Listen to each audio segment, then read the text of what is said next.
45 seconds.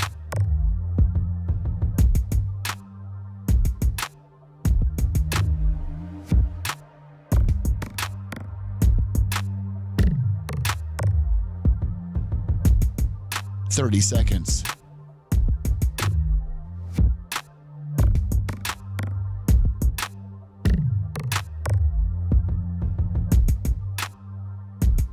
The show will start in 15 seconds, and this is your last audible warning.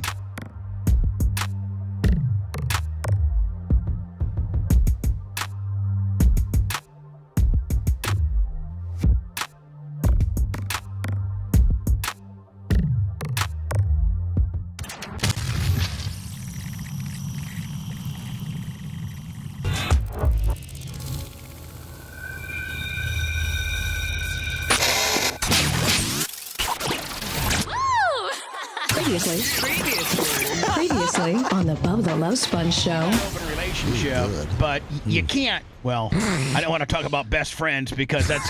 I would be somewhat. You are not in this category. Yeah, I can't. I don't even know that I can partake in this. And if I was to be fully intellectually transparent, I don't know if biggest icon in the world. I might need to have to take a step back on this and let Bunnie exchange. Way bigger than this guy. Let Bunnie navigate through these open marriage waters. I don't know that I can sit here and actually, have an opinion about it because I'm guilty as charged. You're listening to the Bubba the Love Sponge Show. Broadcast rights for the Bubba the Love Sponge Show have been granted to this station by the Bubba Radio Network and is intended solely for the enjoyment of our listening audience. Any rebroadcast, retransmission, or other use of this production without the express written consent of the Bubba Radio Network is prohibited.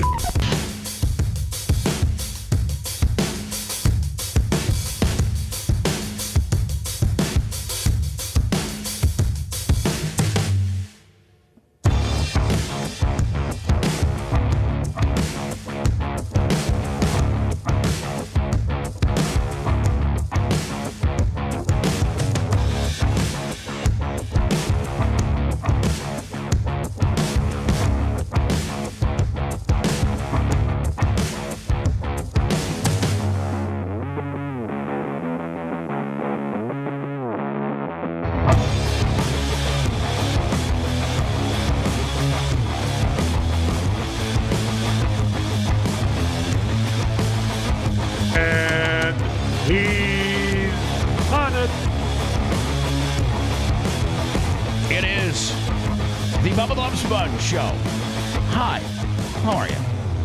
Thursday, June 18th, 2026. Of course, it's Thursday, which means your favorite and mine as well, Brian the Babyface Matroni, in a rare back-to-back segment, as he was here last week. And then, I'm already trying to find a replacement for him for next Thursday, because I think he's traveling to, don't tell me, I think he's traveling not to Connecticut, maybe. Well, it's both. It's, Massachusetts and Connecticut. He's a big Northeasterner now. This is the big Northeastern sweep that he's got. The weather's so nice. I'm so excited. And the Babyface Global Tour, this is the Northeastern part. I come out of my house this morning to go in the car. It's 84 degrees registering. It feels like 90 already at 5 o'clock in the morning. Seth Wiley, Babyface Thursdays on the PayPal. Thank you, Seth. Thank you, Seth.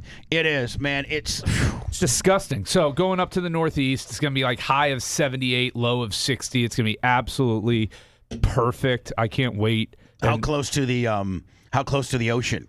We'll be close. We'll be in Mystic, Connecticut, on Thursday and Friday. So we'll be right on the water there down in Mystic. And this is not the last one was a graduation. Yeah, this is just more of a family get together. Yeah, friends host an event, Beer Olympics every year, and we compete. Oh, and you're the reigning champion. We're the reigning champs, and then my brother-in-law's 50th. Which is your wife's brother, right? Yeah, hopefully. Oh, shoot. What do you mean?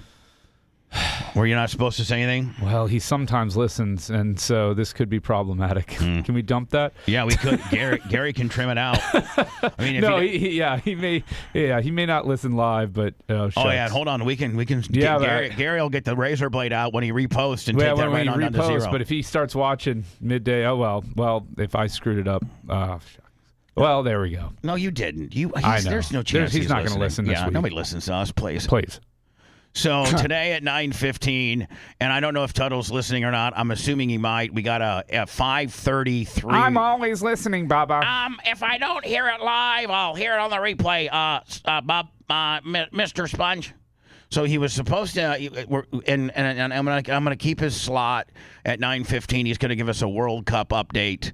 But he was supposed to have videos to us, and Lummy was a little bit flipped out because Lummy wanted them last night. And they didn't come till 5:33 or 5:34 today. So Lummy was a little bit full hot on that deal. He likes to be a little bit more ahead of the game. But we'll still use them, and we will. Now, Lummy, we got to make sure first that I have access to them. So I'm assuming you might be sending them to Gary to upload on the YouTube. Yeah, that's what. We Macho and I sent him this morning to. And then we need to make sure we're not going to get a copyright strike. You know, that's I don't know where's the World Cup being shown? United States. Fox. Yeah, Fox. Fox and FS1 is shown every game. They lock everything down. Fox is very quick on the strike button. Yeah.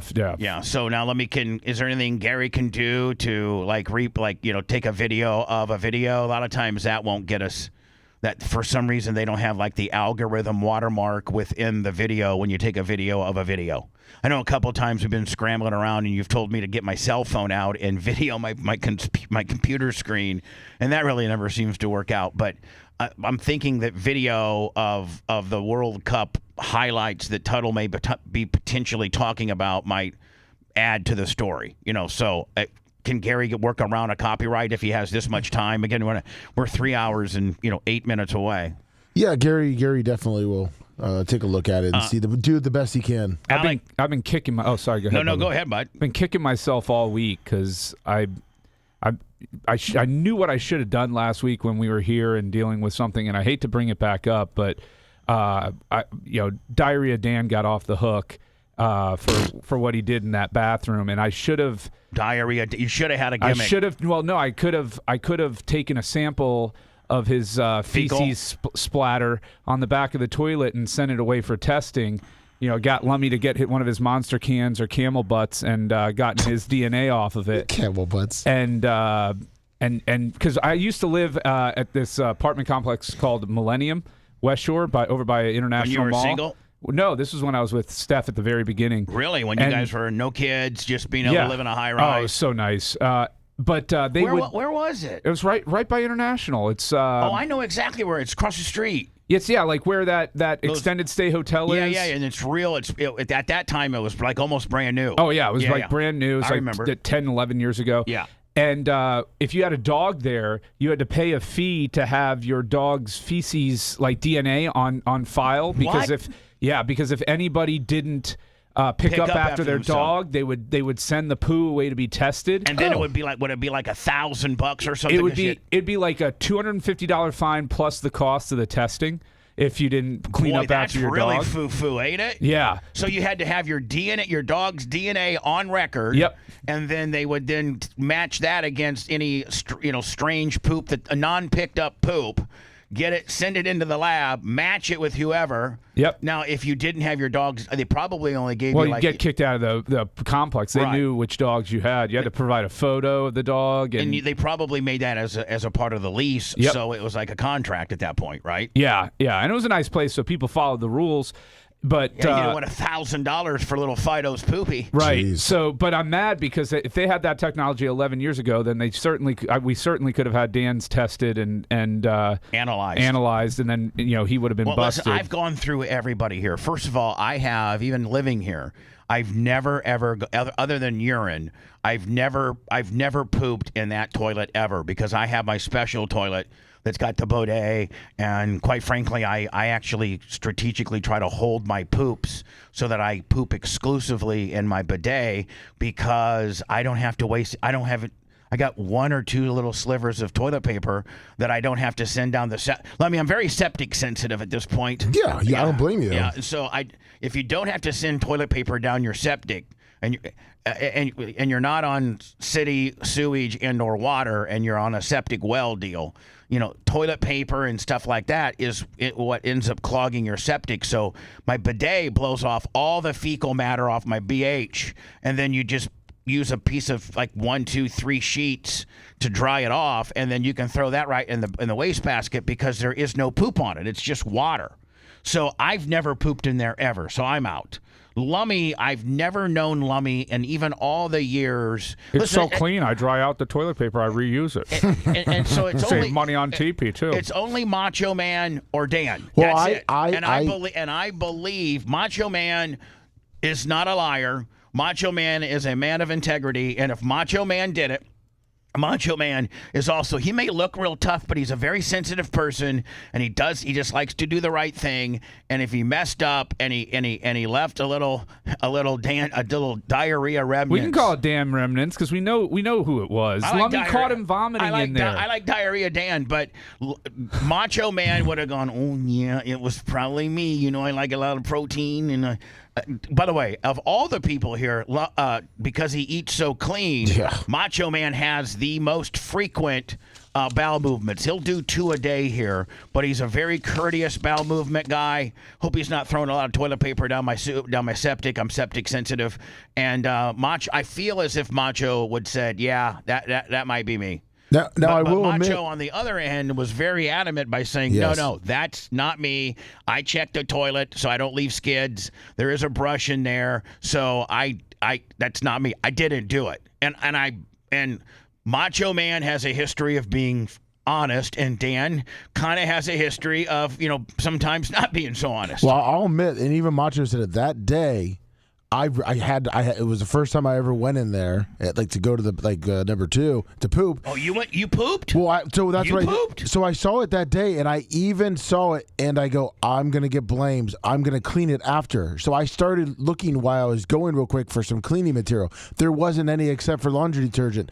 I put some laundry throw detergent. that in there. That I helps. did, and then I started scrubbing it. All you need is something that the brush can use as a cleaning agent.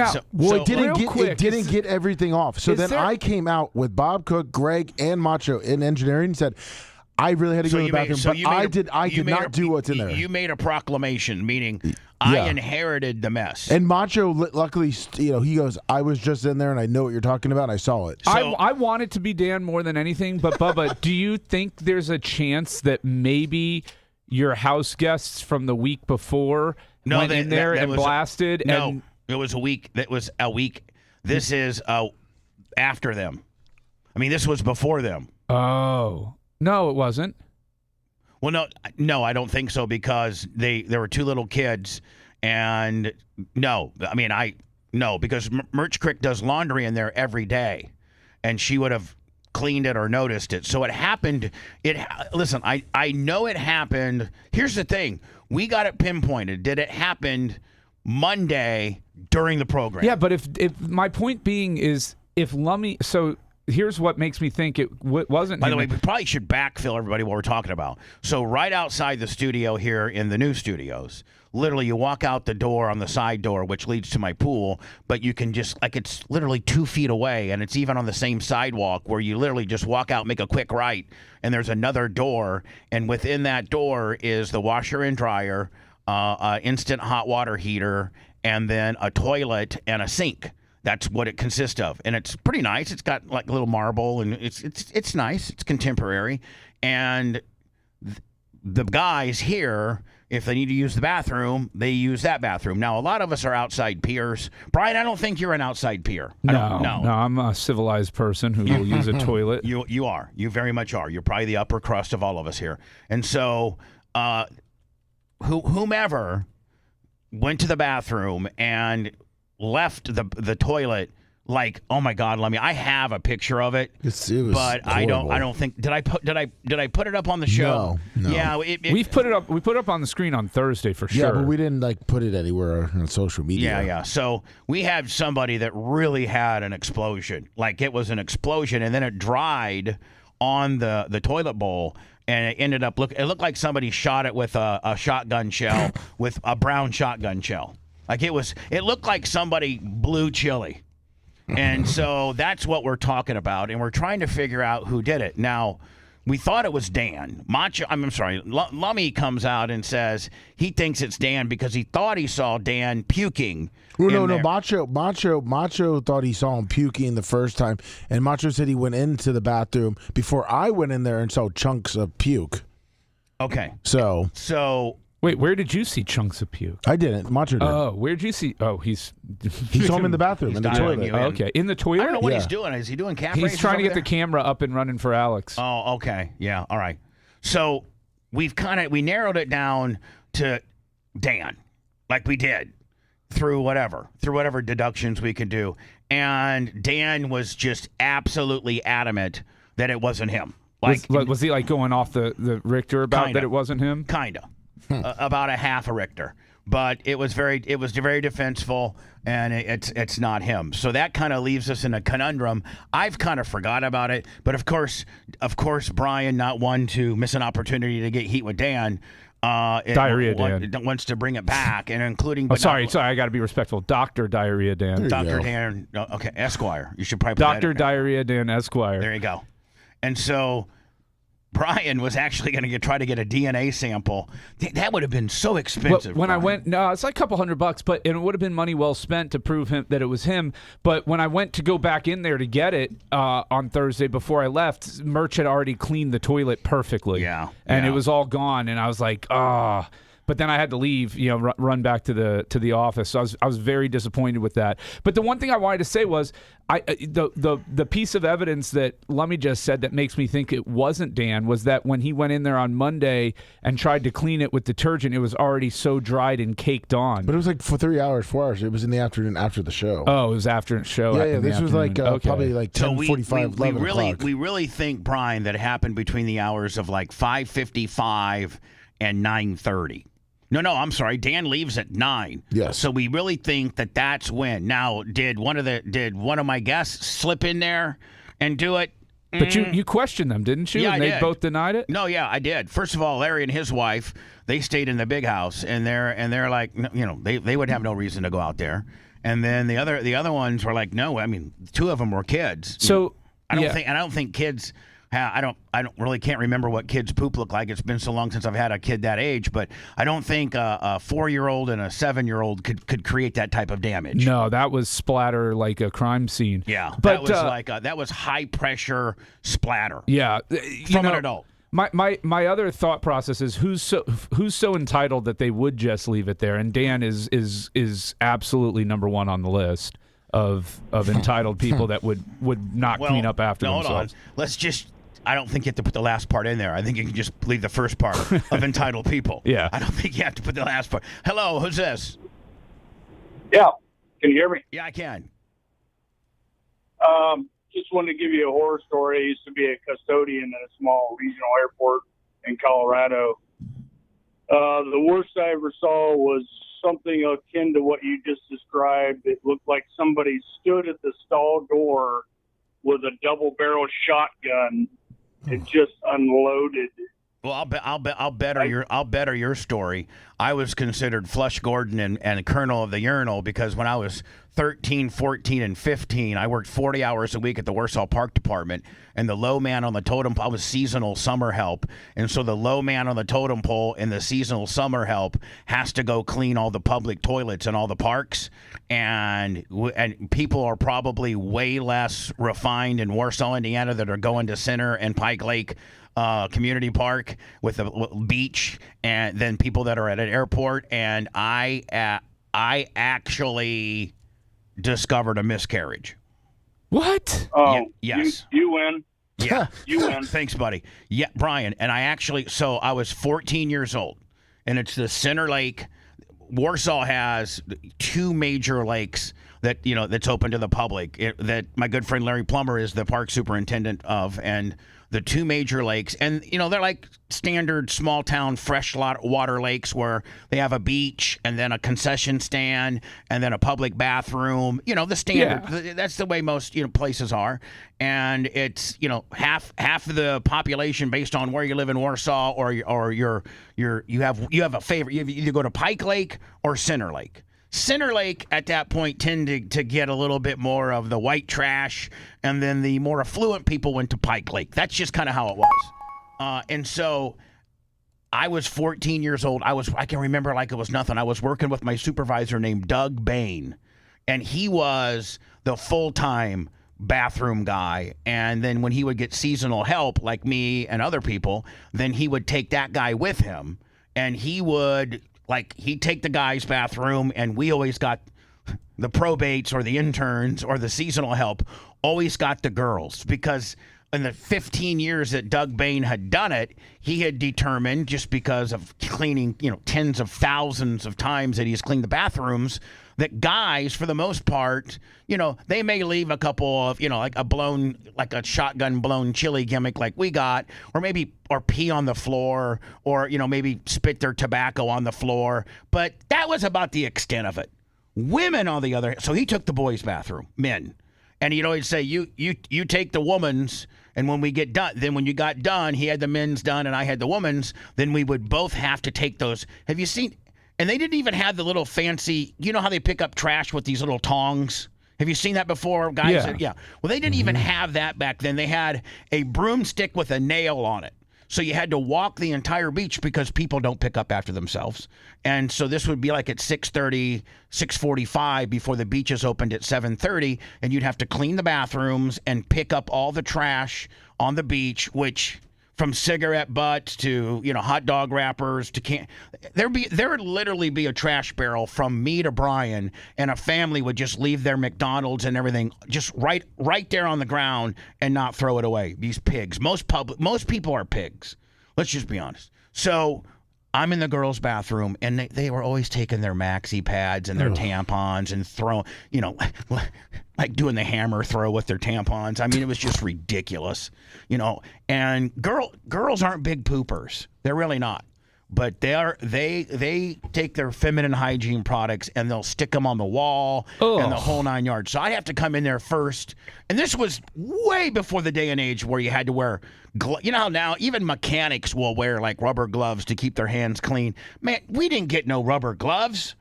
I walked in with my little bucket that had toilet bowl cleaner, a brush, a floor cleaner, a mop, and that's about it.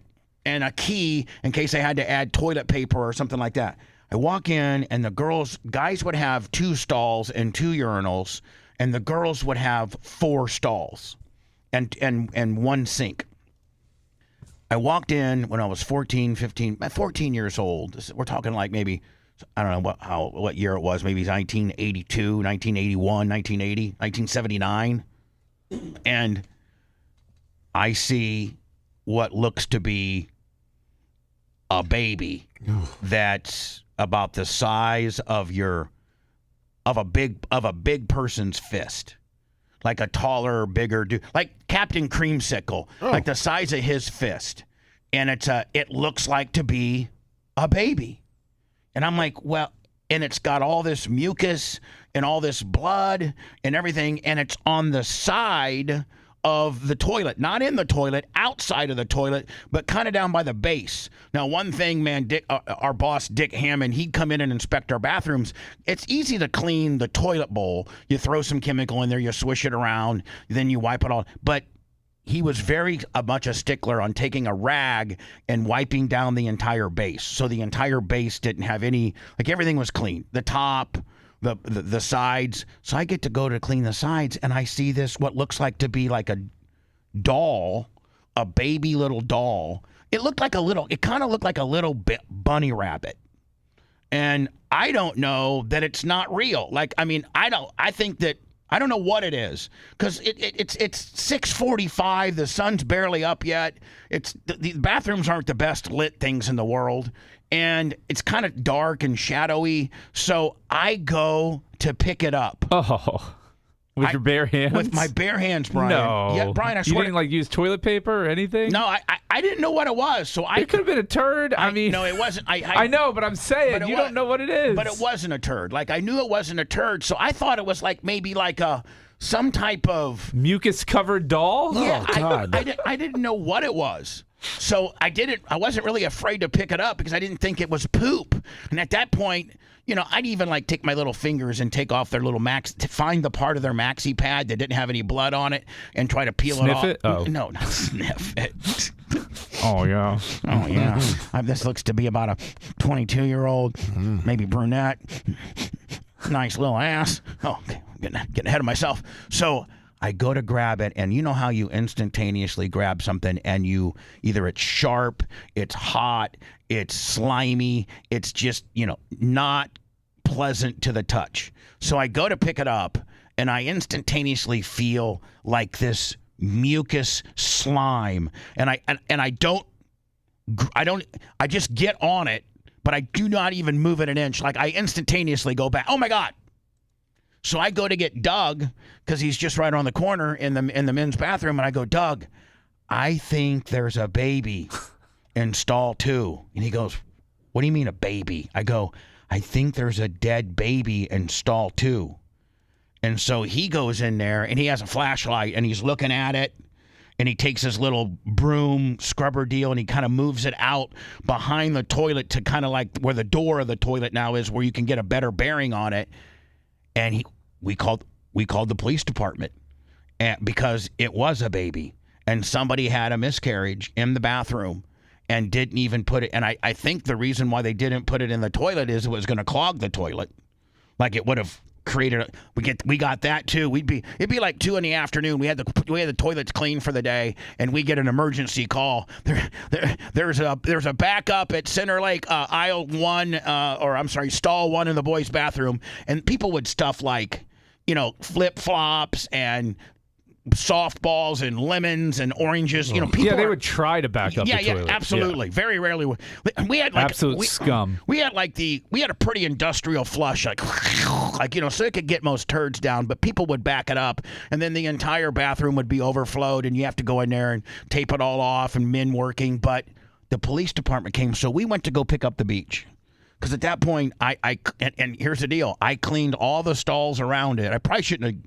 It was probably considered somewhat, maybe not a homicide, but it was considered maybe a crime scene. Yeah. But we just kind of pushed it back towards the toilet, shut the door, and then cleaned around it. And the police came, and next thing you know, the ambulance comes, and then like a couple guys and like maybe forensic people come, and we were still picking up the beach when there was like 3 squad cars, a fire truck, an EMT, and there was like 8 or 9 people there, and it ended up being a miscarriage. And that cleaning public bathrooms is disgusting, especially when you're dealing with people that go to the beach and with a little white trash kicker. It's a little bit oh my God. So I think I could probably live through the big chili cook-off here. Yeah, I think so. Yeah, I mean, but I think I sent you a video, Bubba, of Monday's show where I've kind of pinpointed where I think it actually happened at the hot mic at 4438 because you see Dan's body, how he walks out. All right. Hi, who's this? Go ahead. At what number? 4438. Yeah, go ahead, buddy. First break. Yeah, you're on the air, sir. Yes, go ahead. Yeah, I remember back in the day in the SiriusXM days, you had a major poop caper going on. Somebody had blowed up the bathroom and a wife with a bunch of Taco Bell. Brent Halley. What's that? Brent Halley. I thought it was Big Dick. No, it was Brent Halley. What? Yeah. And what? I mean, yeah. That was the funniest stuff ever. We had a big poop caper, kind of like we got now. A big poop caper. Mm-hmm. Yeah, we've had poop caper. This is the second poop caper. You were full hot on it too. You were full hot. Yeah, it just shows you how much I've gotten soft now. I'm not even hot on the deal. All right, buddy. Thanks. 4438. Yeah, you gotta go back a little bit more. All right. Oh, I can't wait to see. Lummy is such a detective. 44. Lummy investigates, man. The best in the business. 4438, but yeah. All right, let me. So, I guess it'll even put the chat log on here too, won't it? Maybe. Yeah. 4438. So he's just chilling. Oh, this is hot mic, right? Yes. Right. Yeah. It's the first. He's on his phone doing something. All right, let's see Dan. He's on his phone doing something. 4410. Texting some cricket. Yeah. Telling her how to get out of his compound. Right. You lock up when you leave. All right, here we go. Take a gift bag. 4430. So we're at 4434. Here we go. Here it comes. So this is Monday, Lummy. Monday, first break. First break. He's on, and this is Hot Mike, and we got a picture of Macho's back. Wait, this is 6:15 though. This would have been the week before that. What? The screen says it's that this show's from 6:15. It would have been. He went up to the bathroom again, so it would have been 6:08. Okay, so I'll look at that one too. But this one looks like this is I think how it looked too because someone told me. Watch he. Now is this potentially when he went? Well, Babyface is saying it's week before. Yeah, this is the week tell me after. to look at this one because it looks like Dan was in an emergency situation when he walks out. He's walking with a limp too. Did he blow something out? I don't know, but when you're doggy styling 27-year-olds, I think that might crimp up your knee a little bit. Yeah. Well, they're also saying it looks like he's like squeezing his cheeks together. Okay, so maybe just the time of day that he goes and blows up the toilet. That's what I don't think he. But historically, he's not been a 6:15. He's not been a. He's not been a. At the studio pooper. Yeah, but historically he's also not been a partying with younger chicks until 11:15 until 6 in the morning. We don't even know if he went to bed. Yeah, he might have gone right from just blasting to blasting to blasting. Yeah. Hi, you're on the air. Go ahead. Hey, Bubba. So you're talking about where they're just covering the porcelain. I worked in Sarasota in a not very. Like a 4-story building with like 5 or 6 other companies. And in the men's room, prepare to dump because I'm not sure this term is acceptable, but we would call it that some dude would have an asplosion. It would be every single inch of the porcelain front to back under the seat. Like the seat was clean and all that. Like you could still sit on it, but it would be so caked and covered that you couldn't flush it down. It would just the entire section in the bowl was completely caked and covered. I've had a few of those over my lifetime where you literally are holding it and you can barely make it to the toilet. I really think that your ass has some type of GPS gimmick because you can hold it, and then the closer you get to the toilet, the more your butthole just seems to, no matter how much you're clenching it, seems to just like protract or whatever, and then the minute you hit the toilet, it just absolutely explodes. And I've had a few of those. Second, it knows, man. But how do you get it on the front also? I don't know, man. I mean, I don't know. I really don't know.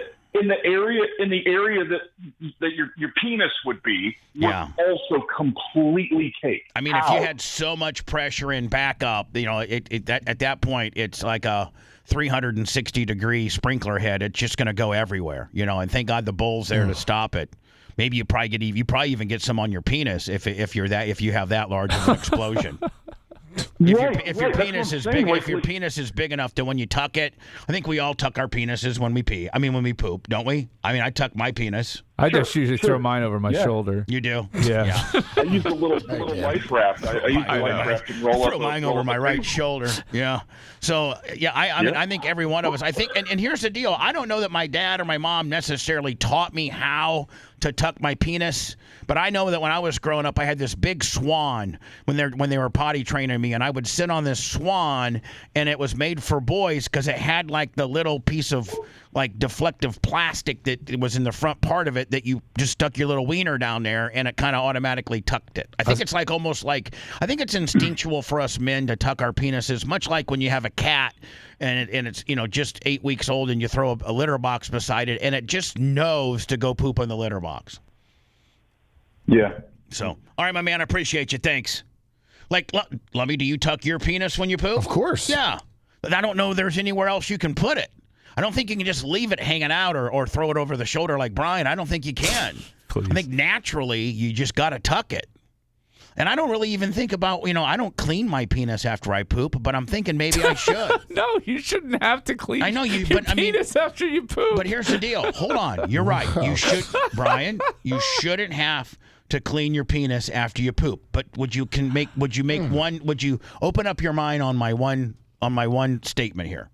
At a public bathroom, you should probably clean your penis because you're touching against some porcelain. Oh, I usually put Toilet paper? Yeah. Down by you your wrap penis? it around your penis like a mummy? I said it on the top. I don't. And I'm thinking now, the more I get scared of heights and the older that I get, like I'm not riding roller coasters nowadays. I'm not really fond of getting on the roof.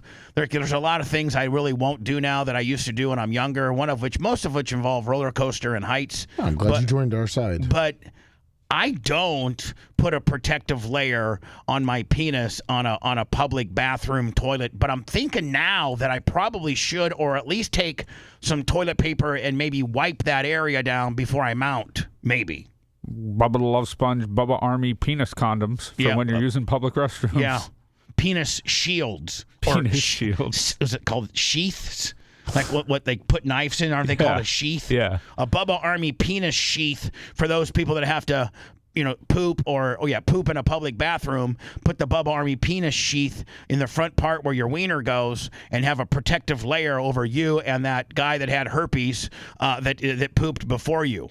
I mean, if a guy had herpes on his penis, right? It's my understanding that herpes is highly contagious. And if you had herpes on your penis, and it was all blistered up and stuff, and a guy who puts his wiener down there, he's tucking his wiener because he's doing a number 2 like we are, and then he's the last guy to go there, and you go in there, and next thing you know, he's got his herpes-infested wiener laying on the same porcelain that you do. You could maybe get it. Is that how you explained it? No, I you know what? I've been very honest with people, and I've had one STD, and I don't know that it's even an STD. I got crabs one time when I was in college, and I've told that story from a West Terre Haute dirty chick. And as soon as I smelled her vagina when it was time for me to go down there, it was the most disgusting thing ever. So yes, what did I do? I just had sex with it, and she gave me crabs. So yeah, I mean, is crabs an STD? I don't know if it's considered an STD because it's not a disease. I got crabs, and they were the worst. They bite you so hard. Oh, God. Guess what, Lemmy? Crabs bite. Oh, they do. Oh, my God. Oh. Yeah, they're not considered an STD or a VD or whatever you want to call it. I don't know what Macho's doing.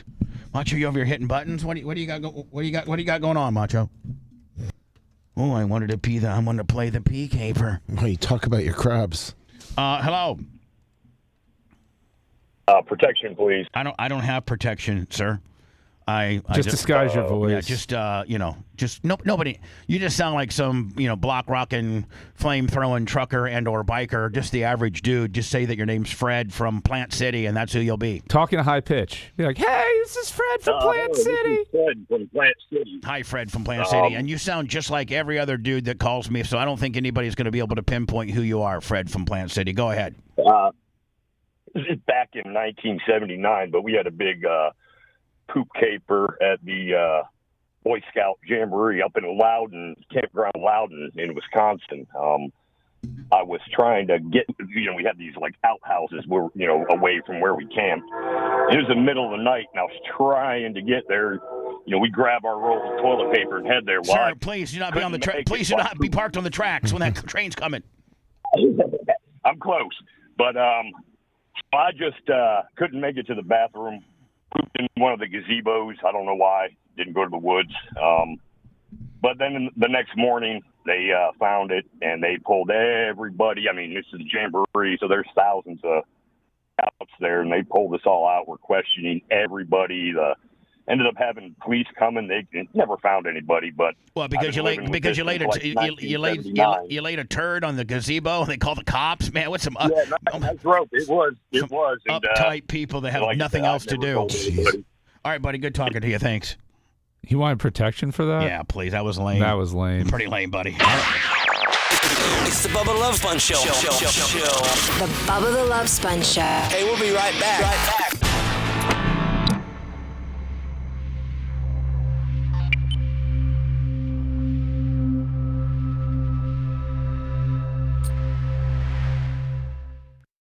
Potentially disarm it, but I kind of it sounds now like you know to look. Well, that and it kind of sounds Family Feud-ish.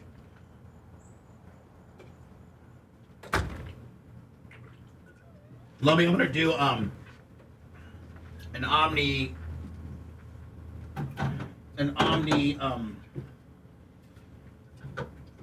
water gimmick. Okay. So you like the water? I love the water. Yeah. He tried. Let me try it yesterday. I go, holy shit, this is good.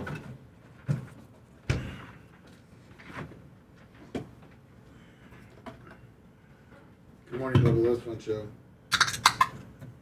Yes, sir.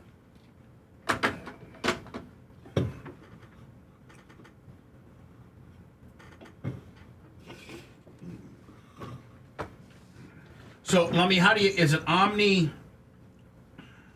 What's their online? I'll get it for you. Send it to me, that way I can.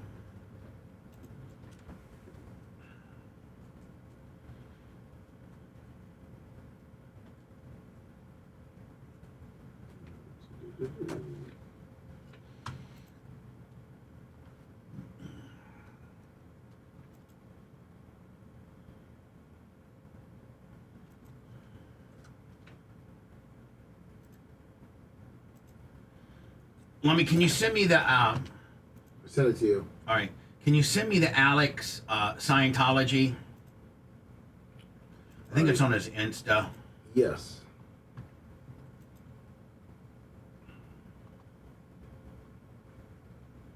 OmniEnergyDrink.com, and people can buy that online, right? Yes, they can. Now they got like bodybuilding supplements, don't they? Yeah, that's what the guy, the owner was a former bodybuilder. He likes fast cars and hot chicks.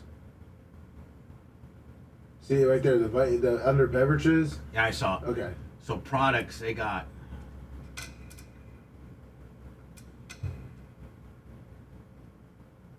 They got sexual. They got everything.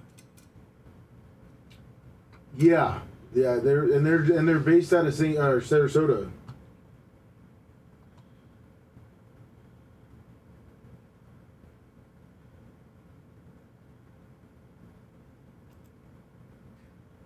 I mean, this might be a Macho Man. They got jerky? Yeah. I asked them if we could get some samples of it. That was an accident. I was logging in remotely and it fired that. Sorry. Oh, okay. That was a complete accident. All right, buddy. I mean, they have their own gym? Yeah, Steel. It's the guy's place. That's a brand that he likes. Steel.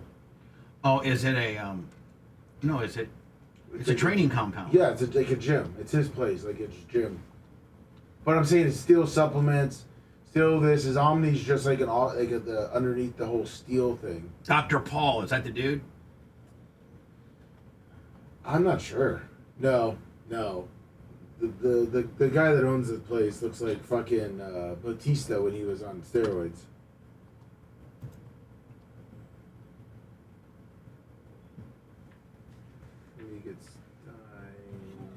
Did we give Brian the water? Yes. Yeah, he's got it. Has he been drinking it? I don't think he's tried it yet. Oh no, I was gonna wait to do it. All right, we're gonna do it next. I sent you Scientology. Okay.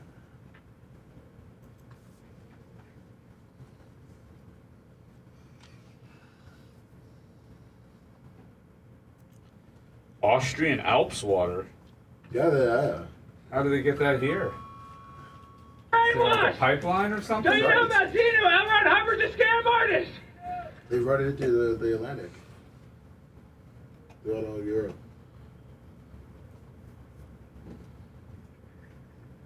They have a pipeline. Let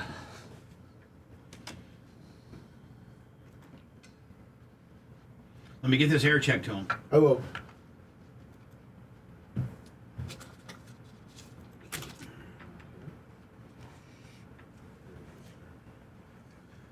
So let's play Brian's game.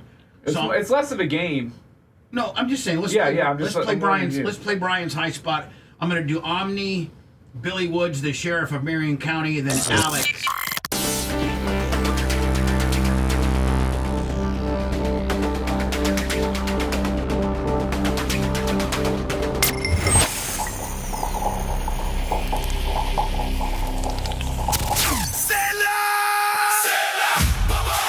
Ladies, holidays, it's his day. Time to make him happy. Give your father what he really wants for Father's Day. A new box. You know he is fed up with it. Streaming services that are nickel and diming him every month, not getting what he wants when he wants it. With Get a Box, you buy it once and enjoy entertainment without any monthly subscription fees. Watch the channels you love, the biggest games, and incredible movies and shows, all from one easy-to-use device. Simply connect your box to your home Wi-Fi, plug it into your TV, and you're ready to go in minutes. With Get a Box, you buy it once and enjoy entertainment without monthly subscription fees. For a limited time, just for dad or that new grad, visit getabox.com and use promo code BUBBA to save $40 on any box. That's promo code BUBBA for $40 off. Getabox.com. Every channel, every game, every movie ever made. Bubba the Love Sponge Show, listener supported via PayPal, Venmo, and Cash App, all at the Bubba Army, now returns.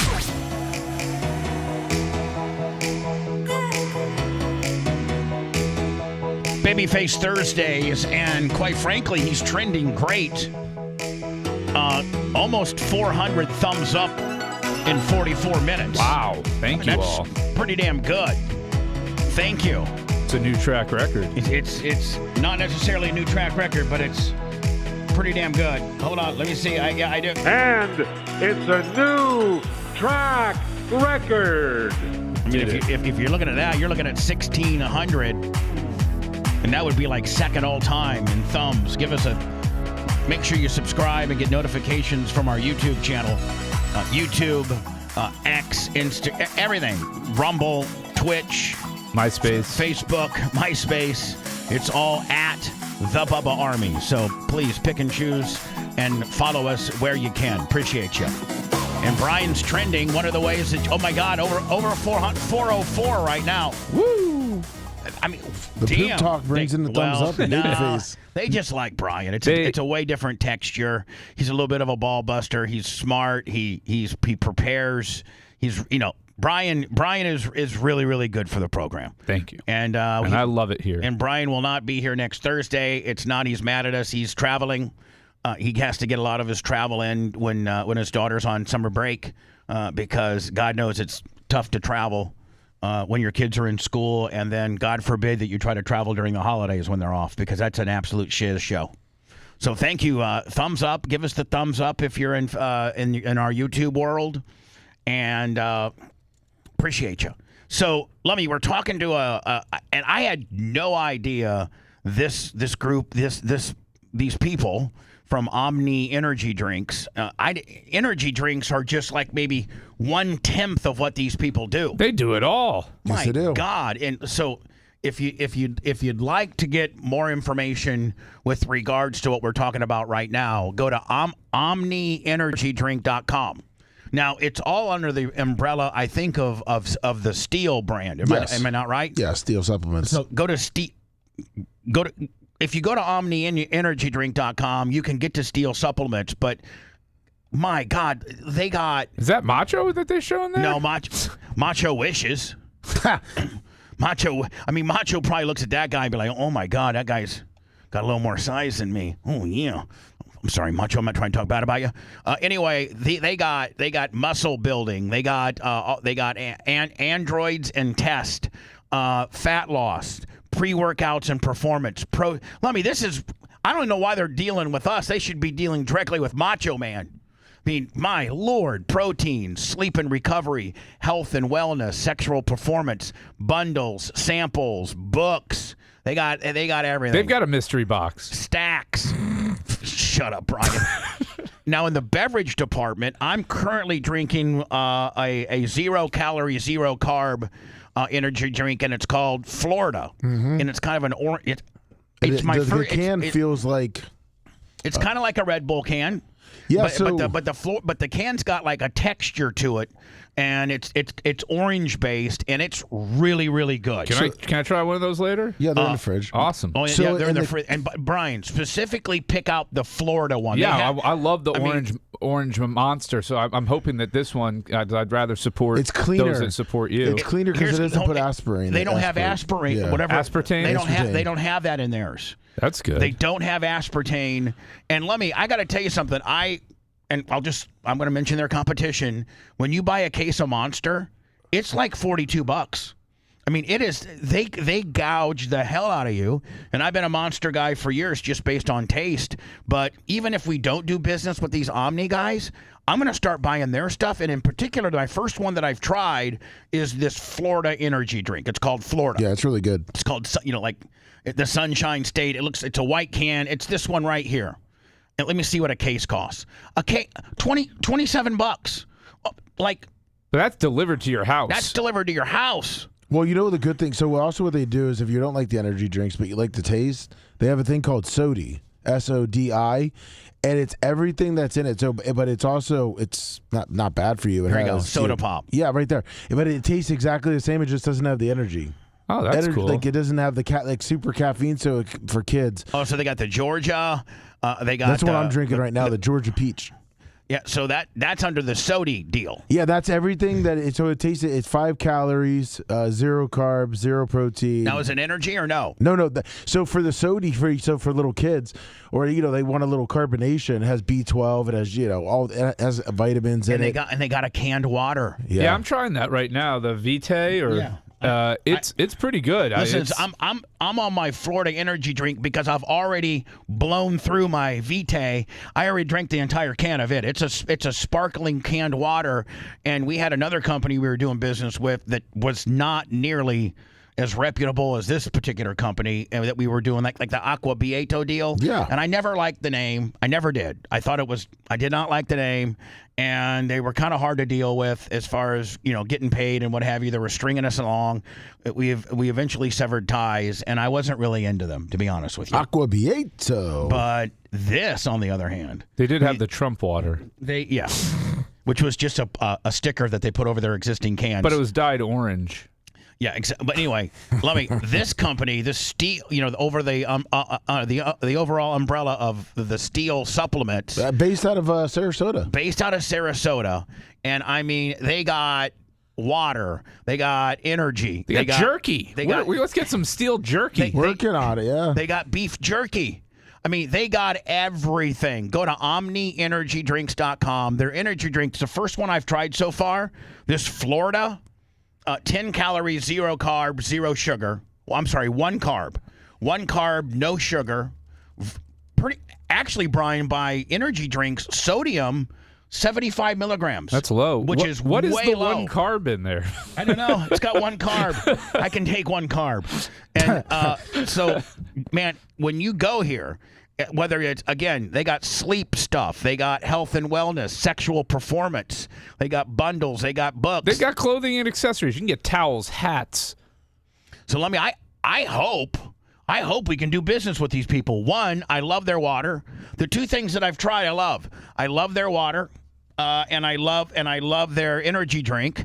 I'm looking for a new energy drink. I'm really burnt out on Monsters, and Monsters have gotten so expensive. What I like about the water is I'm not a big fan of canned water usually, but this one doesn't have that metallic-y taste. No, it doesn't. Not at all. It's just clean. It's very clean. Now, Macho Man, are you looking at some of their stuff, and you want Lummy to call a guy up and get you some protein, or won't you peruse around the bodybuilding section of this and tell us what you'd like, Macho Man? Lummy could probably get you some samples, and I know that. Well, he's a little upset right now. And then maybe you can end up looking like the guy they used to photograph Macho. You know what, babyface? I'm getting message here. That's not cool. Macho says if you want him to, he'll start walking around shirtless because he's just as big as that guy. Okay, I'm listening. I thought it was Macho. Bubba's the one who said that it clearly wasn't. That Macho quote unquote wishes it was him. Macho Man, get on the microphone immediately. It's a direct order from your boss. I thought the guy had a little more size than you, but I could be wrong. Please set me straight. No, we're exactly the same size. He's just got good angles for the picture there. Okay. And he's vasodilated. Please don't dialed in for the pictures. Macho Man, please know how much I am pro Macho Man, and I was not trying to. If we can find out his stats, we'll really know for sure. I was not trying to take any size away from you or give him anything more than you. Yes, you guys are you might even be big. You know what? I stand corrected, Lummy. Now that I look at the picture, it looks like he's not quite as big as Macho Man. You're backtracking like a little bitch. I am absolutely. Listen. I'm going to be honest with you. If there's one person that I'm the bitch to, it's Macho Man, because I cannot live without Macho Man. Macho Man, Well, let me, quite frankly, you're right up there at number 2. Oh, thank you. And New York Greg said, he's seen Macho Man. And New York Greg and Bob Cook are 3 and 4. Well, Macho over Eric. New York Greg's in chat. Oh no, Merch Crick's number 1. Macho's 2. Lummy's 3.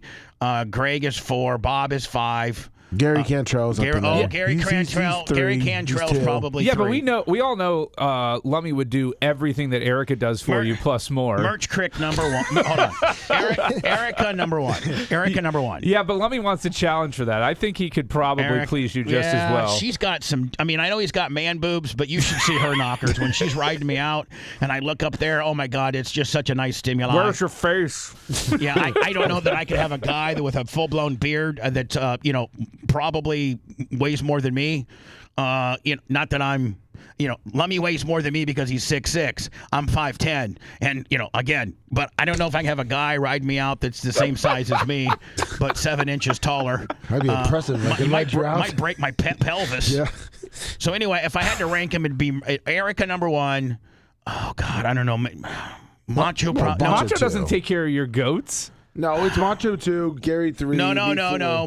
Macho 2, Lummy 3, Gary 4. Then probably, you don't listen. Lummy. Number 5 is an umbrella of people. 5 is Creatine, Big Red, New York Greg, Bob Cook, Iggy.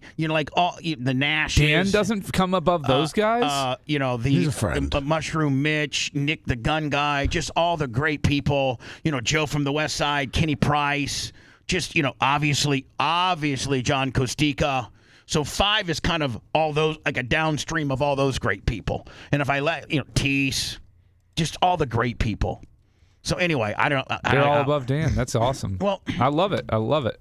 Dan's in his own category. Dan's in his own category. Dan's in the unreplicatable category. Okay. But anyway, within the steel supplement world, Lummy, they got Smokehouse Gourmet Jerky.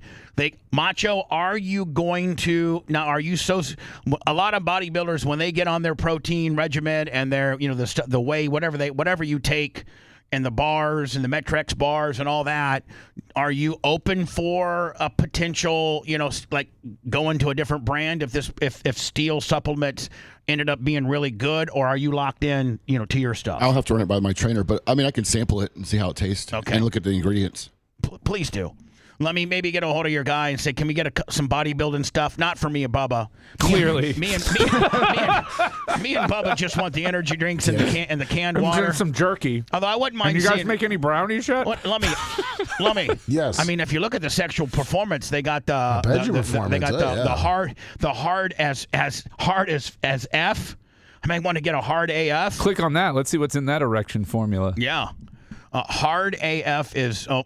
Dan might need some of this. No, Dan doesn't need any of this. He may these days. Hard AF is Steel's advanced bedroom performance formula built for adult men who want stronger hardness support, better fullness, improved blood flow support, stamina, confidence, and more reliable performance ready feel when the time is right. Vitamin B3, zinc, 1.01 grams of hard AF vertical blend. Yeah, let's see you read these. Here you go, Bubba. No. Come on. No. Come on. You got the first one. No, I'm not. Thank you. But they got, I might want to get on their sleep gimmicks, too. They got a sleep gimmick. Oh, there you go. Sleep and recovery. Yeah. Rested as F, hyperbolic, a bunch of great stuff. There's the whey protein, peanut butter. They got everything, Lummy. I hope we can do business with these people. This guy, I really do, because they're based out of Sarasota. Yes. And their problem right now is there's the energy drink world is just so cluttered and so full of nonsense. You got your big players, but it's tough for a little player like this that's based out of Sarasota. And they got great distribution in Sarasota. They really do. And because that's where they're based out of. But they need to expand, and it's just tough to get into the 7-Elevens. It's tough to get into the Walmarts. It's tough to get into these places if you're not, a big company that's greasing them for front-end cap and things like that. And so we can organically grow them because you can order all of their stuff online. It's way cheaper. I mean, I order my Monsters online from Sam's Club, and they're $42. I'd much rather order a case of Florida Sunshine for $27.99. Gotta make sure there's no anchovies in their beef jerky. And Lummy, they don't have aspartame? Aspartame, which yeah. most energy drinks have and aren't good for you. What's the caffeine in here? Because I want a lot of caffeine. I think you're shot out of a cannon this morning. I'm guessing it's 200. Yeah, let's hope that it is. So, Lummy, let's blow it anyway. Go to OmniEnergyDrink.com, whether it's their bottled water, which I just completely trashed an entire can full. Not trash, drank. No, I mean smashed. Housed. I meant housed. And then I'm halfway housed on my Florida 1 gram of carb, 10-calorie energy drink with no aspartame. I don't know what the caffeine makeup is, but I do seem somewhat shot out of a cannon. And so I'm in. I'm all in. Omni, I hope we can do business with you. So in about 30 minutes, he's supposed to be here. I am completely over this guy. And he's got his big film crew from Canada, these French people, and supposedly this is a really big television production company or what, I don't know. But a week ago we told Alex no when we had him on the phone, and he's like, "Oh, I'm going to be in. My girlfriend's getting a boob job, and I need to borrow your Crown Vic, and this and that. I like to stay at your house, and I'm going to bring a film crew in." And we're like, "No, you're not bringing a film crew in. This is our new studios. We let people traipsing through here. It's where I live as well. We don't want them getting a bunch of footage of my personal area. So no, can we just have you in here? No, I'm going to bring my film crew in." So I doubled down with Lummy and said, "Listen, all correspondence that you have with Alex, make sure you emphasize to him, no film crew." Yep. So that's the way we left it. Monday, was it Monday? Yes, it was. He texts Lummy, "I'll be flying in Tuesday at 10:30. Make sure Bubba's got his Crown Vic." By the way, I had to go and make arrangements to get my Crown Vic all the way down to the studio, so it's only $11 Uber ride from Tampa International to Nassau Street to grab my 04 Crown Vic, so that he doesn't have a $800 rental car bill. What a wedge! They paved that driveway there. It looks good. Yeah, they did that yesterday. Wow. That's why the Crown Vic is in the out front in the ditch. In the ditch, yeah. So he doesn't grab the Crown Vic. He rents a car instead. So now let me, today. You wasted your time doing that for him? You tell me right now how mad you are. Oh, my goodness. Now, Brian, listen. Because he knew he was going to rent a car. Me and Erica, one day, like around 11 o'clock, now traffic starts getting worse to drive from here to there at like noon or 1. Yeah. So we make a trip all the way in, which is about 35 minutes, drop it off, put the key inside the kitchen, give him the door code, make all these arrangements. Actually, I take that back. Merch Crick had Nick the gun guy, because he was delivering the glass, run by here, follow her at 6 a.m. on Tuesday morning. So because he landed at 10:30. Wait, did you just fever dream what you did with Erica? No. What? You said you went with Erica to deliver the Crown Vic. I didn't. Oh. I went to the gym for I had to take pictures of the gym equipment, but I forgot that's not the day. Oh, okay. I did not have anything to do with shuttling the Crown Vic from here to there. Merch Crick did it. She had Nick the gun guy follow her. They did it. You're number 1 and you're tied for 5th guy. No, I'm Nick the gun. Yeah, sure. So I don't know if Nick would be. I don't know if Nick's quite in the top 5 or not. But anyway, so Merch Crick one morning gets up, drives it down there at 6 o'clock. Nick the gun guy picks it up. This is on Tuesday, the day that he lands at 10:30. Put it in the parking lot, hide the key, and he decides to not use the Crown Vic and instead rents a car. So now I got the Crown Vic out there. And so Mark Tate, the landlord, calls me and says, "Listen, the Crown Vic can't be parked in the parking lot because they're redoing the parking lot." So I had to have Erica's son go down there, who works, fairly close. Tied for 22nd. And he had to move the Crown Vic because they were redoing the parking lot. So I've now had to, make all these concessions for him because he decides he doesn't need the Crown Vic. And then he tells Lummy, "I talked to Bubba, and he said the camera crew is okay." Lummy's like, "Nuh-uh. No. Yeah. No way. I just talked to Bubba, and Bubba says no in the camera crew." So Monday, the day before he gets here, he gets me on the phone at like 4:30 and just starts being a little bitch. Like just getting loud like he does. And he has the film crew on speakerphone, and he's like telling me how great they are, and I'm like, I'm sure they're great, but Alex, no is no. What part of that don't you understand? Why can't you accept my wishes? What? And he just wears me out. To finally, I said, fine, bring them. But when they get here in 30 minutes, and I guess they're only staying 30 minutes, right? Yeah, because he's got to take. By the way, because he's using his Bubba Groupon hookup with Dr. Dan to get like $6,000 or $7,000 off on a breast augmentation, his Bubba Groupon, much like Lasker has been wearing out my Adam from Fenderworks Groupon. Oh, he's taking his motorcycle to Crystal Harley. Everybody's using my free hookup for themselves. Except me. I mean, I use them too, but I've established these relationships with Adam from Fenderworks and obviously Dr. Dan, and everybody's rolling up on my deals. Yeah, bitch. Those are my guys. So I'm going to say too is I guarantee. Well, if it comes up, Stein will try to blame me for the Crown Vic and the rental because he texted me at like 9:45, no 9:30, and the show's going on. He needs to realize that my word. Hold on, my word is my word. Yeah, he goes, is the Crown Vic there? When I told him the Crown Vic will be there, you don't have to. It's going to be there. My word is my word. So it was our last segment, Brian, and he texted me, and I said, I don't know. I have to. We're on the show right now. I have to text or go ask Erica or go look outside. 10 o'clock, I go out there. Why didn't you just ask Bubba? You should have just asked me. Why didn't you just ask Bubba? Yeah, you should have said, hey, Bubba, I hate to interrupt you, but is the Crown Vic ready for Alex? Because I did it. Well, I didn't think it was like an emergency situation. From now on, that's kind of on you. But hold on. You interrupt the show when I didn't even know that Stein landed. I know, but when it's really time sensitive like that, that's what caused him to have to rent a car because he didn't know if the Crown Vic was so there. Alex is actually going to be mad at you, Bubba, or Lummy, because he had to come out of pocket. And he's a cheapskate. Did Stein? Did you tell Stein before he flew out that the Crown Vic would be there? Yes, I did. Okay. So now you're getting a third party involved that had no idea what was going on. My word's my word. When I say it's going to be there, it's always going to be there. So anyway, Alex starts immediately screwing with people. He went down to Clearwater Beach and screwed with Scientology, and then he was at the Hillsborough County Commissioner meeting yesterday. Well, he also was in the Clearwater County Commissioners. Yeah, and so let me just play two things that he's done so far since being here. We're here with the Church of Scientology. What are you guys doing? You're brainwashed. Don't you know about Xenu? L. Ron Hubbard's a scam artist. They're disconnecting you from your parents. They want you to get an abortion if you're in the Sea Org. You got to drop this. Look up Xenu. David Miscavige's own family hates him. Don't you guys know David Miscavige's family hates him? Xenu is not real. Xenu is not real.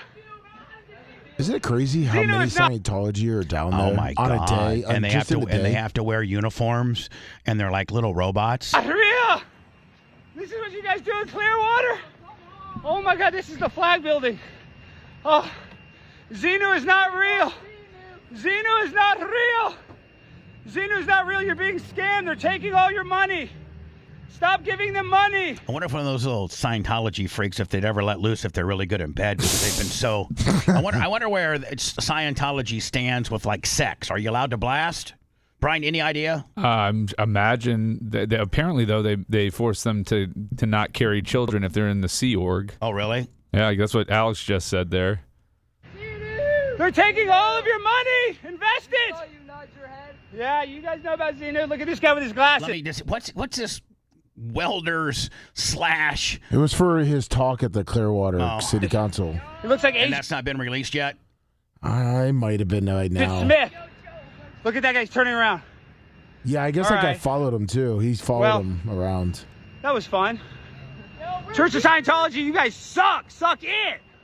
Look. And it looks like Scientology believes in sex as primarily through the lens of survival, family, and moral conduct. Emphasizing heterosexual monogamy. Now, can you say only one more having time? Sex with for procreation. Now, is the other one here? The one in front of the county commissioners? Yeah. Oh, here it is. That's Hillsborough. So that he hit the ground running when he landed at 10:30 on Tuesday. He goes to mess with the Scientology people. We just saw that, and then yesterday he went to the Hillsborough County Commissioners Board meeting. And it's pretty self-explanatory what he did. I don't think this is that funny. Good morning, Queens. I just want to say it is Pride Month. And by the way, I can't believe they give him the full 3 minutes. And then as you watch it, these two dudes, which Brian looks like to me, they're fairly high ranking. I don't know what, I don't necessarily know. What fire and EMS or something like that there. And it looks like, I think that they might be captains. Like, I think 4 stripe is a captain. Well, that guy's got 5 stripes. Oh, yeah, this guy's even, yeah. So, I mean, I think, nonetheless, I think that these are pretty high-ranking fire and or police or med. Like, these are pretty high-ranking persons. Excited for Pride Month. I know that I'm excited for Pride Month, but I want to say Jane Castor makes all of us gays so proud because she is one of the first gay mayors of a major metropolitan city. So shout out Jane Castor, but the rest of Hillsborough County is not gay enough. And so I just want to call on this Pride Month should be a priority to make it where more drag kids can be free to be gay. So I wrote a little stanza for you, and it goes a little... And if you watch, it gets really weird. He starts putting lipstick on and like just covering his entire face with lipstick. A bit like this. I sent you the Scientology one. The Clearwater. To be gay, even if you want to play with an old man and his fun bags. It's okay to be gay. Being gay shouldn't be cliche. It's okay to be gay. Look at a penis on your phone today. It's okay to be gay. I think this guy's actually recording Brian. He is. His name's Joey C. He's in the Dow. He's I don't care if you an internet guy. Have monkeypox as long as. Look at this guy. This guy just tells this old timer, what in the is going? He just look at him. Your body rocks. The guy scratches his head. He's like, I don't know, man. It's okay to be gay. All I want to do is say no way. If you're a girl, your body is nasty. I like the booty cause that goes fasty. I like to be super gay. Doing TikToks where I really slay. Slay queen. I like to be gay. And I love it every day. By the way, for those scoring at home, Lummy, approaching 600 on the thumbs up, Will. Right. All courtesy of the baby face. And I want to stick my tongue in your butt, lick it deep. Look at this guy here. This guy here is like, oh my God. Really? The old lady's kind of jamming with it, though. Never give up. Never give up. And look at her. I mean, what? Drag queen shows for 8 years old. Don't be afraid to be really bold. We need pride flags in the classroom. Just because I'm hanging kids, I don't need to groom them. They already are very gay. It's okay to be gay. I know it's invented by the CIA. It's okay to be gay. I just want to say that you always need to slay. It's okay to be gay. She wants him to give up now. She put the sign down. She did. Now, in the last 45 seconds, the two dudes really start cracking up here. Watch. A gay man will save you than you could ever pray. Come to my house, eat these cookies. I hope you enjoy how they make you feel. Tell your parents they need to chill. We're gonna hang out all tonight. Let's not cause a gay fist fight. And I just want to say, I'm a proud gay man. We need to make drag shows for children more accessible. And I wore my favorite gay pride shirt. It's a Dallas Cowboys Dak Prescott t-shirt jersey. So if you guys want to get this, you can get it on Etsy or my TikTok shop. And it's primetime sign. And I just want to say, Hillsborough County, you guys need to do better and be a little more gay. It's 2026. 8-year-olds should be able to go to Pride this year. Thank you. Nobody started cracking up. Yeah, I thought I saw a different angle. A different angle? No, it was probably earlier when they were scratching their heads, but there is a different angle on this. Oh, really? Yeah. I sent you a Clearwater one, but it's 3 minutes. Yeah. Yeah. Let's go. Let's maybe we'll play that while he's here, but I want to do Brian's little thing next. Okay. Perfect. One, two, three. The audio torture adventure never stops. The Bubba the Love Sponge Show.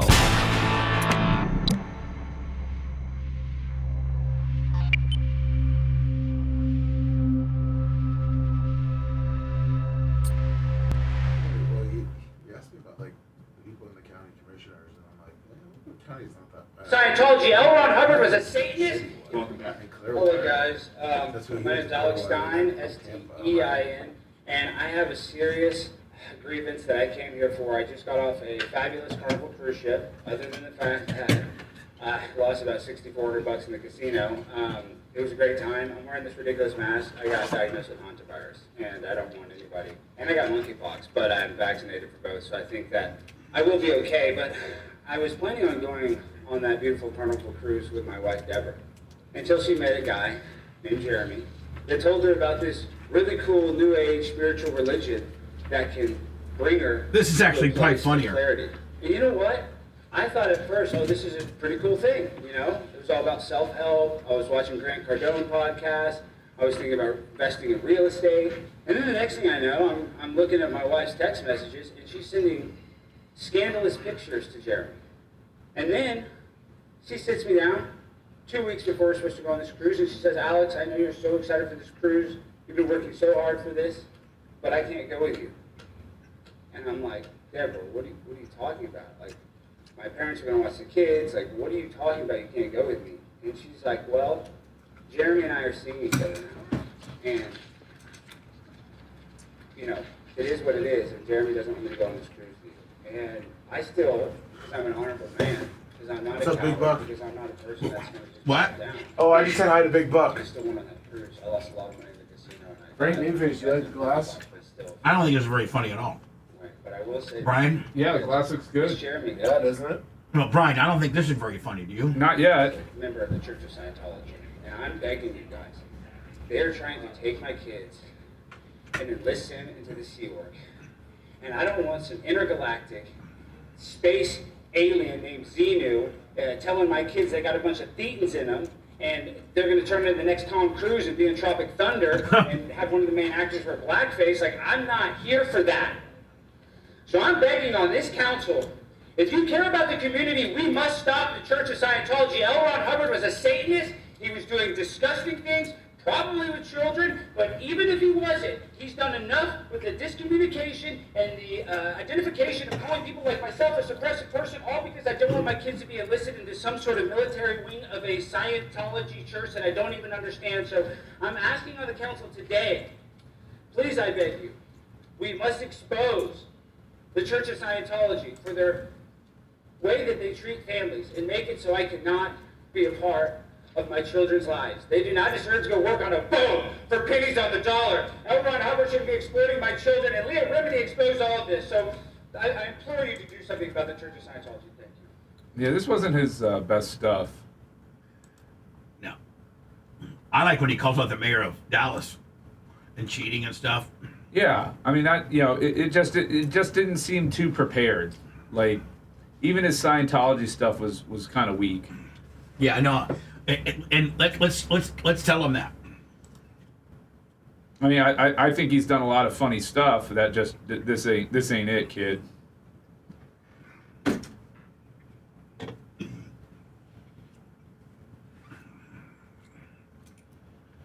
And the film crew, they'll get a big, because they're following around. They're going to get a big kick when we take a shit on his work, because they've been around following him. Well, you should interview the film guy and ask him questions about Alex. Yeah, exactly. That's great, Brian. I'll say, I guess his name's Simon. Let's ask Simon what he thinks about all this nonsense. I don't want to tip my cap. Yeah, because I got some. Or your hand. Yeah. Tip your hand. You want to tip your cap. Yeah. Man, the fucking Rays, they went out there and just shit the fucking bed. I mean, it's not like they got destroyed, but they hung with the Dodgers, but they lost 3 games in a row by a run. I mean, it's very frustrating. They better come back and go on a winning streak, though. They got some shitty teams. Yeah, I hope so. They got to run off like 6-7 in a row in order to keep pace. I know, what, they 2.5 down right now? Maybe even 3.5. Yeah. I mean, I know there's 8.5 ahead in the wild card, so I mean, I think that's... No, they're 3.5 down to the Yankees, and they're only 6.5 ahead in the wild card. Yeah, it's shrinking. They had a 5-game... They were up 5 one time on the Yankees. Yeah, it's shrinking.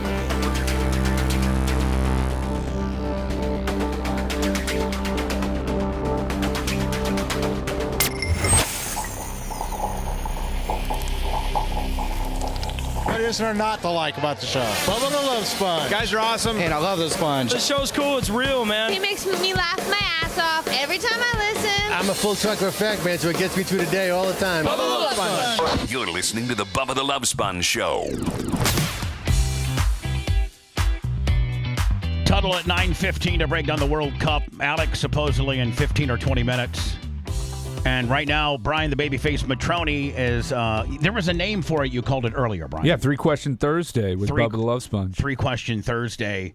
Are you like Wink Martindale? Are you the game show host? It's not really a game show. It's, I think people want to, you have this on-air persona and everything, but I don't think people really know you. Like, you allow them to see what they want to see, but I want to ask you pointed questions that will reveal more about you as a person. Now, is it only directed at me, or is it directed It's just you, buddy. Oh, it's just me. It's 3-Question Thursday for Bubba. You guys are really, really kind of ganging up on me here. It's not a gang up. I think these are all fair questions. Oh. None of this is out of bounds. Okay. All right, bud. And it may be dumb. Well, it might be, but it might not. It also, chances are it's not if it comes from you, that it's really, really going to... It might be dumb. ...expose me for the fraud potentially that I am. No.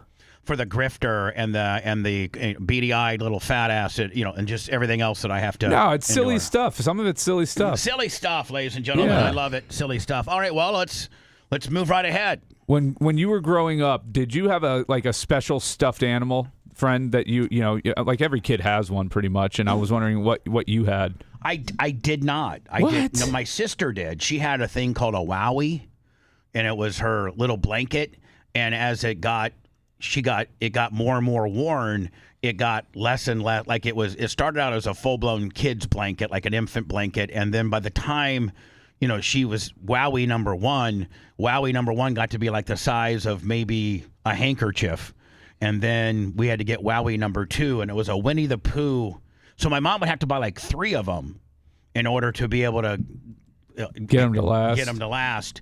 And so no, I never. Now I do have something in my adult life called the butt pillow, but that is something that I've since got as an adult. What as a kid? Like, did you have like a favorite toy or anything like that you were particularly fond of? Do you guys remember these Sizzler cars? And they're called that's how long ago it was. Wow. And they were called Sizzlers, and they had this little battery pack thing that you plugged in it was almost like an electric car before electric cars, and they were called Sizzlers. They were Hot Wheels Sizzlers? Yes, they were called Hot Wheels Sizzlers, and you charged them up with this battery pack, and then you put them on a track. And they go on their own? And they would go around on their own, yeah. It was advertised as the world's fastest electric car. Quick charge them in 90 seconds. Yes. So, yeah, that I played with Sizzlers, and then the Warsaw Boys Club actually had a Sizzler, like a Sizzler club where you'd bring your Sizzlers and race them on this big track that they had made. And they made the track so that, like, if on your standard Sizzler track, they would go, as soon as they hit the corner, they would fly off. They got videos, Blummy, if you go on YouTube, that you can watch a Sizzler I bet you some reel. of those. I bet you some of those might be worth some money now. I'm Brian, looking at eBay. They're about $30-$40. Yeah, Brian, you didn't even know what they were. No, I'd never heard of Sizzler. So, I'm wondering why Hot Wheels got rid of them, because they seem kind of cool if you can charge them in 90 seconds. Yeah, and they'd last for 3, 4, 5 minutes, and then they'd get down on power, start going slower and slower and slower, and then you just recharge it. Took you about, again, 2 minutes. So I was into Sizzlers. I had about 10 of them. And, Brian, ones you couldn't do anything to make them any faster because you couldn't get in there and mess with their little wire. Try to put a filter in there. Brushless motors, but just naturally some were faster than others. So you'd get like a fast one, then you'd take that to the boys club and race other dudes. You'd have like this one Sizzler that was faster than everything else. I sent you a track of them racing. So, Brian, I was kind of into Sizzlers. And that's kind of what my very first memory of something that I was into would have been Sizzlers. It was nicknamed the Big O. 180-degree curves. Did you have the Big O Raceway? No. Oh, you just launch them on the floor? Jane and Doug couldn't. No, I had the generic version of this, not with the big corners, but the place that I raced them, the Boys Club, they had this track. That's like Talladega. That incline. So I like to race mine at the Boys Club because they could go through the corners and not fall off. At my track, they'd always fall off. Wow. See, that white one's fast.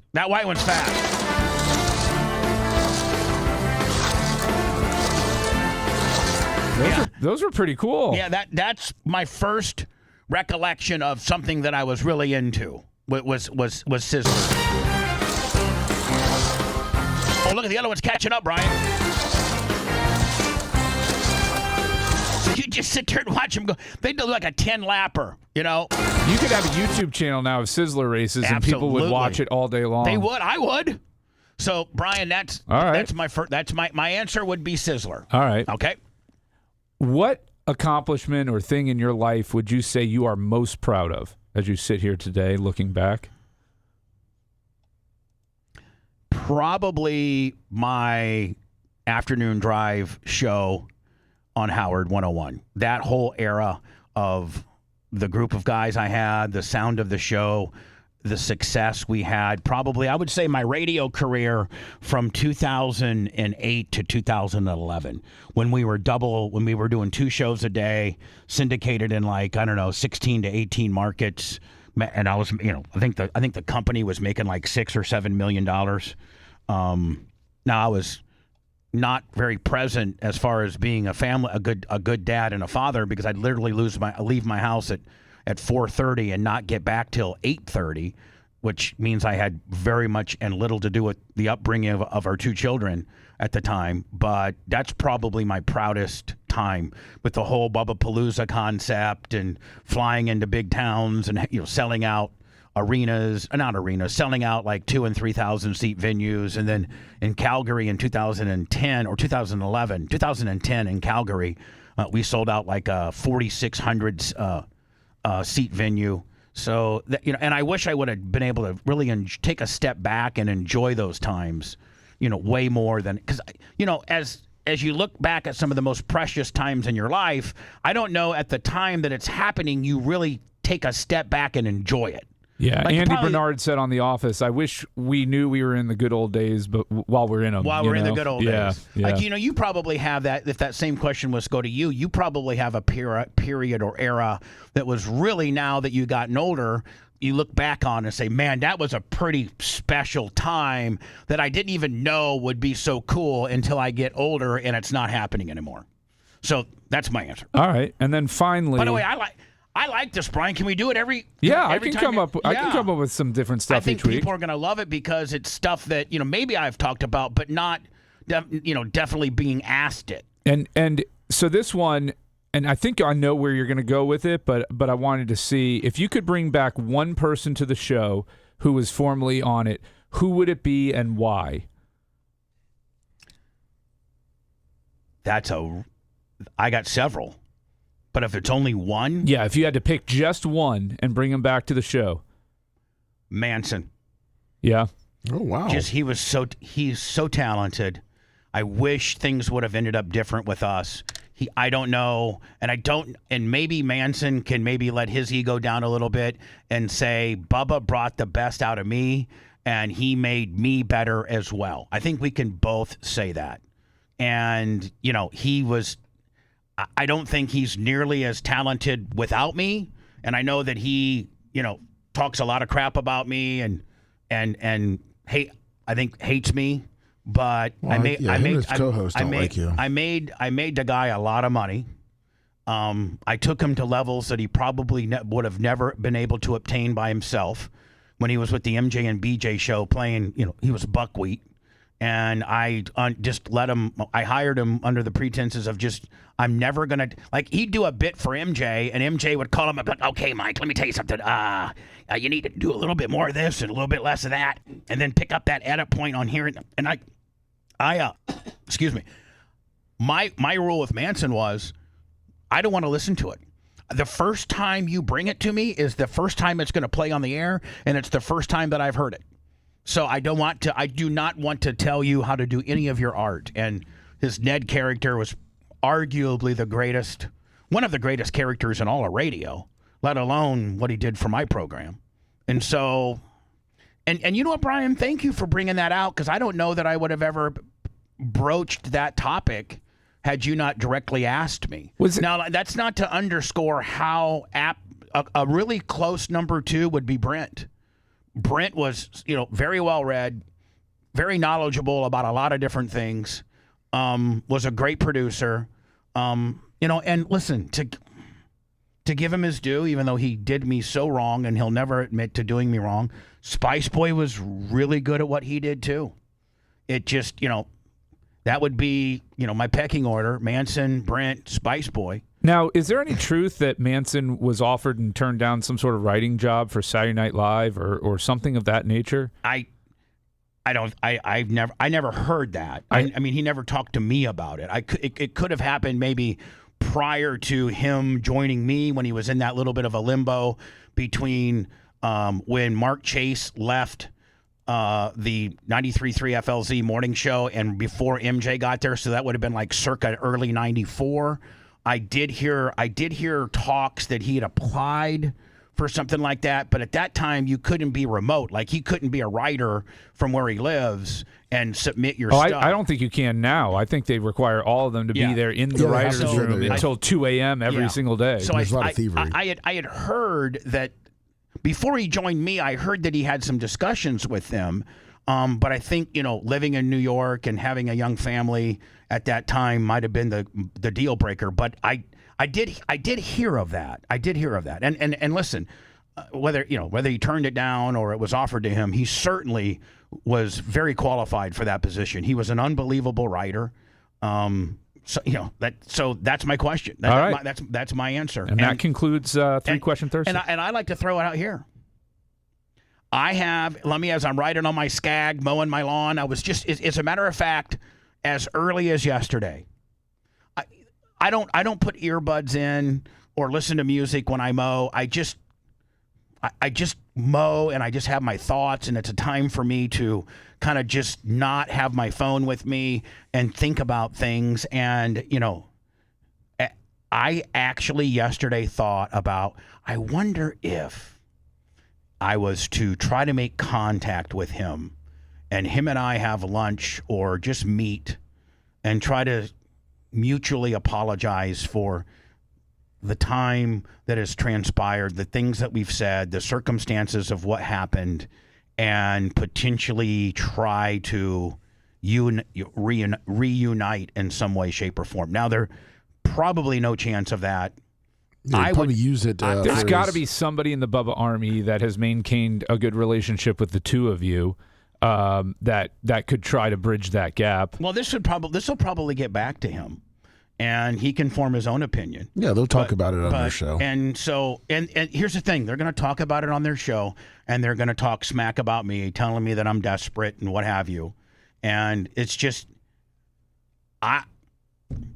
look, I think you guys were better together for sure. I mean, I've heard some of his stuff alone, and it's just not the same. Some people can be a great wide receiver in a certain offense, and on their in a different offense. They still need Tom Brady throwing the ball. They still need somebody throwing that ball, and you're definitely the quarterback that brings out the best in people. Well, I mean, I got a track record of that at least. And I also have a track record of doing things on my own. Before I was a morning guy and a monologue-based talk show host, I was, I did my own show with help, producers. And at that point, even in my old 93.3 Power Pig days, Manson was contributing all types of parody. All of my parodies were done by him. Even though he was working for the morning show, they wouldn't play his stuff, so he would just give it to me. So some of my accolades that I got as being a night guy were because he had some unbelievable parodies that they wouldn't run in the morning that he gave me. So they were very shocking, very dirty, very, very great. But that has a lot to do with, me getting to where I got was because of his early bits that I would play that nobody else would. So, I wish the guy the best. I wish he didn't hate me as much as he did. I think that we could do some. I think him and I probably got a decade left of content, and I think we would be better if we could do it together. I really do. And I think Ned died in real life. Oh, really? I think Bob did. Oh. I think Bob, he was a good dude. Ned was modeled after Donna's stepfather. His name was Bob, and he was just the greatest dude. Oh, the nicest guy. He was the only guy that couldn't do a Ned impersonation, even though he was Ned. We're like, Bob, just say yes, and he'd be like, yes. We're like, Bob, no. All you got to do is sign autographs and go yes. And he couldn't do it.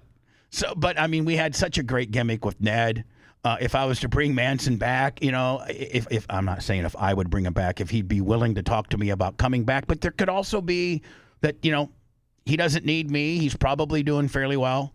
I know he was very smart with his money. But now that you're up this way, you guys are so close. We're very close. Yeah, physically and distance-wise. The other thing is, I know he did way better with his money than I did. He was very smart, and his wife was very astute with regards to buying large plots of land. I know they have a ton of acreage.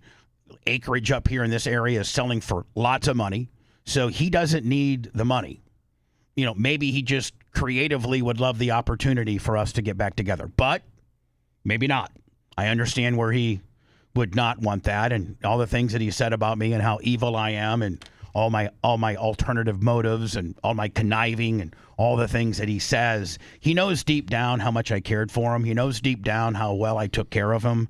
And I think if he was to be honest, which I'm sure that, Brian, this monologue in itself is going to be used against me, even though I'm trying to take the high road. I just say you say what you feel and mean, and don't worry about how they're going to use it or spin it. I will say, in watching your interactions with everybody over the years, I think he is definitely one of the few people that you genuinely respected and admired, and to this day, and I think you held him in a high regard. I held him in the highest regard with regards to his talent. He's the best I've ever seen. He's the best I've ever had. He's probably arguably the best parody guy in the history of radio. I've heard Bob and Tom. I've heard Howard's guys. And nobody can hold a candle to him.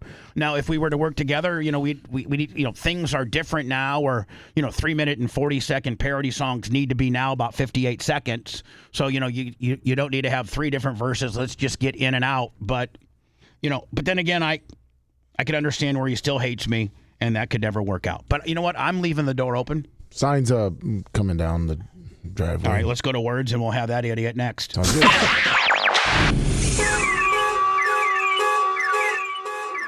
He's calling shenanigans on the D. The Bubba the Love Sponge Show returns after these words.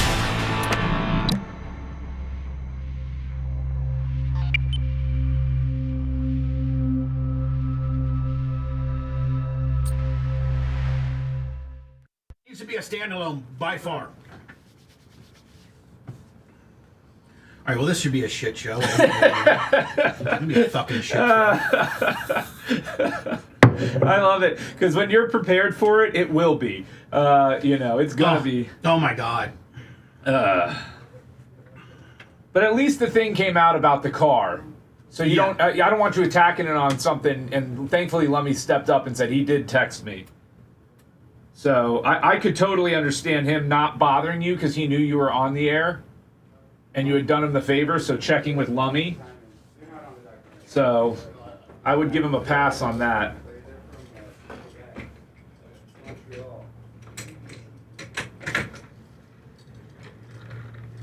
Good morning. What's up, Mr. Stein? What's up, baby? How you doing, man? Where should I sit, Bubba? Right there, but I'm not talking to you because I want to save our spontaneity for the air. Okay. So no, no pre-talk. Have them set up. They got 4 minutes. Okay, you got 4 minutes. So come get set up, and then this is Simone or Simon, and then Matt. And then be prepared because I'm going to ask Simone some questions. Yeah, put him. Well, we don't. He's got to probably use your mic. Okay. Hey, Simon, Okay, perfect. Yeah, we sorry you had to deal with this fucker. Yeah, what's going on? He's a piece of shit. I hope you Dude, see. that board I looks hope you sick. see that. I should release it. Hold on, I'm gonna save all this for the air, but I got some stuff to tell you guys. Yeah, Please. cook us. I will. Matt's cool. Simon's a little bitch. Dude. Yeah. No, I'm kidding. Actually, Simon's No, kind the of biggest bitch is you. Well, Simon's a little. No. Fuck Simon. It ain't about Simon. It's about you, and you're a bitch. Dude, this looks sick. I'm a bitch? No, no, not you, Simon. Alex is a bitch. Simon, you're the fucking. You know what you are, Simon? You know what you are, Simon? You're the victim. I've spent. That's what the fuck you are. You're the victim over this little bitch, this little spoiled brat bitch who gets his way, can't be told no. And this is some of his worst work ever in Tampa. It's fucking hack. I know. Straight hack. Hack. Do you have any Kool-Aid pineapples? No, but I tell you what, man, I wouldn't even use any of this shit that he's done in Tampa. It's horrible. Okay. The gay shit, the Scientology. Hey, let's save it for the air. Low-hanging fruit at best. Horrible. Okay, well, we'll get into it. To bamboozle this really high-dollar fucking French, Canadian, whatever the fuck they are, coming down here to America, make them rent cars. Missing out on the World Cup. They could have watched these motherfuckers, they're in the World Cup race. and they're down here following your could have fucking been at the stadium. glorified. Hey, do they not know that you're a glorified used car salesman? Do they not know that? I still sell used cars. Do they not know that you will put like honey and peanut butter in the transmission so that it'll shift better while you try to get that car for a $600 profit? Okay, so you put block sealer in a car. Do you guys know? Do they not know that you They've read my Wikipedia. Do they not know that the They know majority of your family Yeah. wealth came from the bail bondsman industry, which is just absolutely fucking corrupt to begin with? No, we help out criminals. Doing business with criminals. They didn't do their due diligence. Is a difficult business, and I bet you know what? I bet you they're disappointed in your 3 performances because they're horrible. They're some of the worst I've ever seen. I'm going to do my best one today. What, at the surgery center? At the Tampa City. We got to leave here at 8:30 so I can go to Tampa City Hall. What's this one about? Being gay with lipstick? Maybe. Jesus. What really? What is your? I wanted to do the Kool-Aid pickles and say that I have organic ones and I'm sick of the black ones because I got sick from them. Stupid, dumb. Because it's racist. You should have gone after Jane Castor. I brought her up. Brought her up that she was the first gay mayor in a major city. Well, I can go after her now. That's not heat. What are you going to go after her for? I don't know. I say she's a big dyke. Why don't you go after the fact that it's a big nepotism deal and just her last name alone got her elected and that she's really not very talented. Is her dad mayor? Have you ever heard of castor oil? Oh, no, I'm joking. He almost believed it. I know, I did. I don't know what the fuck. I don't know. You don't know what the fuck about nothing. Castor oil is like a natural came down oil here that makes you shit yourself. You know what today? You know what your 3 things have shown? Your unpreparedness. You just wing it, and you think that it'll always work. And sometimes you miss it, bud. Yeah, and my car's 100. sitting at my fucking place. I went out there and delivered it at 6 o'clock on a Tuesday morning. Yeah, I'm gonna have to get it because I'm already bringing it back. No. It's done. My girlfriend delivered. Your window of using my car is over, motherfucker. I had to rent a car because I needed it immediately that day. It was there. Okay. My word is my word. When I tell you it's going to be there, lover, it's going to be there. Okay. Look at. He's fucking defeated, Simon. I'm not defeated. I mean, I'm almost motivated now more to go to the Tampa. We got to get out of here so I can go. We got to do a show. Oh, yeah, we can make us a 15-minute segment in 30 instead of a 30. The sooner you get the fuck out of here, the better. Okay. I know. We're going to get out of there. And I'm as uncomfortable as you are. I don't want this.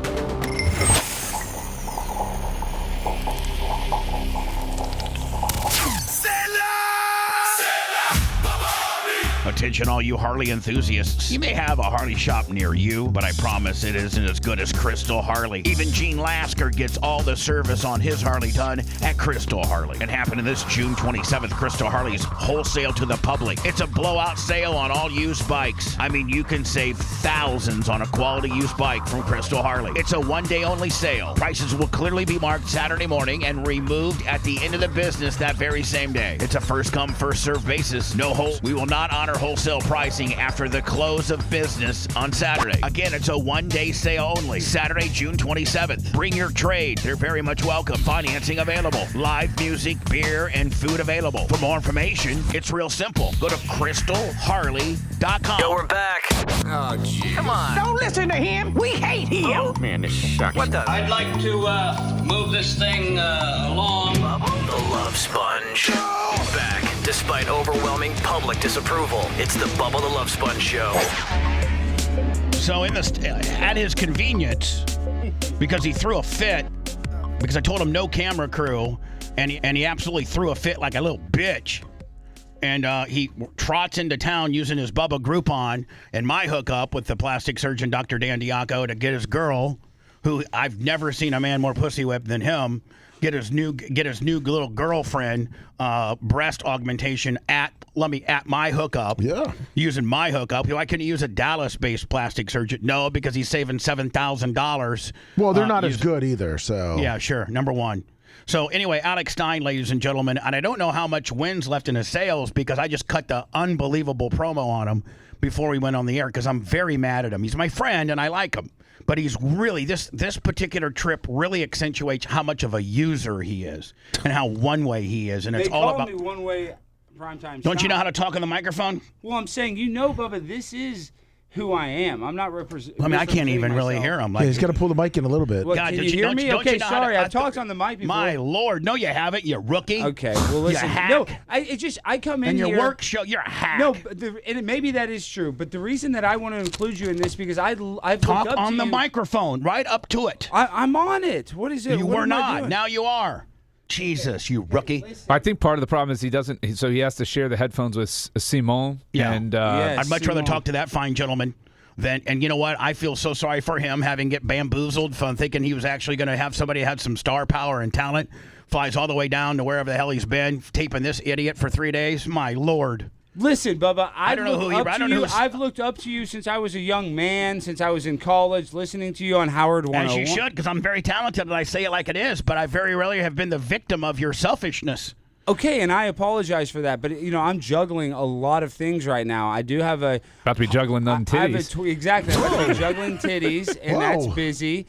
I'm flying here. I have 2 cameramen that speak French as their dominant language for one of the biggest networks. It doesn't matter what nationality you are or what language you speak. A person can easily see that you're an absolute scammer, hack. Just and that's fair. And that's fine. You know what we call it here in America? Flim-flamming. You're just a flim-flamming used car salesman with a bond kicker. Well, bail bond. I'm out here. I'm doing the best that I can. When you think of like a business that's kind of shady, you instantaneously think of bail bonds. And ask Alex where his father made his fortune. Bail bonds. Bailing people out of jail. Babyface is an attorney. You have to deal. These people need help. Alex was also a bail bondsman too, I think. Yeah. I agree. And Bubba, he's actually here bringing you flowers. I would let him speak his piece here as to why he wanted the camera crew. He's saying he wanted the camera crew so he could roll in here like a big fancy radio guy. Look at me. I can get on a big time show. Look at me. I can go be disruptive on a city council meeting. Look at me. My girl's getting brand new boobs. Look at me. Look at me. Look at me. That's what, fair. And you know that I have attention deficit disorder, and so sometimes. So do I. Everybody does. I know, and so I'm craving and you take a lot attention. Of, you take I a lot don't of always make and it you're about heavily me. medicated for all of that, all this stuff you take. These people don't even know the illicitness of what you take. My Lord. Wow. Well, listen, they did know that we went kettle. we actually went to. Hi, I'm the kettle and you're the pot. Let's be black together, please. But Bubba, so Simone thought we were going to go to jail because we went to Clearwater Beach, and above Hogan's gift store, there's a guy that sells marijuana, but what he calls marijuana. His name's Matt. Yeah, his name's Matt. I know Matt. But how can he sell? Simon thought it's real weed. Simon's like, this is illegal. Simon, what did you think? Did you think we bought real weed? That's what he said? THCA. It's THCA. So it's THCA. Yeah, and they make it look like they sell flowers. Hold on, it's THC, eh? That's what it is. THC, y'all hater. We're gonna go to the vape shop, don't you know, and get us some THC, eh? Well, they knew what we were doing, so they saw that I was. By the way, I love Canadians. I would have much rather just had Simon roll in here like the big Sling D film producer that he is, and maybe talk about the ins and outs of whatever the hell he's got going on. Than your stupid ass in here. You first of all, you know that I told you when I had you on. Let's just just walk through this process if we could. So I had you on the air last week, and you're like, oh, I want to bring this film crew in. I'm like, Alex, I don't want a film crew in. I just moved to these studios. It's where I live now. It's a little too evasive. I'm not quite ready for that. Yeah. Oh, no, you got to. They're the biggest French-Canadian yippee-yo. They're like Fox TV of Montreal. They're the best ever. I'm like, I appreciate that. They're big time. But I don't need that right now. So I left it with you after that interview you did with me, or the phoner that you did with me last week, with a hard no. And you know that. Yes. So then you did not correct any of that. You get a hold of Lummy and you lie. You lie to him because you're a liar. Because you're an absolute liar, and you've been coddled all your life as a single child whose father is afraid to tell him no, and quite frankly, no is not in your vocabulary because you're just a little bitch who can't ever accept no. And so you knew that it was a no. You manipulated Lummy as if it was a yes, and just assumed that you were going to bring the film crew in. Yes, I did. And you did not have any conversations with me. The first conversation I had with you is once Lummy finally laid his foot down and he told you it was a hard no on the camera crew. So I'm laying in bed getting ready to wrap it up, take my sleep medication. I'm heavily medicated like you are, and all of a sudden my phone rings and it's your dumb ass, and I'm like, I could just send in a voicemail, or I could just be a friend, and even though it's going to come with a bunch of nonsense, answer it. So I answer it, and here you're already on one. Hard telling how many Adderall deeps you are at this point, and you're just like nonstop. You will not take no as an answer. I was just going to ask you for an Adderall, but okay. No, I don't have any.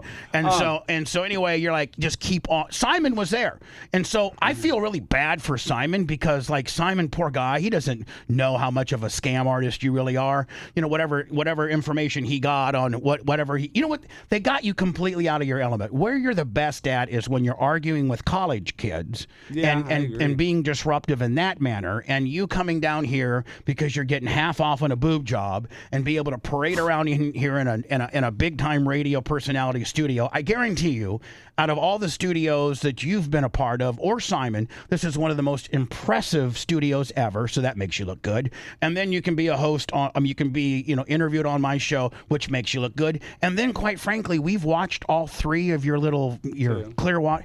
Not your best work, my friend. And so I feel sorry for Simon because he's going to come back with horrible footage. He may have to answer to somebody. They're going to be like, man, I thought this guy was, kind of had the it factor. He's a glorified bail bondsman with a used car kicker. Simon was getting scared coming back to the studio. He said, this is, how do you say, deliverance? No?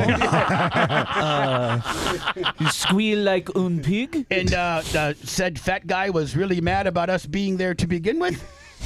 So what part of that conversation, my friend, from you getting your Bubba Groupon tit job to you being unbelievably more pussy whipped than I've ever seen you in my entire life, bring a film crew from another country down here to cover your exploit, and you've not put in your best work, and you wedged your way onto my show when I said no.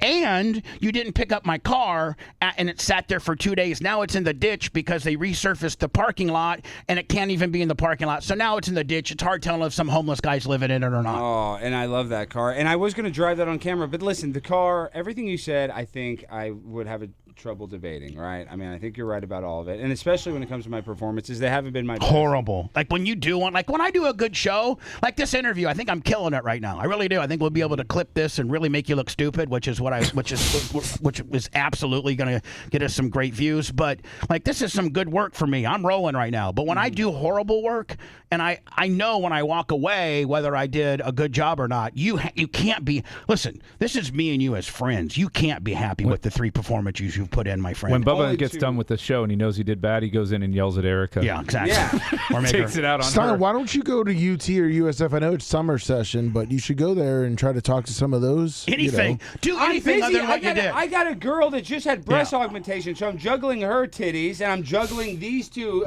freaks from that you completely misrepresented yourself. I know that Simon I didn't misrepresent myself. They think what I've done is really edgy and racist, and they think I'm going to get canceled in Canada, and I don't even think I've been that bad. They've been shocked by it. They thought what I've done has been pretty bad. What is this all about? Why are they following Well, you? the other person they're following, we can't announce, is a... Get on the microphone. I'm on the mic. I don't know why it can't pick me up. I'm literally on the mic. I'm giving the mic. Beat your ass. Okay. I don't want you to get too... I'm on the mic. That's how you stay consistently on it. Okay, so... They're following another huge political creator. We're not going to say who it is. This is a 4-part series. And Simon, you explain it. Explain what you're doing. Poor Simon. I feel so sorry. He's got to go to therapy after this. Yeah, it's a project about the United States, and we're following a bunch of groups. Should have followed me, Simon. I'm way more popular and entertaining than this guy. I mean, you've spent 5 months. You can tell how much more talent I have than this guy. If there's a second season, I'll call you. Mm-hmm. Look at Simon, how he works at mic, though. You can hear him perfectly. Because you know why? Because he's a professional Frenchman, my friend. I have the utmost respect for Simon, and I feel sorry for him. He's a victim at this point. Well, I'm a used car salesman, so you know Johnny K, $100. Get on the mic. Johnny K, love me the steel slinging, $100. Thank you. Dr. Remulax, Simon, 25. we got the it factor so much. There's a guy in Valparaiso, Indiana that loves the show much that he just sent me a $100 bill. Now, I mean, Alex can't do that. He has no way of generating that type of monetization on his content. Is this turning into why they should have followed you and not Alex? I guarantee you that. I guarantee you that. Bubba's mad. And Bubba, you did say, I don't want to be an extra in your documentary, and I think Babyface was actually trying to help me. No, I wanted you included because you're somebody that I've looked up to for a long time, somebody that I consider you have to admit. Let's just a mentor of mine. Let's put all the shtick aside. You have to admit that you did me kind of dirty on this whole thing, on how I wanted this to go down and how you demanded it to go down. And you're even in the reason you're all even in. You don't come to Tampa, Florida for 6 days willy-nilly. It's because you're getting 50% on a boob job with my guy, and then you decided to bring a film crew with you to make yourself look, Johnny Big Shot. Well, I don't know dates very well, but I believe this is the 6th month of the year, and this is my 3rd trip since January to Tampa. So I do think I come here quite a bit, if we're being intellectually honest. And if we're going to be intellectually honest, you got 0 content each time you were here. It was probably more of a pleasurable. Oh, God forbid I want to go to Tampa Bay and have a pleasurable vacation in Florida on the beach. I'm the bad guy. Because I'm in landlocked Dallas. I tell you this all the time. Yes. It's fun to go to Clearwater Beach for me. I'm sorry. I just turned off his microphone because I can't take it much longer. Let me ask you a question. In the 3 other times that he's been here this fiscal year, how many times has he actually traipsed his ass into the studio? He wasn't even ready yet. Zero. This is the first time I've been here since it's been ready. No, the other one too. We had your birthday. I was here for your birthday. Yeah, I saw the studio, so I have been here. So roasted. Bubba, Yes. He was there for $199. Yes. Bubba, if you do remember your birthday when he was 3 hours late. I was 3 hours late to his birthday. I went to the other house and I almost got shot. It's all on you. It's based on your availability. It's based in the world that you live in. You don't ever take anybody else in consideration. But that's who he is. You know this about him. That's true. Thank you, Babyface. That's why you just like Stein so much. I just hope that the documentary crew is able to document and to show just how flim-flammy and how just irresponsible and unprepared he is. And he's a charlatan at best. And so he bamboozled them into coming into a whole other country, and that he was Johnny Big Shots, and now he's here. And I didn't want I just wanted him not to be here.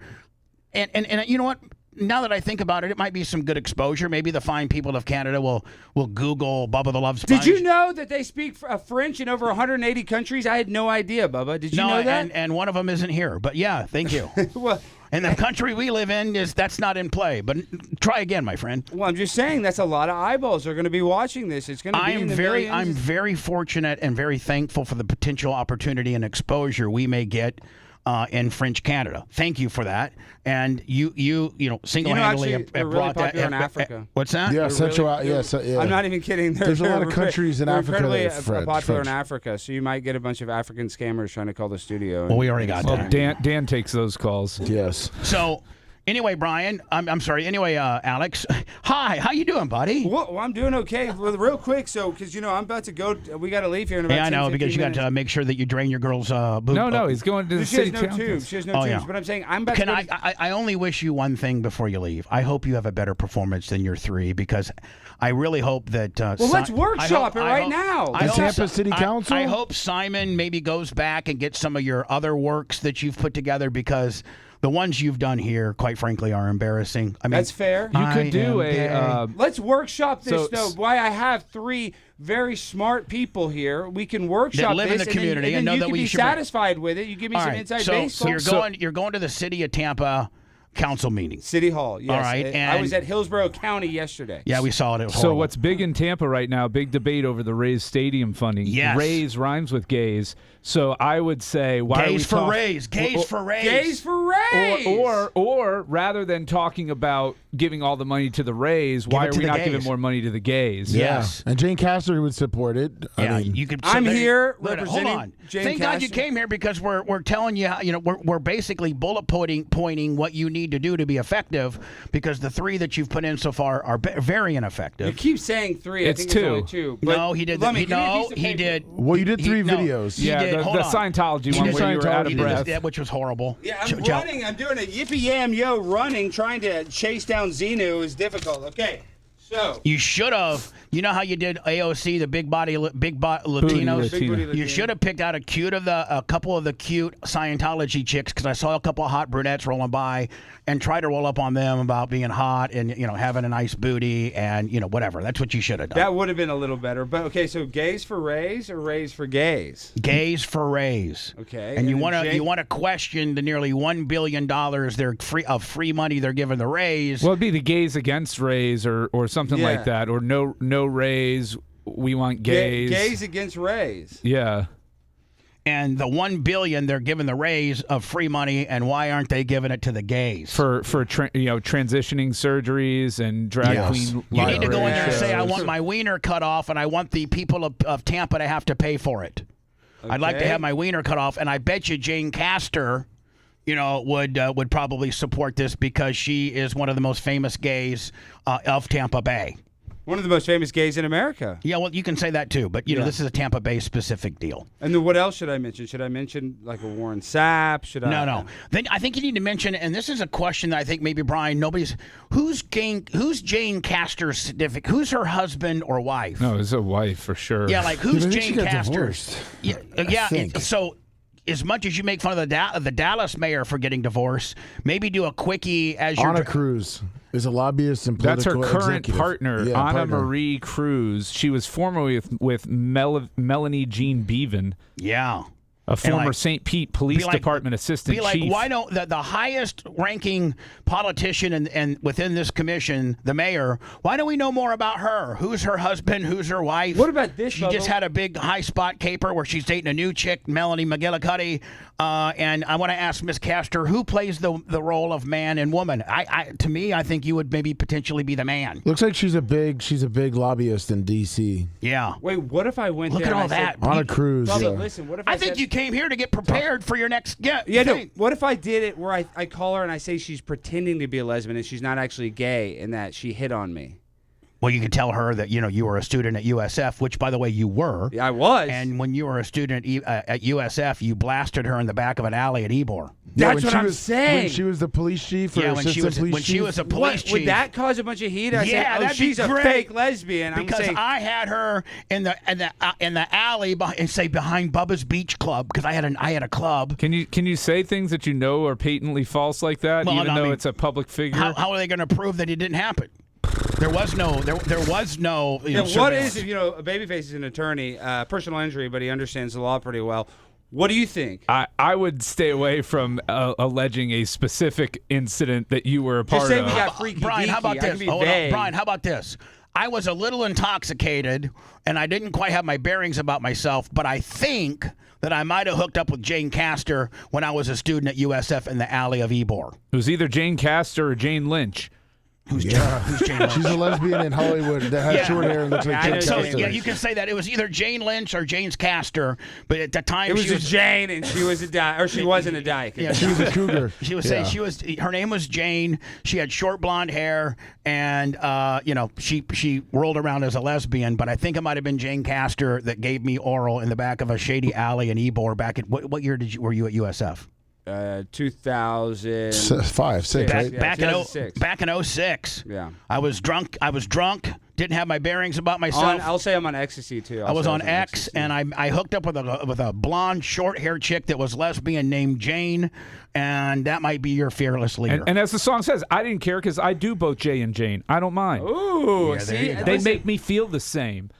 And I think that if I called her out for being a fake lesbian, that would trigger her. Man, you know how much better we could have made your trip? Look how much better we're making this bit already. I know. I need your help. That's why I brought you here, Bubba. He's singing your praises. Yeah, you're idiot. I've only been nice to you. And listen, I apologize. I don't have. I think Simon's seeing how talented we are and be like, man, we really missed the boat on who we followed around for the week. You keep saying that, Bubba. You keep saying that. Well, I mean, he's thinking that right now. I promise you, he is. Well, he's going to do. They're actually waiting to find out if they get picked up for a second season. I don't know if we're allowed to say you know that. what? I need to ask Simon. You know what? Can we give? I know that you got your video footage here, but you're not getting the mic processing. Do you want us to send you the audio of this particular segment so you have it processed? Yeah, please. And the video. Yeah. We'll send. Let me make sure he gets it all. He gets the video. He gets the audio. Sync up everything. And have you ever watched a guy pave a dirt track before? You want to come do that this weekend? Simon, wait. Simon, have you heard of a documentary called "Video Killed the Radio Star"? Bubba has a great documentary, and it's about Hogan. It's about You never mentioned that to him, your best friend? Come on, Stein. How do you not mention that? Oh, my God. Bubba has a hit documentary that Simon will critique. Simon, you have to watch it. It's called Video Killed the Radio Star, and it's all about Bubba and about his connection to how he got canceled and how it was an inside job. And it's connected to some high-level people, and I actually do think that Simon could help illuminate your documentary. I'm not kidding. But he didn't. He didn't tell me about it. No, of course not. Simon, do you know about Hulk Hogan? Yeah, obviously. Oh yeah. Hulk Hogan and the sex tape. Yeah. Bubba. Hold on here. Hold on, Simon. I know about Simon, the hold doctor on. and everything. But Simon, hold on. This is actually the sizzle reel, which might give you a small little understanding of the documentary. Hulk Hogan filed 2 lawsuits today against Heather Clem and her ex-husband, Bubba the Love Sponge. You did what? You let your wife have sex with Hogan? I was like, well, how the hell did somebody get a hold of that tape? And you didn't know you'd been videoed? No, I had no idea there was a camera set up. The video somehow got into the hands of Gawker Media. Who the hell leaked this? Right. Now you say, listen, the problem. I guess he feels you leaked it. Are you stupid? At that point, I knew it was over. Like him or not, Bubba the Love Sponge is one of the most famous people the Bay Area has ever produced. Bubba's been named DJ of the Year by Billboard magazine. We were #1 by far. Bubba was constantly getting in trouble. Bubba admits to being fired from 4 radio stations for outrageous behavior. And he was never afraid to pick fights with local politicians. News channels reported his best friend leaked the tape. The allegation that Bubba was the one that released this tape is ludicrous. When we lost the contract with SiriusXM, there started to be some resentment. Let's work together. Let's get Bubba off the morning show. It was just like, what do we have to do to kill this motherfucker? Hogan knows Bubba didn't sell that tape, didn't give that tape away. It was stolen from him. This conduct is rife with criminal activity. The feds have videotapes of it where Hulk Hogan was in a room next to it and money is being offered for the tape. Keith Davidson calls David Houston, who's Hulk Hogan's personal attorney, to tell him that they have these DVDs and they want $300,000. You have a case on a silver platter served to the prosecutor. How did they get his cooperation? What leverage did they have? Keith Davidson doesn't get charged. He knows Cohen. Cohen miraculously flips. Cohen testifies against Trump. How do we get there? Pull the string. Bubba?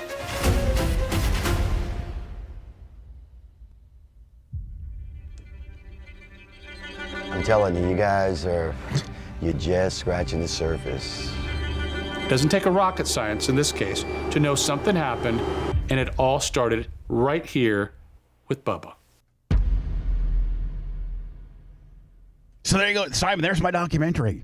I'll watch it. I promise. It's on Apple TV and Amazon Prime, and if you give me his contact information, Alex, I'll send him a $2 off coupon.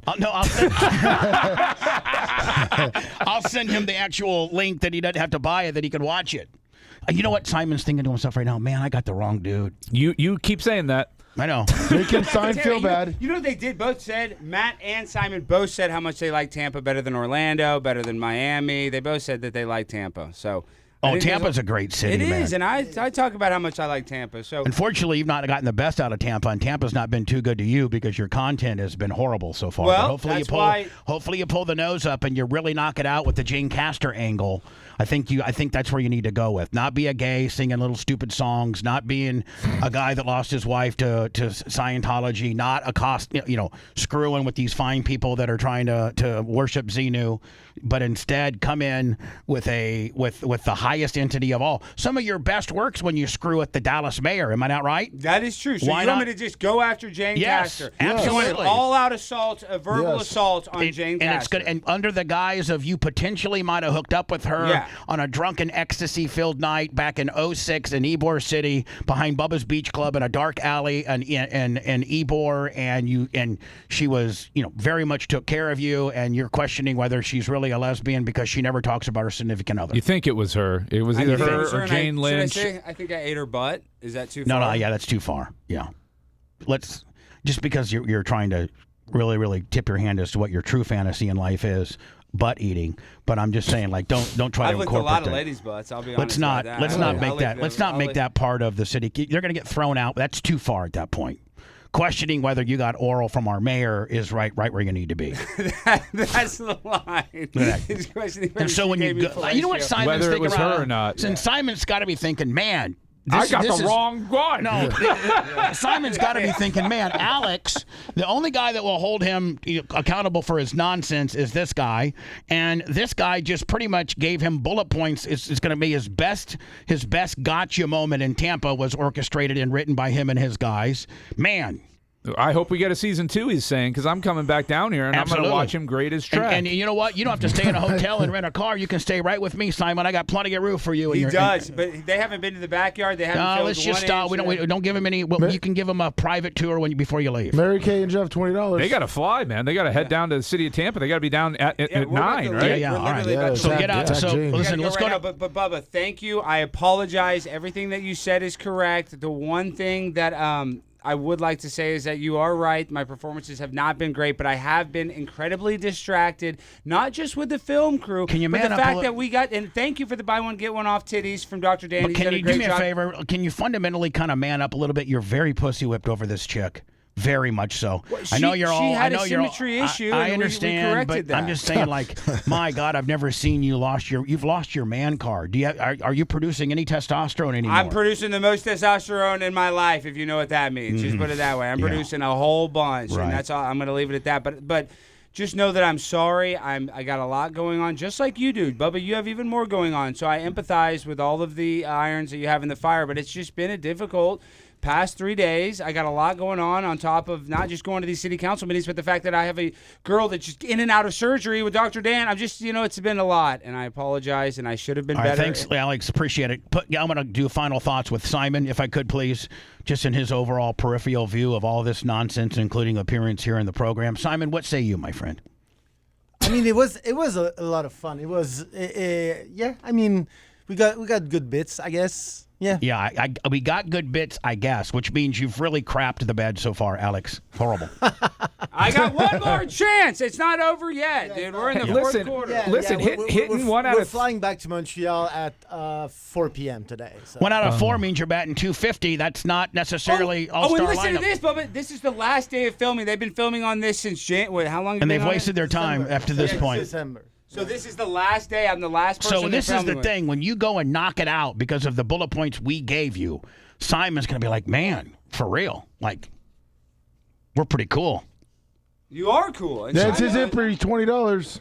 Anyway. Well, it's interesting because we got the whole process of writing the script, you helping him. Really, really interesting to get behind the scene. And you know what? Now all the pressure's on him because we've laid it out how it could be absolutely brilliant. The other 3 sucked. And when this one he knocks out of the park, hopefully it's all on him. There's a lot of pressure on him. But if he could knock it out of the park, then they could piggyback, the setup, which is on the on-air deal, us walking it through, then you nailing it, and he actually gets that oh wow footage that he's spent 7 days trying to get. You going to do that, Stein? Stein, it's on you, bro. It's all on me. Let's go. We're gonna get the hell on the road. Do not blow it. But... Don't blow it, my friend. He's a gamer. He's gonna show up. Thank you, Alex. I believe in you, my friend. Full faith. Even though you're a flim-flamming used car salesman, I believe in you, my friend. I really do. And I wish you the very best. I love you, Bubba. Do you need my car or not? Because I'm going to pick it up today. No, I need it today because I'm about to drop off my car. I'm in a Jeep Rubicon. They gave me a. All right, listen to me. They the think key, I'm in a. It's in the ditch, and the key is in the kitchen. I'll give you the code to get into the kitchen to get the key. Because I'm going to drop them off at the airport probably, then return the rental, then get your car. Okay. All right. Otherwise, I'm going to pick it up later today. Don't. No, I need it. Simon, really nice to meet you. And we'll get you all the audio and video to sync up so that you guys got the on-air, the process video chain. What's going on? No, Stein, I had let him borrow a piece of paper, and then he ripped my paper off. All right. Listen, let's go to words. Welcome out. Of course he did. Don't chalk up their behavior to being crazy rednecks. Yeah, think about that. They're just totally insane.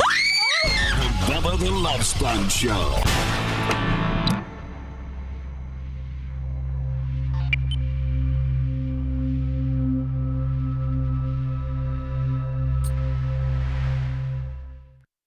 They need to get the we'll get it. We'll get it from you. Don't fucking. I know. Don't flim-flam me, motherfucker. We gotta go straight to freaking. Hey, let's see. Hey, we gave you what you needed to do. Let's see if you can knock it out. Jane Castor. Hey, put Bubba's Beach Club behind Bubba's Beach Club in a dark alley. Bubba's Beach Club. I'm definitely gonna make it. We gotta sign releases. Yo, is it locked? Look at the truck today. Are the keys in it?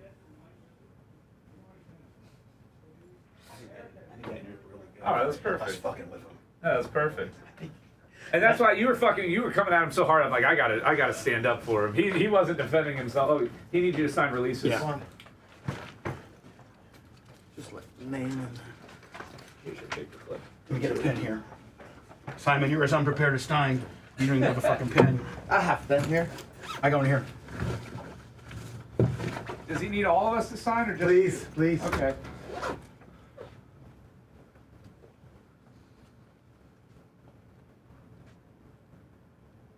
Okay, there you go. And then I need a pen. Me and Lummy have to sign. So, Simon, get with my guys to get you the video. Please. I mean the feed, because it's all processed. It sounds really good. It got the 4-camera shoot, the whole 9 yards, and you can shoestring that in however you need it. I just. The big muscle guy. Yeah, with my email. Thank you very much. Or Lummy will get it for you. Yeah. We'll email you the file, the whole 9 yards. All right, thank you very much. I really appreciate it. Tell Lummy to, don't take my pen. No, it's right here. My favorite pen. Thank you, Simon. Thank you. If you need anything, let me know. Hey, Thanks, Simon. for having us. Simon, get my number from Alex and text me so I have your number so I can send you a link to that documentary. Perfect. Thank you, Alex. Thank you, Simon. Thanks.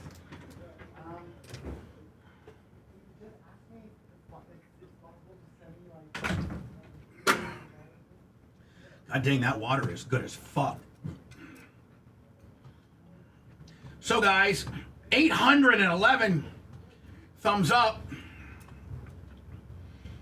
818. I think that was pretty good, don't you think?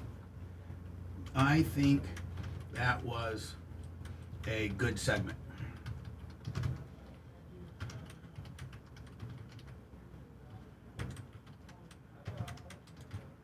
Drop me a comment.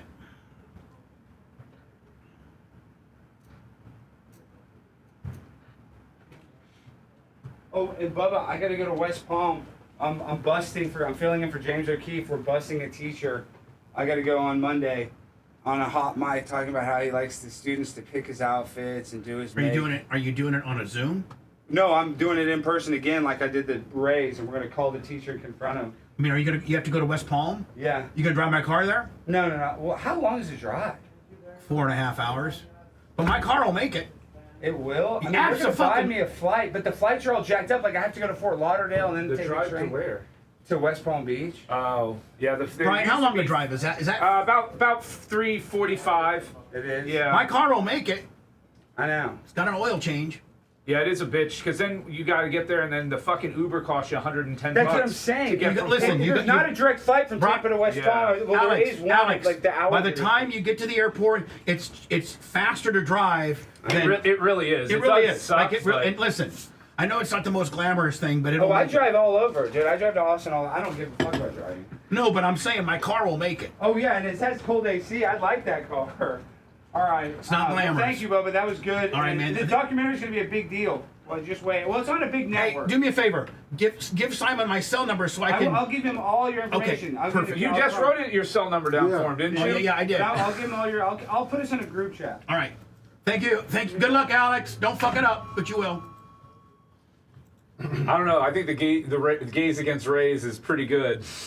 I don't know. I think Jane Castor. Nobody's ever called out Jane Castor like that. True. That too. Yeah. I mean, nobody's ever. He's got 3 minutes. He can cover both issues.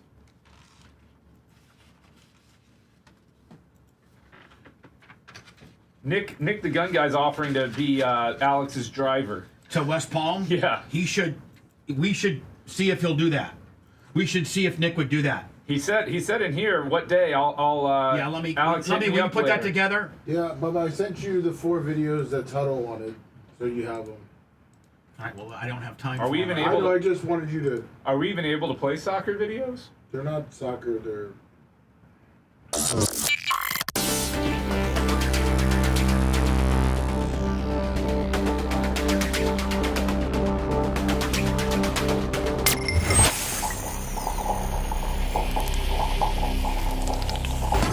I apologize for interrupting your regular program. Yo, Power Pick, hello. Should hit these with everything we got, sir.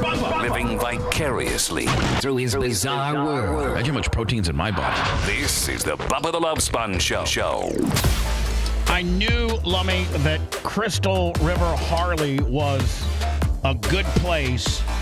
And I've known it for a while, but yesterday it was really brought home and validated when Lasker comes to me after the show and goes, I need he's got 2 Harleys. I need my full-blown dresser. I need some handlebar work and some exhaust work. And what's Crystal Harley's service department? I'm going to be trailering my Harley up there to Crystal River Harley to have him work out. My buddy had some work done there. He said it's way better than the Tampa place. So I said, okay, well, listen. I mean, don't expect to get the Bubba free deal. They might give you a little bit of a discount because you're on the show, but they're a client. And they really, really, really kick ass. So Lasker's actually sending his hog up to Crystal River Harley to get serviced because he heard good things about it. Also, don't forget, it's a 1-day sale only on Saturday, June 27th. They literally, at the open of business, mark down these used Harleys.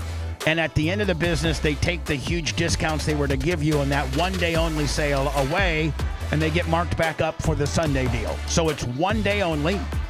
Prices get clearly marked Saturday morning, and at the end of business day, that Saturday, June 27th, they get jacked back up. So save a few $1,000 if you're looking for a used Harley on Saturday, June 27th. Go to crystalriverharley.com. It's wholesale to the public. They're blowing out their used bikes, and then the prices get jacked back up at the end of business day on Saturday the 27th. So get there early. It's a first come, first served basis. They're not making any holds or anything like that. Go to crystalriverharley.com for their used inventory if you got an eye on a bike. And I would get there as soon as they open. If you really got an eye on a bike and that's your bike you need, get there at the opening of business day on Saturday the 27th of June and be the first one to put a bid on that bike and get it. Otherwise, you're done. Kick yourself in the ass. You could have saved another $3,000 on this bike. Somebody else is driving it up and down the road. crystalriverharley.com. Great people. Yeah, and on Saturday, too, it's Customer Appreciation Day, so there's going to be free pizza from 11 to 2. Beer, pizza. Yep. There's a band, live music. So Nick the gun guy, which, by the way, man, Lummy, I know that this glass gate has been... Big E, $100. Oh, man, Big E's putting together a computer for me. Nice. Thank you, Big E. He's really quite the computer whiz. Yes. But anyway, Nick the gun guy is the one that put the glass deal together. It's been a 6 weeks process, some ups and downs, but it's now installed. And you know what? It automatically, one thing that I noticed that the glass behind Brian does, now between the equipment rack and us is a very nice, tempered, thick wall of glass. And it, deadens the studio and the studio sound So, again, man, Biggie 100. Did I just miss that? No, Lummy called it out, and then he thanked him and said he was working on a computer. I don't know what your attention span is. Jesus Christ! But I didn't hear. You talk about juggling balls. Yeah, we know. And the things that I got in my life right now. Ball juggler. From being on camera to making sure the segment with Alex went good to just everything, to getting ready for Tuttle at 9:15 to. Brian, I still can't thank you enough for giving me the topic that got me down the road on the Manson deal, because I truly have wanted to say those things, but never had the opening, if you will, to broach the subject. Okay. If that's the right word. Yeah, no, absolutely. So thank you. And you know what? Let's do that every time. Three little. Yeah, question Thursday. 3 question Thursday.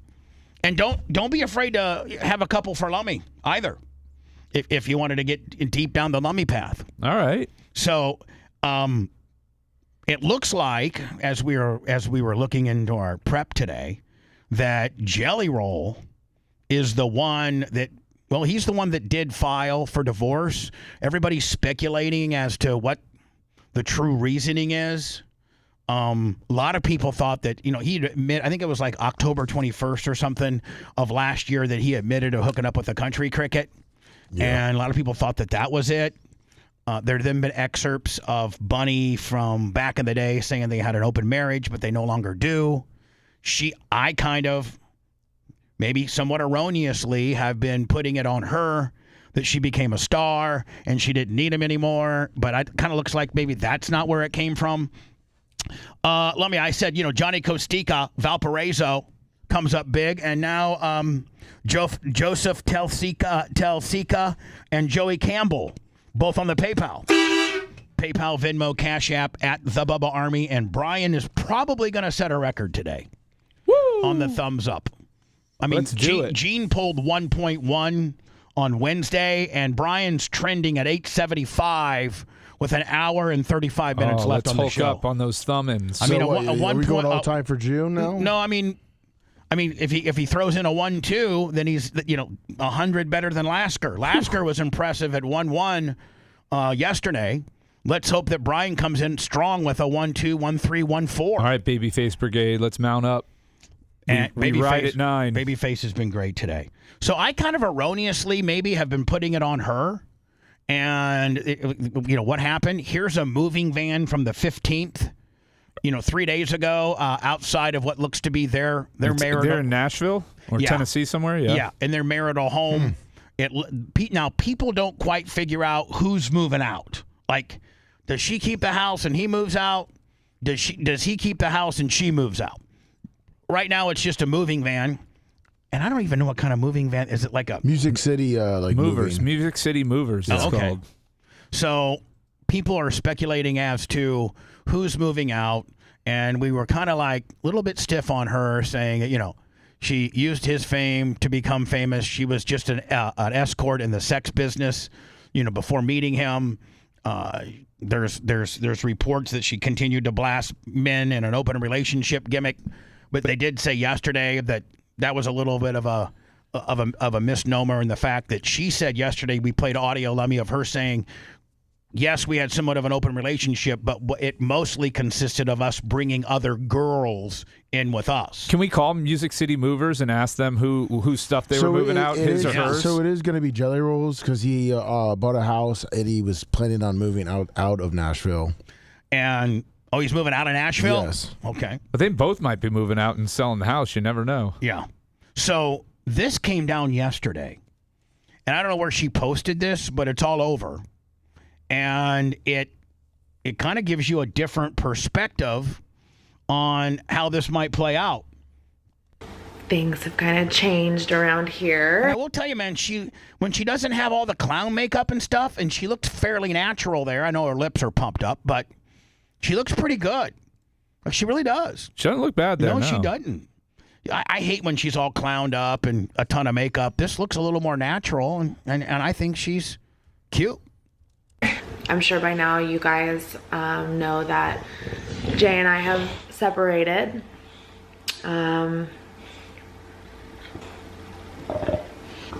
Sorry. It's It's been hard and, you know, for the best. And I'm not going to talk about why we separated. He has his version, I have my version, but... Now, Brian, what does that mean? You know, you're the attorney. You work closely with Gina. She's family law, you know, one of the best in the area. What is that? If you were to... Yeah, I mean, if you were to dissect that, what's that mean? You know, couples have differences of opinion. But usually it's a clear-cut reason, you know, and there's not, you got this opinion and I got that. It's you did this, usually.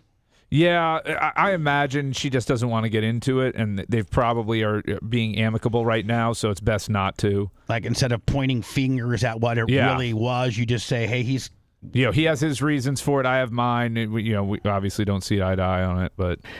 Hopefully one day we'll be able to be friends. But anyways, those are some cheap cabinets for a nice house. I was getting ready to say, and not necessarily the most expensive, 12 by 12 bullcrap tile either. Yeah, I hope that's a guest house she's in. And that's really some cheap cabinets. Yeah, there's no handles, there's no knobs, nothing. And it's really kind of 70s, 80s, right? Nothing contemporary at all. Yeah, that would be like late 90s, early 2000s look. Yeah, or maybe even early 2010s.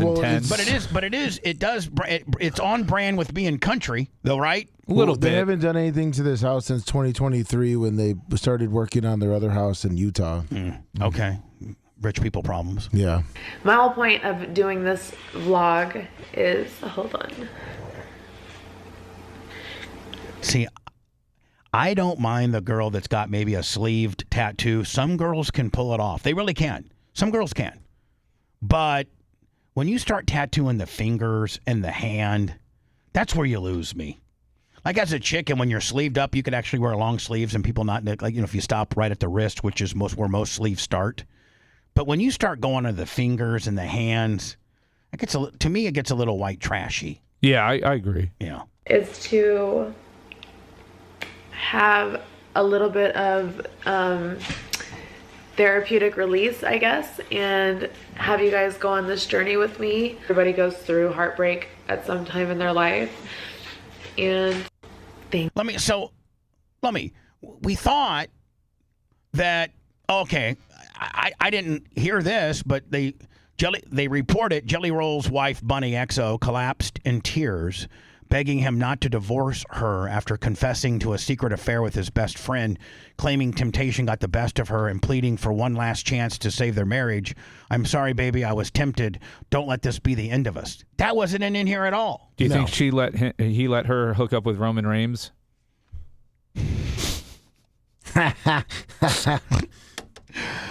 And then Roman Reigns dropped the N-word?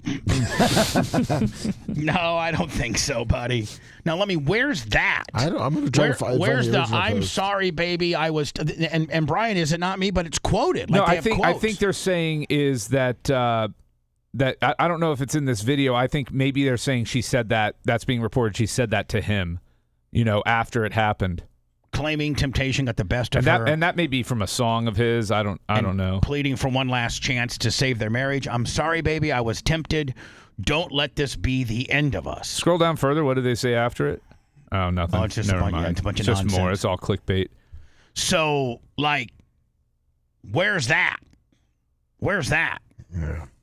And, their marriage, he was freshly out of prison, fat as hell, and really slimmed up, really looks good, really got very pop culturally popular, not just in the country world, but he's WWE, man. Yeah, I mean, he's everywhere, very talented, and she also got very popular, very, very popular. I bet she's making a couple million easily on all of her content platforms. It says she's between 3 to 5 million. Yeah, so my estimates on her numbers that I've looked at, and I think that's a very accurate estimate, 3 to 5 million a year on her various platforms. So, Brian, for a woman that's formerly an escort, that's a pretty damn good living. 3 to 5 million. I mean, that's a pretty damn good living with anybody. 3 to 5 million. Oh yeah. But you would think that as much as they've been through, he often credits her for saving his life and, getting him on the straight and narrow and his weight loss journey and all this. You would think that they would have, a stronger bond to stay together. Like Brian, you and your wife's bond. If one of you truly messed up bad, I think you guys could go to counseling or sit down and forgive, and just because of the past, the long past that you have, the common child that you share. Yeah, I think the child is the biggest thing. Well, I think that's the tie that binds. I don't necessarily agree. I think that the early stages of you and your wife being together and the strong bond that you have, and you had a lot of body of work of being just you and her, I think that is as strong as your child in some instances. No, that helps, but I think if there was really a bad transgression where, something, she cheated with my best friend or something, man, that's tough. And the only way I think I would be able to come back for that would be to try and make things work for my daughter but that would be tough. That would be tough. Yeah. I mean, yeah. Hopefully it never comes to that. Yeah, I don't think so. My wife's a good person. I'm a good person. We should be okay. Did you guys bowl it last night? We did bowl last night. I had one of my worst games ever, followed by a pretty good game. I had bowled a 181. Hold on, but what was the worst one? Oh, hold on. Can I guess? Yeah, go ahead. I crap the bed standards. Nope. 89. I got a 99. I was gonna say a 112. No, I was thinking if he says crap, it was under 100. I could not figure out the lane. Did you just say what? A 99? I bowled a 99. So I didn't even hit that. Is 100. that one of your worst? That is my worst game bowling as an adult. Yes, by far. Not even close. And I guarantee it was because you couldn't pick up a spare. I could not pick up a spare to save my life. I was throwing okay first balls. I mean, I had a couple splits, which were tough. But you were throwing 8s and 7s all day. Yeah. And 9s. And I could not figure out the lane. I can never pick out. Listen, I can't pick up that one. Is it the 10 pin or the 10? Yeah. If you throw a ball with a hook at all that hooks right to left, the easiest way to pick it up is you go to the left, all the way to your left, and just blast it. Try to do blast right across. Yeah, and you do a straight ball, and you just throw it right between the first arrow and the right arrow, right between those two, and you throw it fast enough. It just is going to go right down that line. You'll hit it every time. Yeah, not every time. I'll miss it every time. It'll go right in the gutter for me. Well. 99, Brian, followed up by 181. 181, though. Yeah. And so now, when you guys do couples, is it 2 or 3 games? It's usually 3. 3 games. What old girl bowl? She got a 1.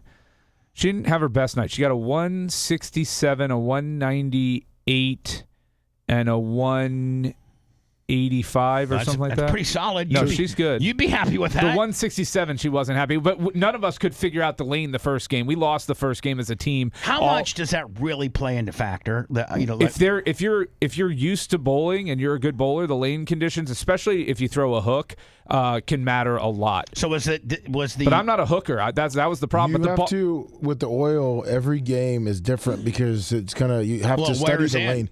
Yeah, wears in, and then also you got to be mindful of the other bowlers and how their balls reacting and they're across pushing, the lane. So they're pushing. Now, Brian, out. does it even have to do with what kind of ball they're throwing? Like, are some balls more grippy than others? I think the ball itself, Lummy can speak more to whether the polyurethane versus plastic, but I mean most people are using the nicer balls there. If they're in a league. You just got to make sure, when you're getting the game 2 and 3, you got to be wiping your ball down because then you're going to have too much oil, and especially. See, I don't wipe my ball. I just grab it and you throw it. Yeah, that's. I don't know about any lane conditions, any oil, what the next guy's throwing. I just take that ball if it fits my finger and I wing it down there. Period. Well, that's why you have inconsistencies. That's why I'll bowl an 85 one game and a 129 the next. So I ended up switching to the middle, and and I was hitting dead on the head, but as long as I was throwing it over 20 miles an hour, I was getting strikes from it. So it worked out pretty well. Yeah, you got to get the Brooklyn. I whip it. Now, how about your daughter? Does she bowl in a league? No leagues for her. We just go on like Sundays. When I was a kid on Saturday, our moms would drop us off down to the Gillum Lanes or the Warsaw Bowl Hole, and they actually had all Saturday morning were kid leagues. They have one on Saturday morning. It's just it's not very well run. It's chaotic, and there's a lot of people there. So And there might be a lot of weirdos there. Yeah, just Saturdays. And realistically, the only way you could really do that is if you stayed there, because I wouldn't want to just drop her off. Oh, I'm not dropping her off and leaving her at 8 years old. See, when we were kids, man, our moms just dropped us off because there was nobody around the corner ready to touch our wieners. There was no, there wasn't anybody taking pictures of us or anything like that. So your mom literally dropped you off at 8:30. They started bowling at 9, but it took like 30 minutes to herd the catch all up, to put you in the right lanes and everything like that. This is like us at like 7, 8, 9. And then we'd bowl 3 games. I think we brought $5. It was $5. And that was the best 3 hours. I think they came and picked you up like at 12 or 12:30, but it gave your mom like 3.5 hours on a Saturday to go clean the house or just do whatever she needed to do. And they literally would drop us off. Like, it was unheard of for your parents to sit there and watch you bowl 3 games. But in today's world, you could not even think about leaving your kid in fear of them getting abducted, getting molested. Well, I think the bowling alley doesn't want you just jumping your kids off. Right. Oh, no. Listen, tonight after 9 o'clock, you want to see kids getting dropped off.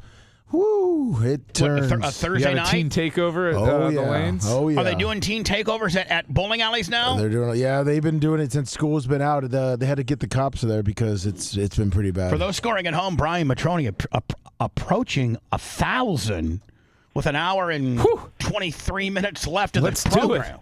Let's show these old timers how it's done by the young whippersnapper on the show. Hello. That brought a great little 3-question superset today. Thank you for that. Yeah, no problem. Hi, who's this? You're on the air. Go ahead. Good morning, Bubba. How are you? Good, bud. Hey, I know the topic yesterday you guys spoke about with these child touchers. Did you see the one that the sheriff's office caught yesterday, where him and his husband were foster parents and were abusing the foster children? That was actually, I think, in Great Britain. I think that was this was the one yesterday. Here, they caught him in Seminole, here in Pinellas. All right, let me. Can you look that up for me, Lummy? Yeah. Okay. So it was a local deal here in the Tampa Bay metro where 2 men were fostering a kid and they were molesting him? Over the last 9 years, they've fostered 25 children, and they have even adopted a handful of them. And apparently he was molesting quite a few of them. And the stuff he says in messages, this wasn't a sting. They caught him on apps saying how he enjoyed the feeling of a 4-year-old and stuff. Oh, my God. It was, what did you, any particular news station or where was this reported? On Facebook. On Facebook, it's IONTB.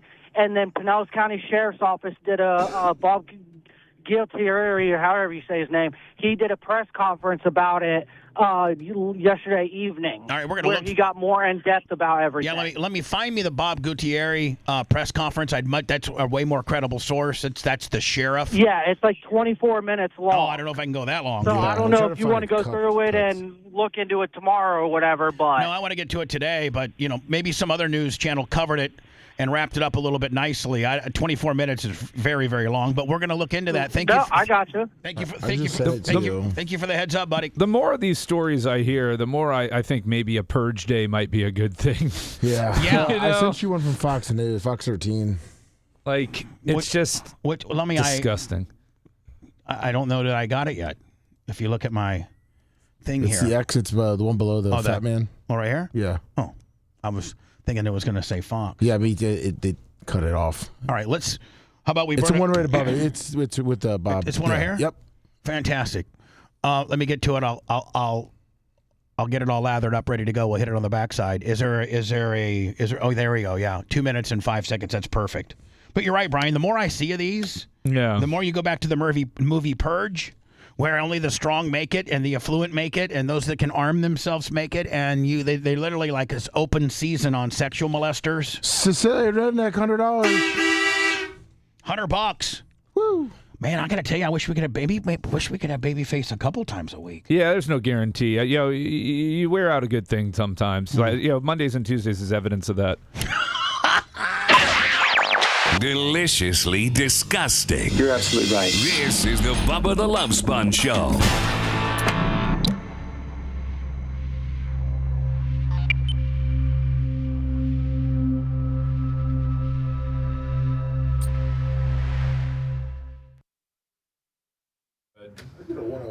That's great. What's that? Golf? Golf, yeah. And you used to go with your mom, right? Who, me? Yeah. No, we wouldn't golf. Yeah, you said you drive around and occasionally play a hole? No, yeah. I do remember that. Yeah, but... And I need to I gotta go pee. I probably need to do that again. That would be some good content, too. Because she could work the camera for me. But it's illegal to do that. I'm not paying any greens fees, and Janie's by the book. Oh. We could do a Bubba golf day. She thinks she's gonna get thrown out. Do you know her fucking homeowners association and CDD? Yeah, whatever, all that, just to live there every month is $800 a month. I believe it. I mean, it's like... But that probably includes grounds maintenance and here's the other thing, cable, right? Well, here's the other thing. She gets a new roof every 15 years, and they paint her house every 7 years. Yeah, so you're paying into that a little bit, so that's nice. And they keep the grounds. They keep the grounds, and does it include cable and trash and all that? No, but they got a really discounted rate for that. Yeah. So that's only like $40. Yeah, that's not too bad, but $800, that's brutal. That's rent. It used to be rent. Yeah, the other day I played. It was so fucking hot. It was. Oh yeah. Because we played at 3. Oh, that's why I'm so excited to go up north. We played at 3 o'clock, and it was like 5, 6 o'clock. Shit, I thought I was gonna lose my golf clubs. Listen to these stats: 77, 62, 74, 57, 76, 56, 77, 60, 78, 60, 79, 58. That's the weather I'm going up to, baby. That's a lot better. Yeah, it's fucking awesome. Well, the problem down here too is, especially where I was playing up, it's called Plantation Oaks. Oh yeah. But it was, I think we were at the 3rd hole, and it was a little breezy, a little overcast. It rained for about that rain 6.5 seconds. Oh, and it makes everything steam. And it just became a steam bomb. Yeah. I brought my little DeWalt fan. I had the DeWalt fan between me and the guy I was golfing with, and you couldn't feel the fan. Yeah. It was like it was thick. And then when you were walking, you felt the humidity like going like you were walking. You feel walking like almost you're in the jungle. Yeah. Yeah. That's the fucking worst. We gotta get with Macho Man. Eventually, I want to put some red lights outside this door. Yeah, we talked about that. Yeah, with the live. I like to have the police beacon. If we could just find one that was outside. An outside one. Yeah. Maybe even a strobe one that just flashed.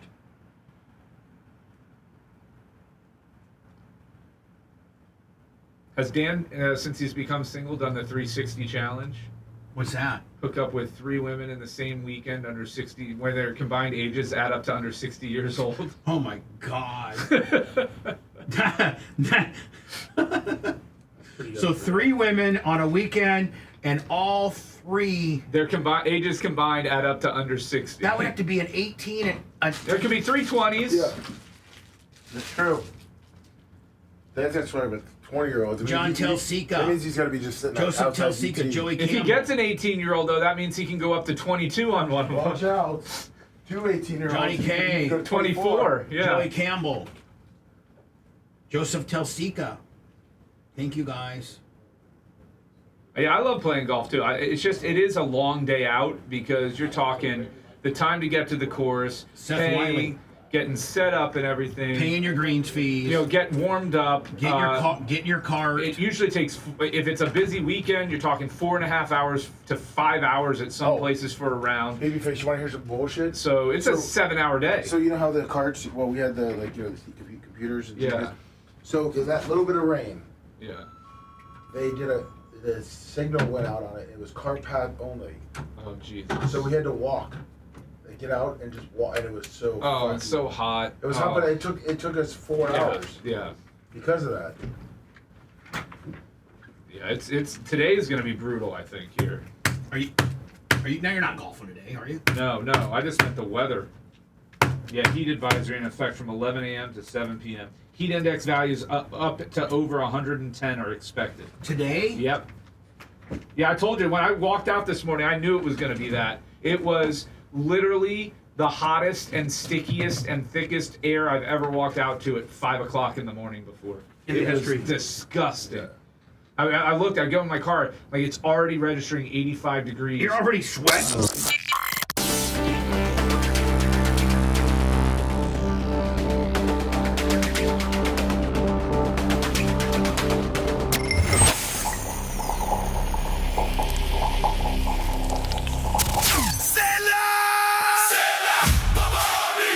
Clouds Vapor and Smoke Shop, your one-stop destination for all the good stuff. They've got Nick pipes, delicious edibles, and THC products. Also a wide selection of kratom and kava, killer glass pipe selection, and fresh incense to set the mood, all at the best prices. Full kratom and kava bars and relaxing lounges located at each one of their locations. Bay Pines, Largo, Clearwater, Palm Harbor. Mention Bubba Army and get 15% off your entire purchase. Strange Clouds Vapor and Smoke Shop. Come get lifted on good vibes. 4 locations serving the Tampa Bay area or online at shopstrangeclouds.com. Miracle of modern technology.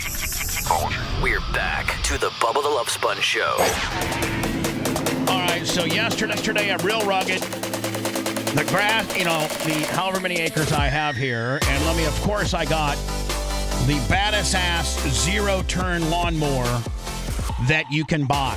Like, you can't buy a more rugged and better quality zero-turn mower. You got the Tiger Cat, the Cheetah, the Patriot. What do you want? I got the Tiger Cat 2. Nice. I'm sorry, the Turf. I got the Turf Tiger 2. Turf Tiger with the 72-foot, the 72-inch deck. I got the 72-inch deck. Woo. I got the 3-cylinder diesel.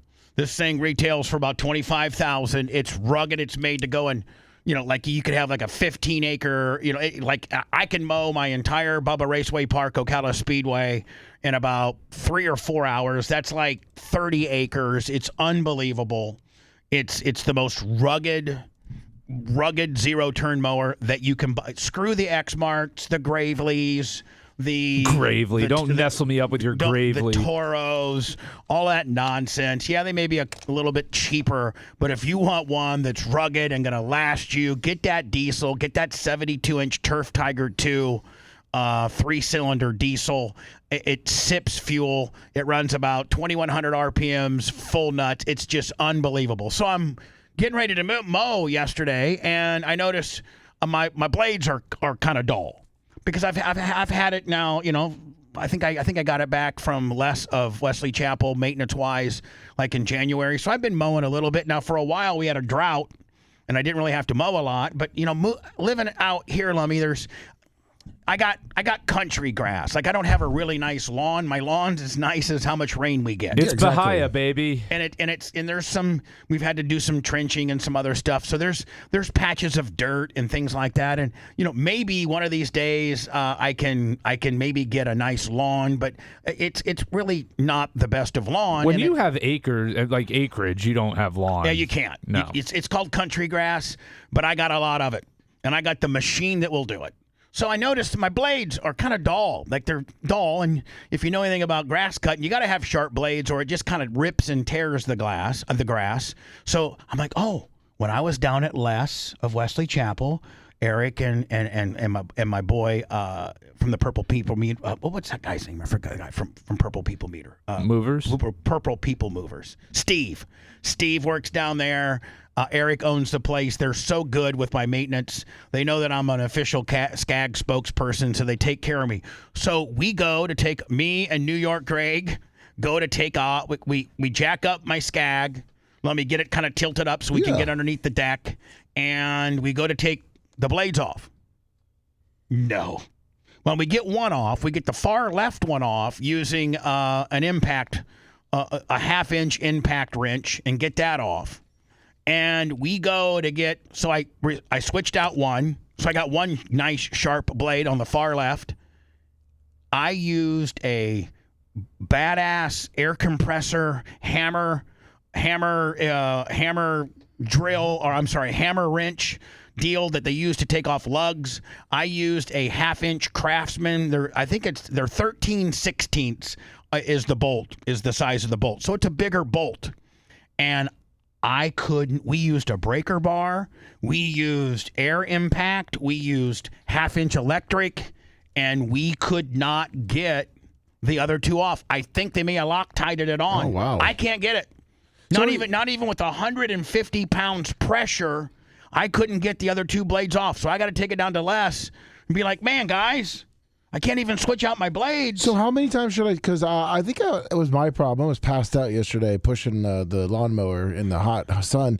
Man, how many times I could literally load up my Skag, go over there, and in probably 7 minutes get your whole entire lawn done. Probably, yeah, with the push mower. Though. I mean, you got to understand with that 72-inch deck, I'm taking 6 foot swipes at it.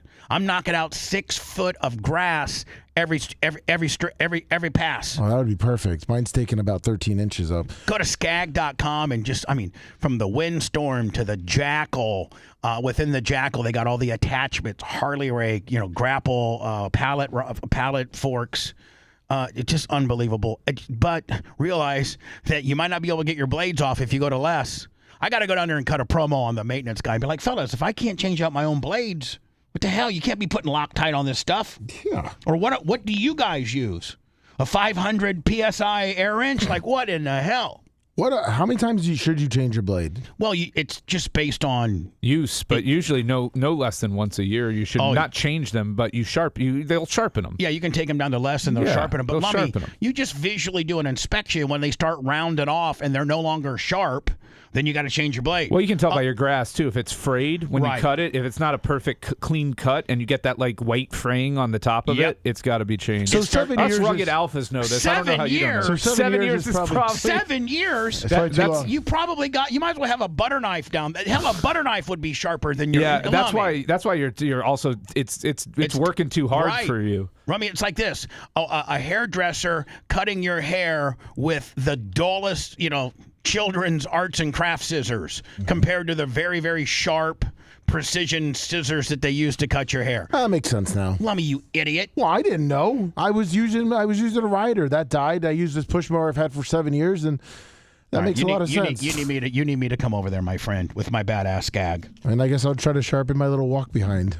Well, you can take your walk behind. Just take the blades off, take them down the less. Ask for Eric or Steve. Tell them who you are. Well, I met Steve when I went down to less. Then Steve will get them sharp. He'll take them to the back. They'll sharpen them up, and they'll send you on your way. You won't get a bill. Perfect. Oh, sweet. Less of Wesley Chapel, less of Clearwater. I think less of Bradenton. Yes. They got unbelievable. But more importantly, man, go to Skag. My buddy Randy and his assistant Maria. They've just been so good to me. We can't get Lummy into a little freedom class. No. The Freedom Z. Little Patriot. Little Freedom Z action for him. Maybe we could. The 50. Maybe we could. He probably only needs a 48-inch deck on it. Yeah, he doesn't. Yeah.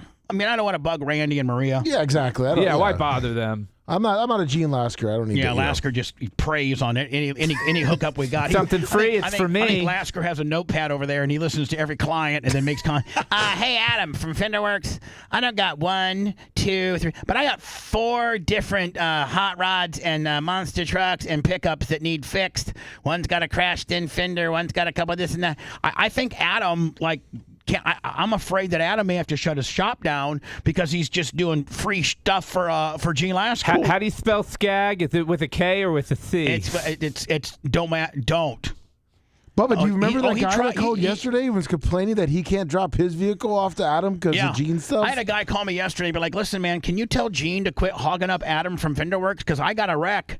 I got a car I'm trying to take down there, but every time I call Adam, he's like, I still got Lasker's truck down here I'm working on. Adam, if you're listening to the show, tell Lasker no. Just tell him no. You've got to make a living, my friend. You can't sit here and just do Gene Lasker promo work all the time. He tells me no, I'm just going to throw acid in his face. Yeah, I'm just going to throw a cargo net over his entire family and poke out their eyeballs. I bring my King Corso down and just have him scare him a little bit. Actually, I feel bad because I'm taking my pickup truck to Adam today for him to work on it. I think I got water in my door. Oh, no. Here is this monster that the guy called in about a little bit ago. And Brian, we talked about it a little bit yesterday. Maybe you didn't hear it, but capital sexual battery, I think now is punishable in the state of Florida by death. I'm not a big death penalty guy, but this is one instance where I would support it. And no matter what, because they create other monsters. And here's the deal: no matter what your political affiliation is, Republicans tend to want to have the death penalty. Democrats do not. But you know where I think people stand in unison, and that is when it's talking about sexually molesting and having sexually battering infants or less than 12-year-olds. I think at that point you say, listen, I'm not a Democrat, I'm not a Republican, I'm a dad, and this monster has no redeeming qualities or the ability to rehabilitate. I stand in unison with killing him. You can't rehabilitate that, though. No. You can't rehabilitate somebody that would have sex with a 2-year-old. Now, I mean, there's no rehabilitation. We had a guy that called in yesterday and said, no matter, even though we have the state statute now that passed a year ago where there is potentially death, you can potentially, sentence a guy to death based on having capital sexual battery on somebody less than 12. It's actually a state law now. I don't know that anybody's been sentenced to that. But he said, even though if a judge, first of all, I think the other rule is, and Brian, you might know more about this, is that no death sentence can be imposed by a judge no longer. It has to be by a jury recommendation. That's one thing. Judges used to be able to impose the death penalty upon sentencing, and now if it's involving death, it has to go to a jury.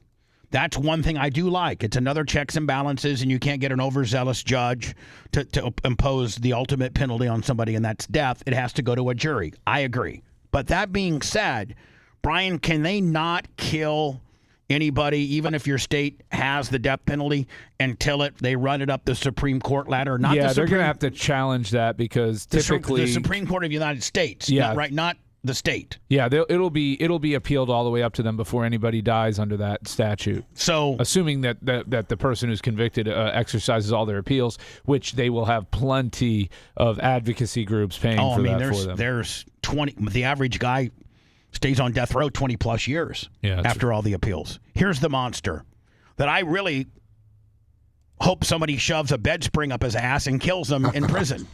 I didn't say that. On Wednesday morning, Pinellas County deputies... By the way, it's not us. It's only Left Channel. This is not us. It's them. Hopefully people aren't listening to us in mono, right channel only, because you're not hearing anything. 51-year-old John David Ballard at his salon Always Gossip in Seminole. In the parking lot, when they're taking his phone, they do a preliminary... Bob, where's anybody? This is a very salacious case. You'd think everybody would be there, and you would think that the one guy that is there that would get a little closer. I was going to say, where's the camera guy? So why are you doing Bob so dirty? Maybe he's just practicing before the real press conference. Man, cameraman, you idiot! Get on that front row, crop Bob, so that you get all of his displays and stuff. But don't make Bob. I mean, you're really hanging Bob out here, bud. Jobbing him out. Look at it before it's fresh. That's what you show right there. Yeah, don't job Bob. Don't job Bob. Bob's actually a good dude. He's a really good guy. Basically analyzed, and they see that there is bestiality, people having sex with animals on the phone, and he says, oh yeah, I'm into really weird stuff. Ballard's alleged interests led detectives to arrest and charge him with 20 counts of possessing child pornography, as well as having videos of sexual activity with animals. Sheriff Bob Galtieri says the investigation started after they learned different disturbing details. On May 12th, 2026, we received a cyber tip from the National Center for Missing and Exploited Children that a person was communicating on an app called Kick and disclosing through communications with others that he was sexually abusing his 7-year-old son. The sheriff says Ballard and his husband are foster parents, fostering 23 boys since 2017. Oh, man. And adopting 5 boys between 2015 and 2023. So was it 17 and 5? Is that what the numbers were? What? Fostering 17 and 5? Adopting 5, something like that, 23. Yeah, let's get the numbers again. Hold on. Communicating on an app called Kick and disclosing through communications with others that he was sexually abusing his 7-year-old son. The sheriff says Ballard and his husband are foster parents, fostering 23 boys. 23 boys? Now, Brian, wouldn't that be a red flag if you're the fostering people that put these kids in place and he only selects boys? Wouldn't that be a little bit of a... I mean, they're supposed to vet these guys, and they're supposed to be having DCF monitor them and interview the kids and make sure everything's good. So, I don't know. There's somebody that... Somebody dropping the ball somewhere along the line here. Since 2017, and adopting 5 boys between 2015 and 2023. So you're looking at about nearly 30 people. He may have adopted kids that they fostered. So of those 23, 5 of them may have been adopted. True. Ranging from the ages of 4 to 12 at the time. 4 adoptive children are still in the Seminole home on Farmington Trail. According to some of the Now, what about his husband? I don't know. boys, Ballard punished them by making them strip naked and stand in front of a window facing the street. And Ballard often watched the boys. Now, hold on. Where are the neighbors? Brian, if you and I are neighbors, be like, hey, Brian, did you see this? The weirdo over there, he makes his kid stand in the. Yeah. Like what? Like where are the neighbors? Like when your kid messes up, you make them stand naked in front of the door and face the, like, where are people not paying attention? Probably, I guess. I mean, that only take one time for me to see a young boy standing against the window, looking into their home nude. I'd be like, that's not right. When they showered or took baths. The sheriff says Ballard described in graphic details on apps what he did to his son and other young children. Deputies displayed a few of these less graphic messages Wednesday, some of which we won't show. No age limit. None of these kids have made disclosures, and so we don't have a lot to work with in that regard. Now, Brian, would they at this point come in?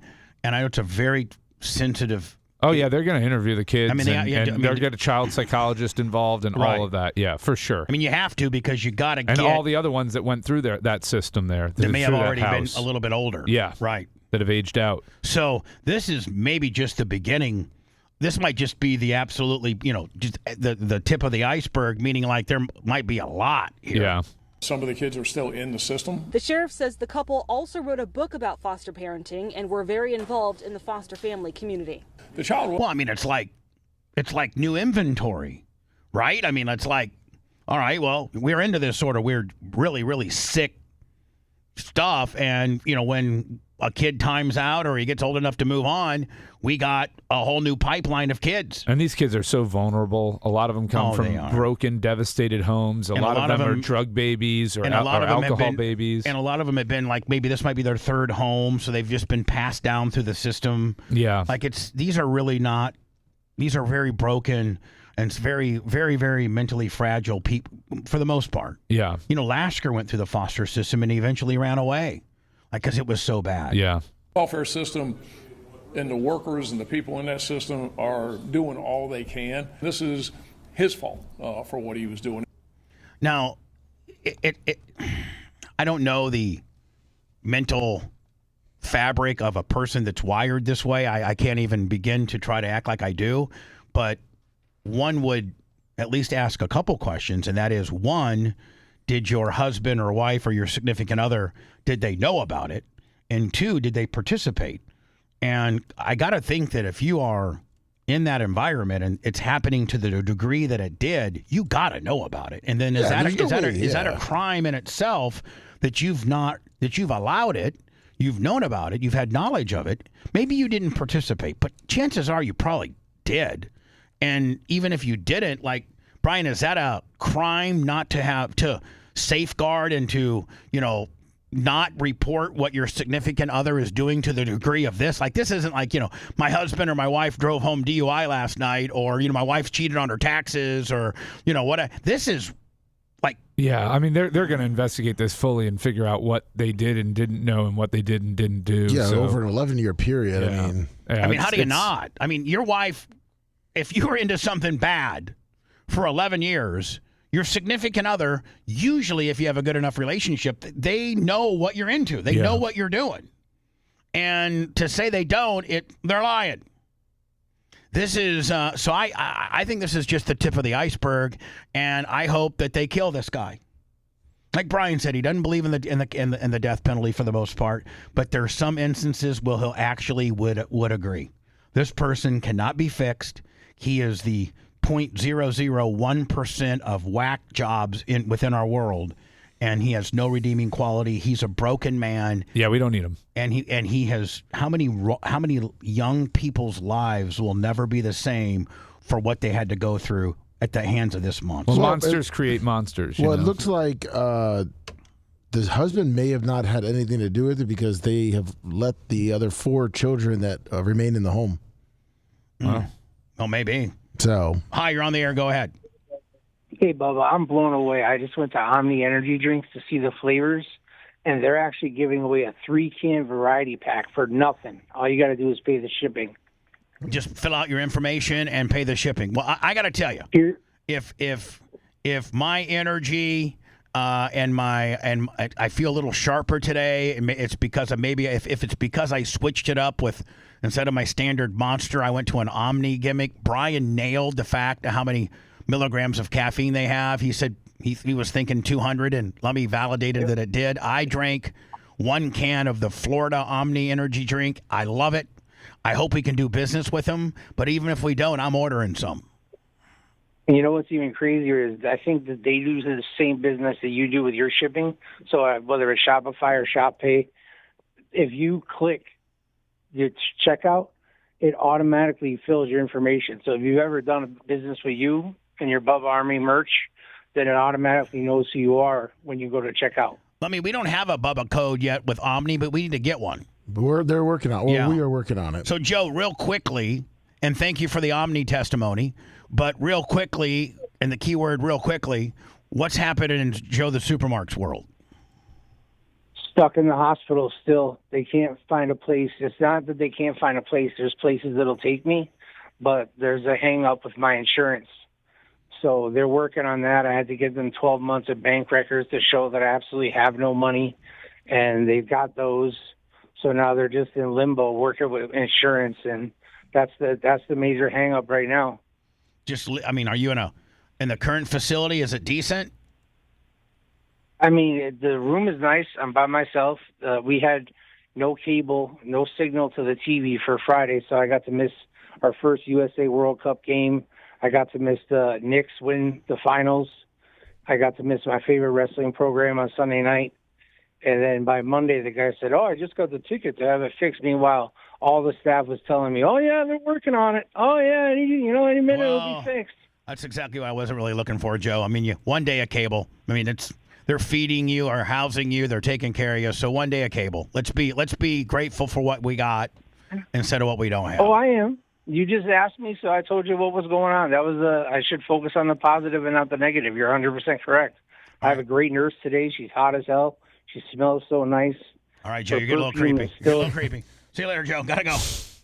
He's like her perfume. He was getting into the details. My God, I feel like Hannibal Lecter there. Jesus. Joe, we love you, buddy. He's gonna order 2 sponge baths today. He's hit the rattler. What comes next? We can only guess. The Bubba the Love Sponge Show returns after these words.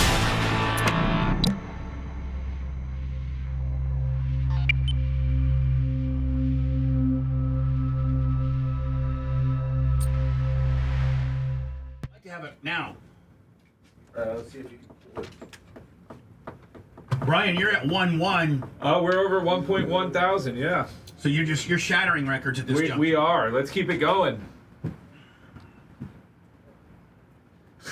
Nick the Gun Guy said Joe's call stopped me from hitting 1.3. Hey, Nick, can you get with Babyface? Because that would be huge, and he'll pay you. Oh, you mean Alex? Yeah, I'm sorry, Alex. Yeah. Nick, can you get with Alex? He'll pay you for your gas and time. Tell him it's $300 or $400. He'll pay it. Bubba, Boncho says you're not going to see it because you can't play the video, so you're going to see him on the left, but he's... Over here? Yeah. Okay, that's good. Right now. As long as I know where to look. Yep. Now, do I have to go get those videos right now? And are they playable without getting a... Gary said currently we have no strikes from YouTube with them. So, hold on. So, is this one? Yes. Yeah, there's 3 of them there that you have. There's the link above it. 2. 3. But the link above that one, I don't know why the video didn't come through, but yeah, that one right there, yeah, that's one. I think it's the Jameis one. All right, so do we have an order? He just sent the 4 videos in. I'm guessing. All right, there's Jameis. Yep. All right, and then here's Scotland drinks all the beer. And then here Scotland takes over Fenway.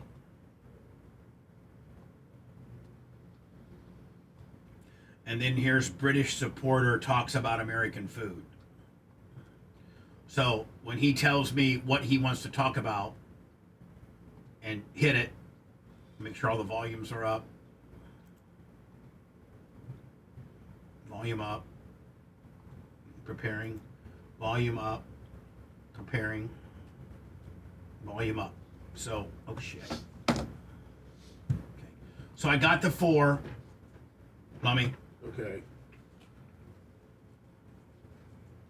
Brian, have you been keeping up with the World Cup? Oh, absolutely. No, for real. For real. I didn't know you were a... I fucking love the World Cup. First of all, having sports on at 1, 2, 3 o'clock in the afternoon on a weekday. For you is fucking awesome. sports degenerates. It's awesome. I put it on in the background while I'm working, and I wait for the announcers to sound excited, and then I'll click over on the the internet link there and check out what's going on. But now, do we got a chance to do anything here? Yeah, I had predicted I got a friend who's from England. I had predicted to him, I was like, I think we're definitely making the quarters, and I think we could make the semis. I really do. And that first game showed what we're capable of. Now, where do they get our players from? Well, a lot of them are born internationally on like military bases and stuff, but so they have that dual citizenship where they grew up in Germany, but they played soccer over there and gone through the youth program. But some of them have gone through the youth program here. But then, are they on college teams? No. These guys are all playing in Europe now. I mean, so these guys are all like with the exception of like our goalie, who's MLS, but I think the rest of them are all over playing in. Now, is MLS? That's the American League, right? Yeah. And is that considered like a jobber league compared to the world? The overall. It's second tier at best. What's the most Premier League? The Premier League. Is it literally it's the English Premier League? Yeah, EPL. That's the top of the top, and then you have the top leagues in the other countries. So you've got the French one, you've got La Liga,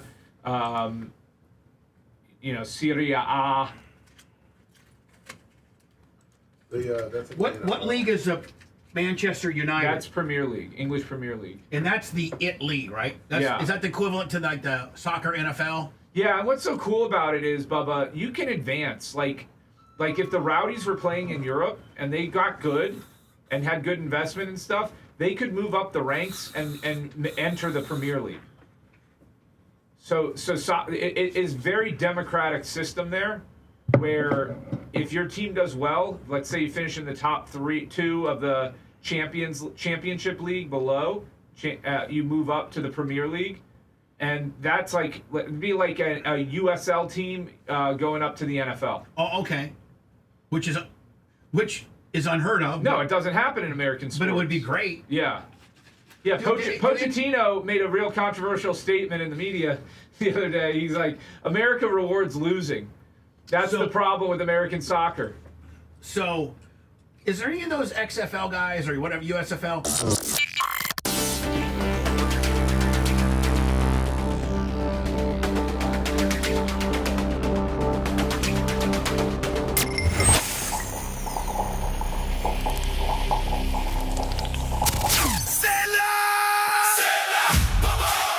Your home, office, or construction site in need of some serious cleaning? Call Spot Clean, Tampa Bay's trusted family-owned and operated cleaning service. From deep cleaning and move-out, move-in services to post-construction cleanup, our team delivers the spotless results you deserve. We're open 7 days a week and offer free contactless quotes. Don't spend your time cleaning. Spend your time enjoying a cleaner space. More information, go to spotcleaningservice.com. Call Spot Clean today and let Rose, Jeff, Mary, and the entire Spot Clean team handle your dirty work.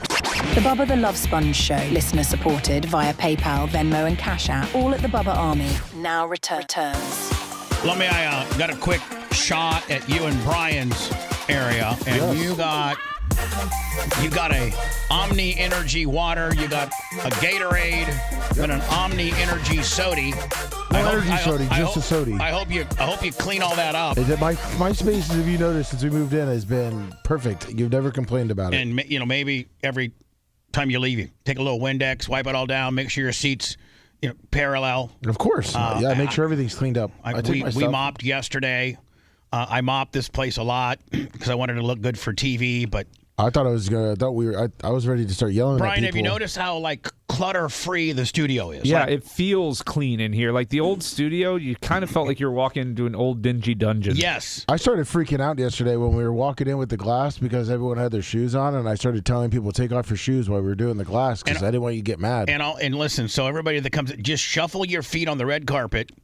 And then wipe them in Macho's area, and then when you walk into the studio, if not, you'll get some of that stone dust on your shoes, and it tracks right on in. And we haven't had a problem with tracking in since we've put the rug system up. So thank you to everybody for shuffling your feet on the carpets. And this place is just, and the new podcasting area, which looks like a podcasting. Oh my God, look at Tuttle. Look how long his hair's gotten. Tuttle, you there? Are you transitioning, buddy? Are you transitioning? No, I'm not. Do you got a little, did you go a little, it looks like you got a little blonde hue in it. Yeah, my mom had a little bit of red hair and stuff, so I don't know if my hair's like changing a little color and stuff. And I like the backdrop. I like the black, very black, the very clean. I like the black, very clean looking backdrop as well, Tuds. I will say my favorite thing about the new studio, because I've only seen it on video, is having the racks behind like Lummy or Gene or Babyface that are there. And now we got the glass and the rack. I mean, the rack looks badass, doesn't it? Well, you can see the meters and stuff, which I think is really, really cool. A lot of people don't realize how much equipment it really takes. So if you're just straight content or you're recording a podcast, you really don't need a lot. But when you are on, 6 terrestrial radio stations, then you have to have a barracks and compellers and mic processors. And then we have a podcasting element as well.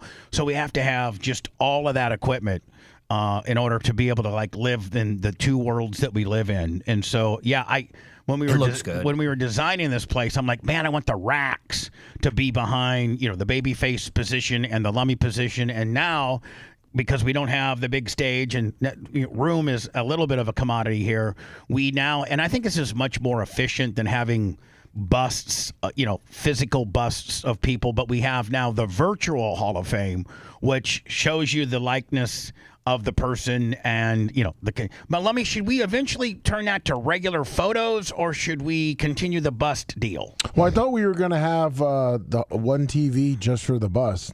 Well, we do. It's right over Brian's. It's right over Brian's that's what I'm saying. shoulder. I thought we were going to keep it as that, and we were going to change. No, what I'm saying is one. all new people that get into the Hall of Fame. Do we do a bust of them? Yeah, remember we do a bust, and that they get it at BARP, and then. All right, so we do a bust. We hand it to them to take home, but we photographed it, and Grouper Lips gives us the files so that we uniformly keep the same format. The only thing that's going to change is that we're gonna put their names in that little black portion, and that would say Heather Wiz, and that would say whoever that is, and Dina Vac. How's Dina Vac doing? Good. How's Joe from the West Side doing? Good. I heard from Kenny Price yesterday, so I haven't heard from Joe. Joe from the West. You're probably one of the biggest soccer fans I know. I think you got season tickets for the Orlando team, correct? Yeah, Orlando City. I go to all their matches. I didn't get a chance to go see England play their warm-up match here in Orlando. It was at the Interco Stadium here in Orlando. But I've been excited about this. This is going to be one of the biggest World Cups of all time. Now, we have the Tampa Bay Rowdies here. Are they in a different league than the Orlando City? So you have and the Rowdies, I think, are like 15-1 or something. Yeah, I think they're in the USL Pro. They used to be in the NASL, which used to be in. Pele has played down here before because he played for the New York Cosmos. Because they were in the same division back in the day. Isn't he arguably the greatest, like the Tom Brady, one of the greatest of all time, Pele, or was he just so good during a real crappy time of soccer? Well, he was really good at a real crappy time of soccer, but also he was playing a lot of times where a lot of his goals are not on video, so people maybe think he has inflated numbers. Oh, okay. So, but you would say Ronaldo, Messi, they all have over 900 goals. Orlando's struggling, though, Bubba. They're not having a good season at all. It's bad. No, the Rowdies are kicking butt. Now hold on. The Rowdies are 8-4-1. You guys, they're 8-4-1. Yeah, they're first place in their conference. First place in the entire league. They're not in the same league, but let's say those two teams played each other. Who would win? Orlando. They played last year. So it's okay. So I'll give an example. The one thing about America's soccer, they have divisions, but in Europe, so say in the NFL, you took the bottom 3 teams in the NFL, they got relegated to the minors, and the top 3 teams in the minors moved up to the NFL. So you're saying like if the bottom 3 of the NFL teams got infused to what's that league, Brian? USFL? Yeah, USL. It's called USL. So you took those 3 teams and you put them in the USL, and then you took the top 3 teams of the USL and you brought them to the NFL. I think it would be a slaughter. Like, the 3 teams on the NFL would probably kill everybody in the USL. You mean the UFL?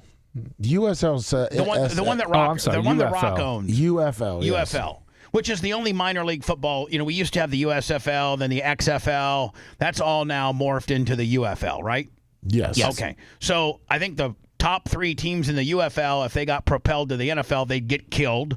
And the bottom teams of the NFL that went to they would smash everybody. So I don't think that template would work in football. See, what happens, though, is like when you move up to the Premier League, I think you get like $100 million infusion into your club. So you can spend that on getting good players or re-signing new people and stuff. You have to understand, too, Bubba, these are teams that have played really well in the lower level. And soccer is the most democratic sport in the world in that you look at the World Cup and you look at a team like Cabo Verde, or you look at a team like yesterday when we saw Portugal tie Congo DR. Congo DR has no reason competing with Portugal. Congo DR. Yeah, the Democratic Republic of the Congo. I wonder how they got here. They probably had to get like on a cargo ship or something. Listen, they tied them, so. I'm just saying they don't got first class accommodation for the Congo DR. No, but they stepped up against Spain. They left in Christmas to get here, and they floated over on a raft. Now, one of the big stories is how difficult it's been because there's a lot of vetting. Did you hear about the referee from Somalia that got sent back to Somalia? No. When he got here, yeah, he was supposed to be the first Somalian ever to. Did he go right to Minnesota and start committing child care fraud? Yeah, I guess so. No, he didn't get out of Miami. They kicked him. They kicked him out. Right. Well, I feel bad for the Iranian team. They won't let them stay in the United States. After every game, they have to go to Mexico to stay. Yeah, they do. So every time they have to go across the border. By the way, Brian's well over 1.1 as far as the thumb. And let's see if we can get Brian to 1.3 today. He's really been on a record pace. 1.3 might be a tall order, but 1.2 is doable. 1.2, you got 1.2. Now 1.3, that's if they really get their act together. If you're watching us on YouTube, give Brian a thumbs up, follow us, subscribe. None of that costs anything, and you'll get updates when we put new content out. So, of which have you and Krista been doing podcasts? Kristen. I sent one. Kristen is her alter ego when she puts her 90 on that you'll never see. I sent one to Lummy and Mach this week. So. It's been posted. It's been posted. Yes. Now, where do you stand with that, Todd? I mean, you're technically still married, but you're still in the friend zone, aren't you, bud? Yeah, it's going a lot better. We've been going out and doing things. There's a couple other. Have you even had a maid out yet? Have you even made out? No, I have not. But I've been talking to this Spanish girl that is into dominatrix stuff. Now, is she going to dominate you, or are you going to dominate her? Well, she wants to take me to Secrets to watch a live sex show. Oh, well, okay. I mean, all right. I mean, how do you feel about that? Say Drew for us. Say out of Drew Garabo. God dang, Brian, you're so funny. That was Brian, not me. No. So, Tuds, you got a Hispanic dominatrix chick that wants to take you to Secrets to watch a live sex show. Then what? Yes. What happens after that? And then she has a room rented where, she's going to, beat the crap out of you. In front of a crowd. You're gonna in front of a crowd? Oh, Tuttle, don't do that. Tuttle. But but we have a deal that we get some one-on-one time I know, afterwards. but after you got a ball gag in your mouth with your testicles tied to a board and she's whipping the hell out of you and you got everybody watching you, and what if you get Sounds like Bubba's been there before. No, I have not, but I'm familiar with what dominatrix do. I've seen some of that porn, and it's the genitortures. It's not, and I've had I've actually had these in my studio before. Yeah. And Tuttle, I don't know if I want that for you, bud. Well, I mean, what if they recognize you? Be like, oh my God, that's Tuttle from the Russ Rollins show and the Bubba the Love Sponge show and all that kind of deal. Well, I mean, and then I've been, I've been kind of just trying to branch out and not stay with one and, kind of diversify the vagina. I think at this point you have regulated yourself with regards to Krista. Kristen, that you're never going to be anything more than what it is, period. Well, you never know. No, come on. Pat. Let's be friends. I mean, let's be honest with each other. It's highly unlikely, but it could happen. She's got you stuck in the friend zone because you don't demand otherwise. And there's a lot of things that you bring to the table that she can't get otherwhere. She probably loves doing the podcast. She loves, some of the other things, going to the soccer game with you and going to Spooky Con and Furry Con and all the stuff that you'll take her to. But Dragon Con, Con, like all the things that you take her to that no other dude would take her. But she's not giving you any ass, bud. Yeah, I think and that time is coming. You're still legally married. Yeah. No, I mean we are. I don't think they can arrest you for taking your wife. No, you can't. I think Brian. Sorry, Brian. Yeah, don't do that. Yeah, Tuttle will stop coming on because he's in jail for rape. Tuttle, she might want you to take it, and that's what's the holdup is you're not man enough to take it. Yeah, but look at the life decisions I've made through my life. But pretty recently, yes, I agree. But currently, you're like on a 3-year, really, really killing it. I mean, look, you lost a bunch of weight. You're sober. You got a good job. Very corporate, Pat. Very corporate. You got a good job. I mean, by Tuttle standards, you're killing it. Why don't you write her a very heartfelt letter, just laying it all out on why you think you deserve a shot back? Yeah, you can even put it in Chat GPT. They'll write it for you. Don't do that. No, write a heartfelt letter. Yeah, you could tell. Dear Chat GPT, my wife and I have been together for 15 years, although separated for 10, and I really want some vagina from her. What would can you whip something up for me, please? Oh, it's going to be terrible what it comes up with. Oh, I know. I might Chat GPT it, let me for Pat and read it tomorrow. A love letter to Kristen. I think if I brought her over to see the new studio and stuff, I'd even let you do a show from here. And you guys could stay in one of the cottages. Yeah. Man, I just think Bubba could seal the deal for me, Well, I mean, I probably could, but I mean, I don't know that I want to. Maybe I want her for me. Maybe I want to ask if she likes chicks and have her maybe give some oral to Erica. Why I watch. We've established that. Okay. I mean, it's either going to be really good if I put it together or really bad and you're done. Like you have no chance. Yeah, I would just do it on your own, Tuttle. Yeah. Yeah, Chat GPT. So anyway, Tuttle, let's talk. You gave us some video. The first one of Jameis Winston. Will you set this one up for us? Well, this is Fox, so I don't know. I know that you guys were worried about it. I think Gary said let it rip, and he might be able to deal with it. Is that not what Gary said? Yes. Yeah. So Jameis has been he's been going around. I think this is like the 4th or 5th stadium he's been to. He was hanging out with the Dutch Army. He was hanging out with the Scottish. Messi was playing, and he kind of stole Lummy's gimmick. He was walking around the stadium with a goat, but in this clip, he's just talking about being the goat keeper. All right, and this is Jameis. Now, Jameis has kind of been, has he been like a reporter for Fox, or has he just been so he's been kind of like a on the... Man on the street. Boots on the ground, man on the streets reporter for Fox. He's like their Snoop Dogg for the Olympics. I'm not a goalkeeper. I'm a goat. I'm a goalkeeper. I'm a goalkeeper. I think he's just absolutely lost it. I mean, they're clowning him. They're absolutely clowning him. Here, let me sip my mate. That's why you come to a game. When you come to see the greatest of all time, man, this is Lionel Messi. Yes, we saw Lionel Messi start as a little goat, but today he showed us that he's the real goat. How about that game? Wow. Wow. Are you? Now, how many goals did Messi have on this game? He had a hat trick. He scored 3 goals, but there's a big controversy about it, and everybody's saying that he should have gotten a red card because he cleated somebody in the calf. Probably should have been a red card, but he still got the 3 goals. Really drinking mate? Yes, I've been drinking mate all day. Is it really And who does Messier play for? Spain? Argentina. Messier played for the Rangers and the Edmonton Oilers. Messi plays for Argentina and Miami. Thank you, Brian. You're welcome. It's unbelievable. Listen. That's on brand. Love the guy. Yeah. I would just tell you right now, it instantly had me hydrated. But the unique... Quite frankly, Pat, Jameis Winston is a clown. Like, I mean, yeah, he was people out there love him. cleaning up garbage with the Japanese Yeah, people people the love other him. day. too. I did love that, though, man. Is that not so admirable in the fact that, like, you know, here's the Japanese, their culture is to clean up after themselves.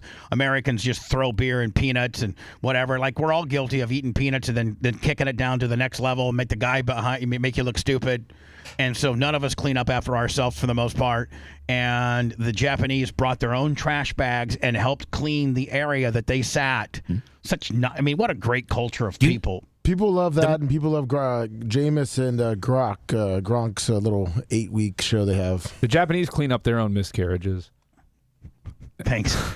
Scottish fans drinking all of the beer. Pat, what do you got on this? In Boston, yeah, they drink a lot. Most of the bars dry in Boston, and all the Boston fans are kind of like, you know, people, the sports teams and stuff. They're one to adopt the Scottish people, but yeah, they drink them clean out of beer. Here it is. Oh, If your favorite beer is missing from a tap, we've never seen anything like it. There's a decent chance Scotland had something to do with it. They like a lager or a light lager, and we got two really good ones for them. Sam Adams downtown ran out of their signature Boston. Now, are they just some beer drinkers to the next level that we've never seen before? Like, you know, I'm sure bars, you know, Brian, when they realize that Fenway Park has an event, they par up on what the average, you know, Boston Red Sox guy or fan from the opposing team may drink. So they have different pars and what have you, and we just didn't take into fact that Scotland people love their beer and are absolutely drunks. Yeah, I think it's partially that, and then partially there's a certain Scottish beer. It starts with the letter T that they're going to talk about here in a moment, I believe. And Tavern or something. It's tougher to get because it's an import, and so even the distributor ran out. And so these, you know, they all stocked up, but I don't think they realized just how much beer these people are going to drink. How drunken these Scottish people are. You also, because you hadn't really dealt with this before, if you're a bar, you don't want to over-order that stuff, and now you've got it for 3 years. And you got, like, you know, 7 extra kegs because these aren't like bottles of beer that are a little bit more manageable. These are big, you know, 100-pound. I think a keg is 15 gallons. I mean, let's think about this, though. A lot of this is all weather dependent, too, because if it was pouring down rain, these fans aren't going to be walking the streets drinking beforehand. So there's so many intangibles as to how many kegs of whatever you buy. Yeah, you got to be careful. Over the weekend and needed an emergency delivery to keep up with World Cup fans, and they're not the only. And the margins on keg beer compared to bottled beer are like 5 times. Yeah. Ones running dry. The White Bull Tavern, there was no beer. The Scots fans just drunk the place dry, and all they had was like Bud Light. Pretty much everything. We ran out of everything. Tennent's being number one. White Bull Tavern may have run out of Scotland's iconic Tennent's beer, but that didn't stop the party. The fans have been unbelievable. They're great. I could never drink that much beer. I'd feel so bloated. It's such a bad feeling. I'm really not a big beer drinker. I'd rather do straight alcohol. It's way more effective. Liquor is quicker, man. Well, Scotland beer is like very heavy. Really heavy lager. Yeah. The fun, the drink. Tuttle, you're a former alcoholic. Were you ever a beer guy or no? I'm going to be honest. I hate the taste of alcohol. I just drink to get drunk. But when you were, even when you were alcoholic, you necessarily didn't like the cheap whiskey you used to get? Yeah, I mean, I whatever was cheap and could get me to the point. I mean, I will drink Guinness every once in a while, but the alcohol content is not very high in it. Get partying, having a great time. They're partying. So you have a drinking kilt for obvious reasons, because it might get some spillage on it. You have a dress kilt, so you always have 2 kilts. You got a drinking kilt and you got a dress kilt. Dubliner has also been hopping. And we had our biggest week ever last week. And it's the one place Scots can still find their Tennent's lager. Managed to plan ahead and get an extra delivery last Saturday, and I was told yesterday the distributor has ran out also. He's getting his today, and the rest of the city's getting theirs tomorrow. Yeah. And then, Tuttle, the next video, Scotland takes over Fenway. So obviously that Fenway Park is a host for the World Cup. Scotland was playing at Fenway. Who was their opponent? No. They did not take it over. They just went to a random baseball game and took it over. And they took it over. So you know how quiet baseball games are. Fenway is not hosting. No, Foxborough is, and it's funny because these foreigners are coming here and like, how the hell are they considered in Boston? Yeah. Foxborough's nowhere near. It's like a 30-minute drive. Yeah, exactly. And they're like, what in the hell is this? Because they all stayed in Boston, but there's nothing around. Like the game's far away from it. Where are all these Scottish people coming from? Scotland? Generally. Yeah. Man, can you imagine the economic boom of, having to travel abroad, get a hotel room, eat every meal out, drink like a drunkard, and I mean, can you imagine what the per head cost on that, Brian? I mean, the tickets alone are about $1,000 a person to the game. Now the get-in price. Yeah, they started at 1,000. They were there for about a week, and then they all were at 2,000-3,000. You're a big traveler. Like, what would airfare from Scotland be? You could 2,000 or 3,000 a copy. Probably $1,000 a person round trip for this. But that's sitting in the peanut section, right? And without luggage. I mean, well, they give you luggage on international flights. Maybe about $1,200 to $1,500 a person round trip minimum. Look to your right. Look, they're talking about your favorite place. Oh, Save the Jackson House fundraiser today. Yeah. Yeah. Meanwhile, I bought it in 2010. Yeah. That just makes that. Lummy, don't even get me more upset, please. Thanks. Squirrel. You told me to point things out on her TV. I know. Thank you for that. Yes. But I'm not again. Now, is this a Boston Red Sox game? Yes. Yeah, this is them. They don't even know after the game. Scotland doesn't even know about baseball. Well, they just want to play. They just want a place to go. Well, yeah, drink. Yeah. All right. And so you were talking about food, and I wanted to bring that up. Everybody is talking about the FIFA 15 of people saying that they're going to gain at least 15 pounds because it's crazy. And you mean the food available at the venue? No, just while they're eating here. While they're here. Yeah, because they're used to eating shepherd's pie and all whatever their native. Well, it's not full of preservatives and sugar like our good American food. Oh, okay. So theirs is more, less preservatives and sugar. We are really bad on that, and they think they're all going to get fat. Yeah, and they keep interviewing and all these different people, and they're telling how much the food is great here, how America's great. What were you going to say, Ted? Ranch dressing, the TSA is already telling these people not to try to bring a bunch of ranch dressing. They don't have they don't got ranch dressing over there, and they're going crazy over just straight white trash. White trash likes ranch and blue cheese. That's what, everything. Well, I don't know that it's a white trash thing. Yeah, it is. It's a white trash thing. I don't know about that. It is. I think it's universal. You like the beer in this country? All right. I mean, America comes with a side order of ranch. Hospitality has been amazing as well. Really? Have you had any Texas barbecue yet? I had Texas barbecue yesterday. I had a lovely bit of brisket. Tell me about it. What was your experience? Is it what you expected? I went fatty. Do you go fatty or lean? Oh, yeah. I went fatty. I went to slow bone, picked it up, put the sauce on it, dropped it in the mouth, melted in my mouth. It was absolutely beautiful.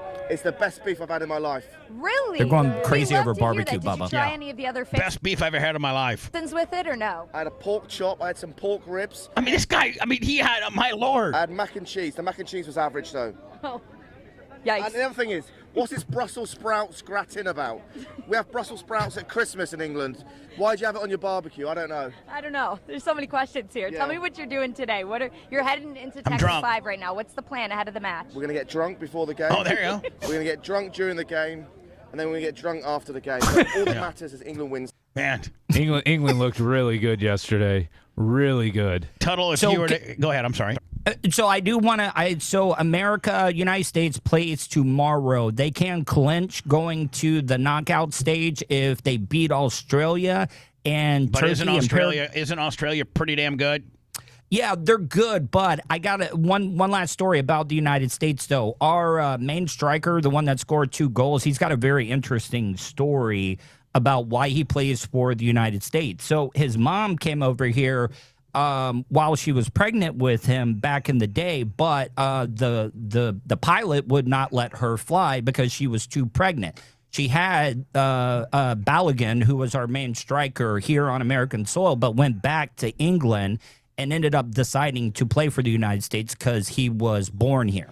But never really lived here. She just popped him out when, while she was on vacation over here. Now he's officially American and playing for America. He is a unit too, Bubba. He is a force. He's physical. He's fast. He has great instincts, great finish. Who does he play for when he's not playing for America? I think he's in the French league.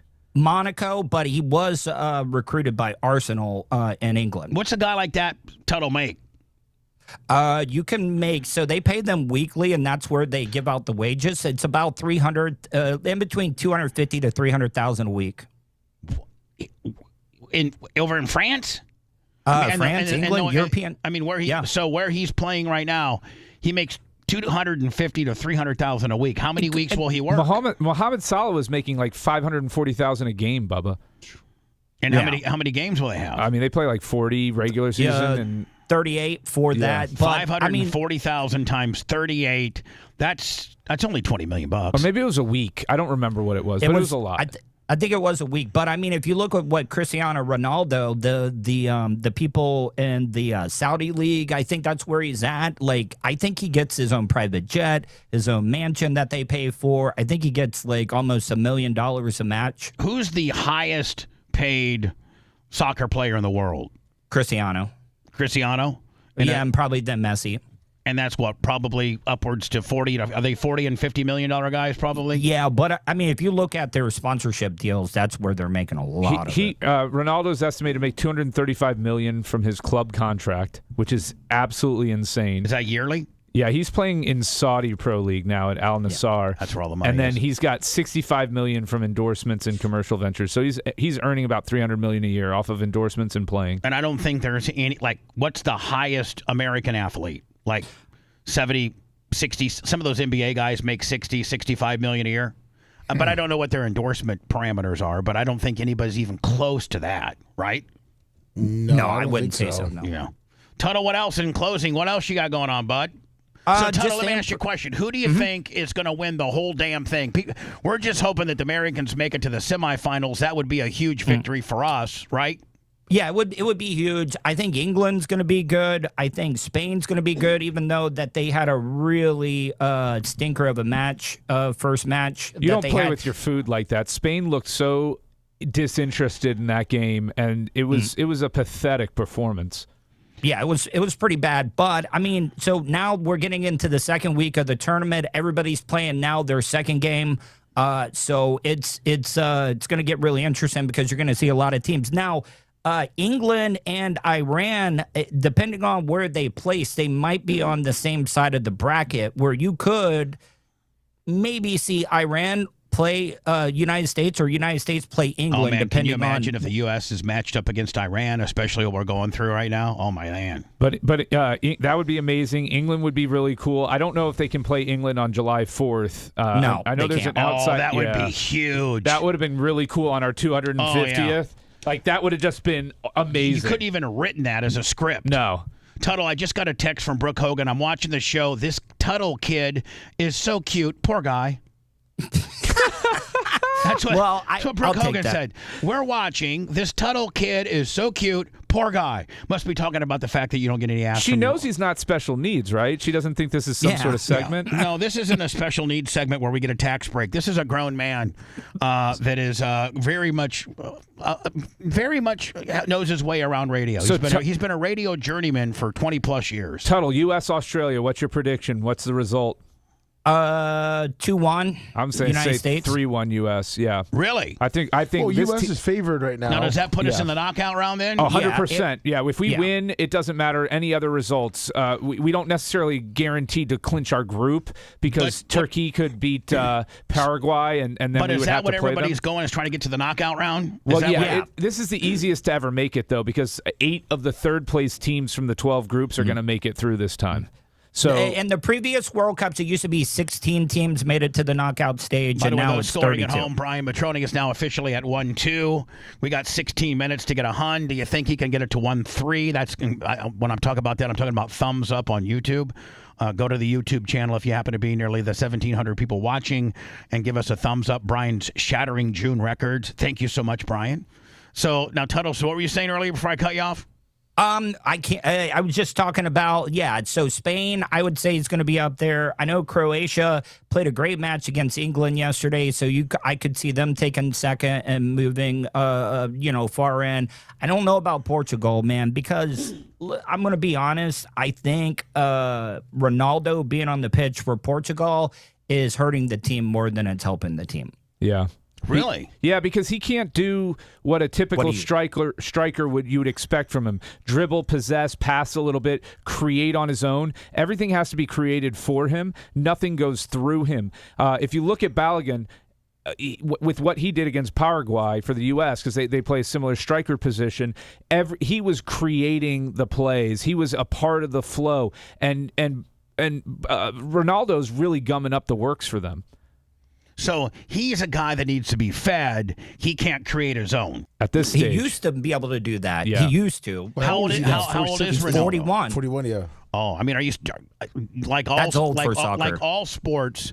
You know, Brian, it seems like you start timing out about 36, 37, almost every sport. Whether it's football, NBA, baseball, it's like that. The closer you get to 40, the more it is to being over, right? Time is undefeated. As a 44-year-old with a bad neck and back, I can tell you, and knee, there's a reason we aren't and out there you're not even a competing. premier, world-class athlete. No, I'm just you're saying, just a you badass lawyer. You fall apart, man. Now, real quick, Bubba, I know we're tight on time, but if you think that the United States put their best athletes instead of into basketball, football, baseball, and stuff, and we started our best athletes at a very young age, do you think we could win it?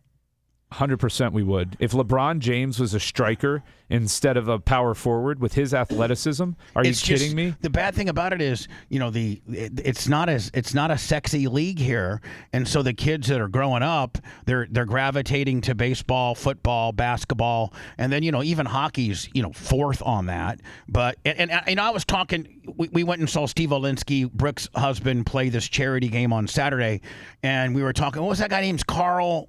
He was a defenseman at Washington. Ballsy. His nickname was Ballsy. He's a great Brian. I could talk to him all day. He was in the league a little longer than Steve was. He's a badass dude. His name was Carl. He was a fellow defenseman with Steve when they won the cup. He was at the Capitals. I mean, when he was the Capitals. But I'm like, man, if you think about it, Brian, the upper echelon of hockey guys are what, 10, 12 million max? Like that's the high end. Yeah, because of their salary cap. Right. Yeah. So you're not going to find. I don't know that there's anybody in hockey making 15, but there's like Vasi and Cooch and those guys. Those are $8 and $9 million guys, and that's kind of about the ceiling of NHL. But and they play 82 games. But if you look at like the NBA that plays 82 games, I mean, you got 40, 50, and some they're hitting $60 million dollar guys. Yeah, and it's much easier on the body. Yeah, on a sport. I mean, arguably hockey is the most physical intensive sport of all of them. You need more hand-eye coordination than any other sport. Probably the hardest of all four sports, and they're the lowest paid. The only argument would be that they do play the fewest minutes. Okay. Out of any of the sports, if you go time on the field, although baseball's the joke of jokes, but if you look at football, although football, those guys are only out there for at most for a half. Well, and here's the deal, Brian. The average play is 6.5 seconds long. Right. So I mean.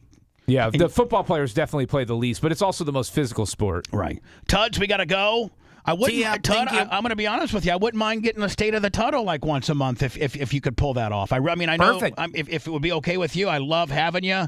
You're a radio journeyman legend, and maybe we could start doing some more stuff with you.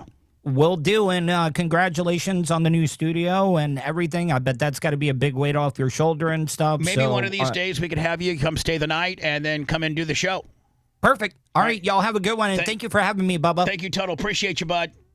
I'm not Quite simply, you're listening to pure filth, and he's damn proud of it. The Bubba the Love Sponge Show returns after these words.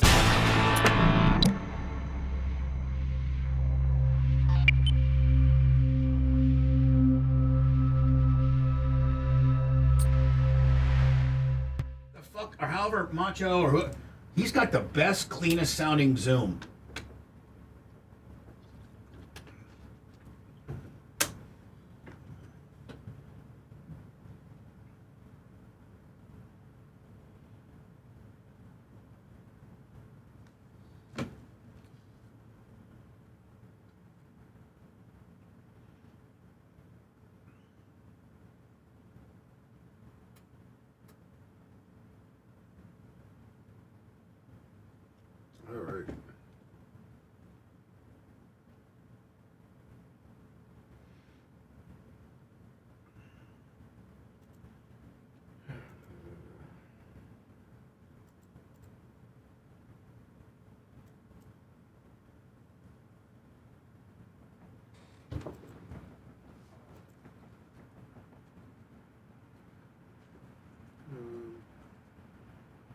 It was just my imagination once again, running away with me. It was just my imagination, running away with me.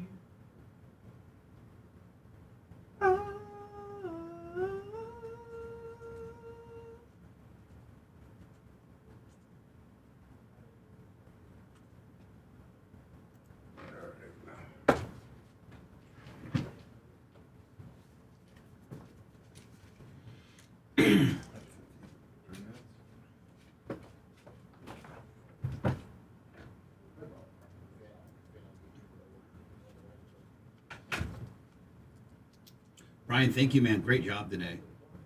Yeah, no problem, Bubba. No problem, Bubs. No problem. No problem, baby. Don't forget It's Jimmy Hot. No problem, baby. If you can get me that little list that we talked about. Oh, absolutely, Bubba.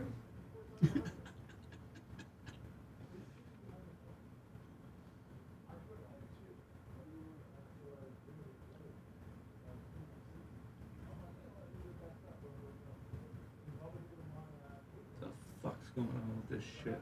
Come on, Southwest. Let me add my fucking bags. I mean, it sounds like he's cutting a fucking promo on something. I thought the Alex thing was good today. Yeah, no, it was great.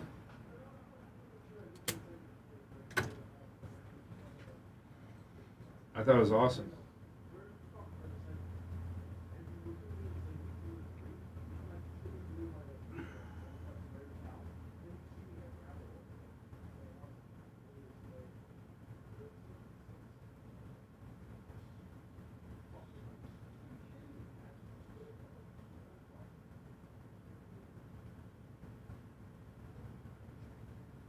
They've really cracked down on these power banks on airplanes.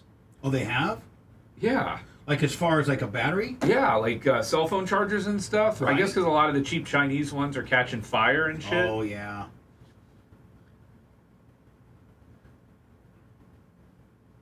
There's all these warnings now when you travel, and they ask you, do you have any batteries? I guess the fear is that that's a way that they could take down a plane.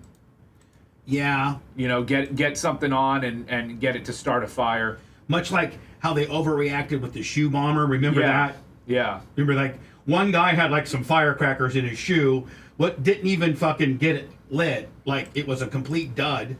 And then for how many years have we been taking our shoes off now? Well, I'm TSA pre-check, so I don't take off shit. No, I know, but you know what I'm saying.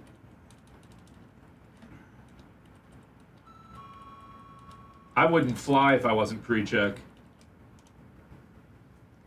First of all, people get to the airport and it's like they've never fucking been there before.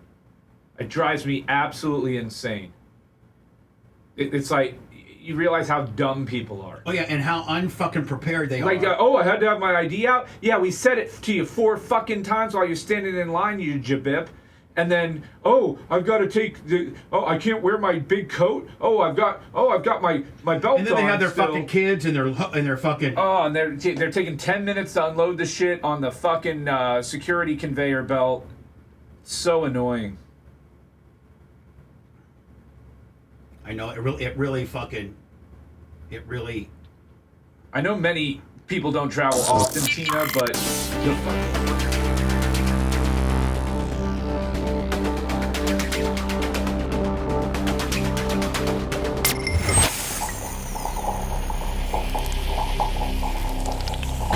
Let's get down to business.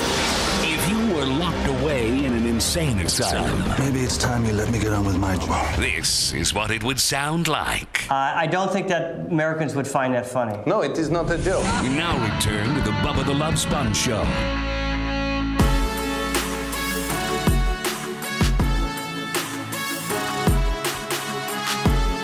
Lummy, I mean, we can be on the air a few more minutes, but do you think we got a chance to hit that 1-3? Like when it's at 1-2, it doesn't tell you what you're at. Like, are you at 1-2-5 or are you at 1-2-8? Yeah, we have to go in the back end.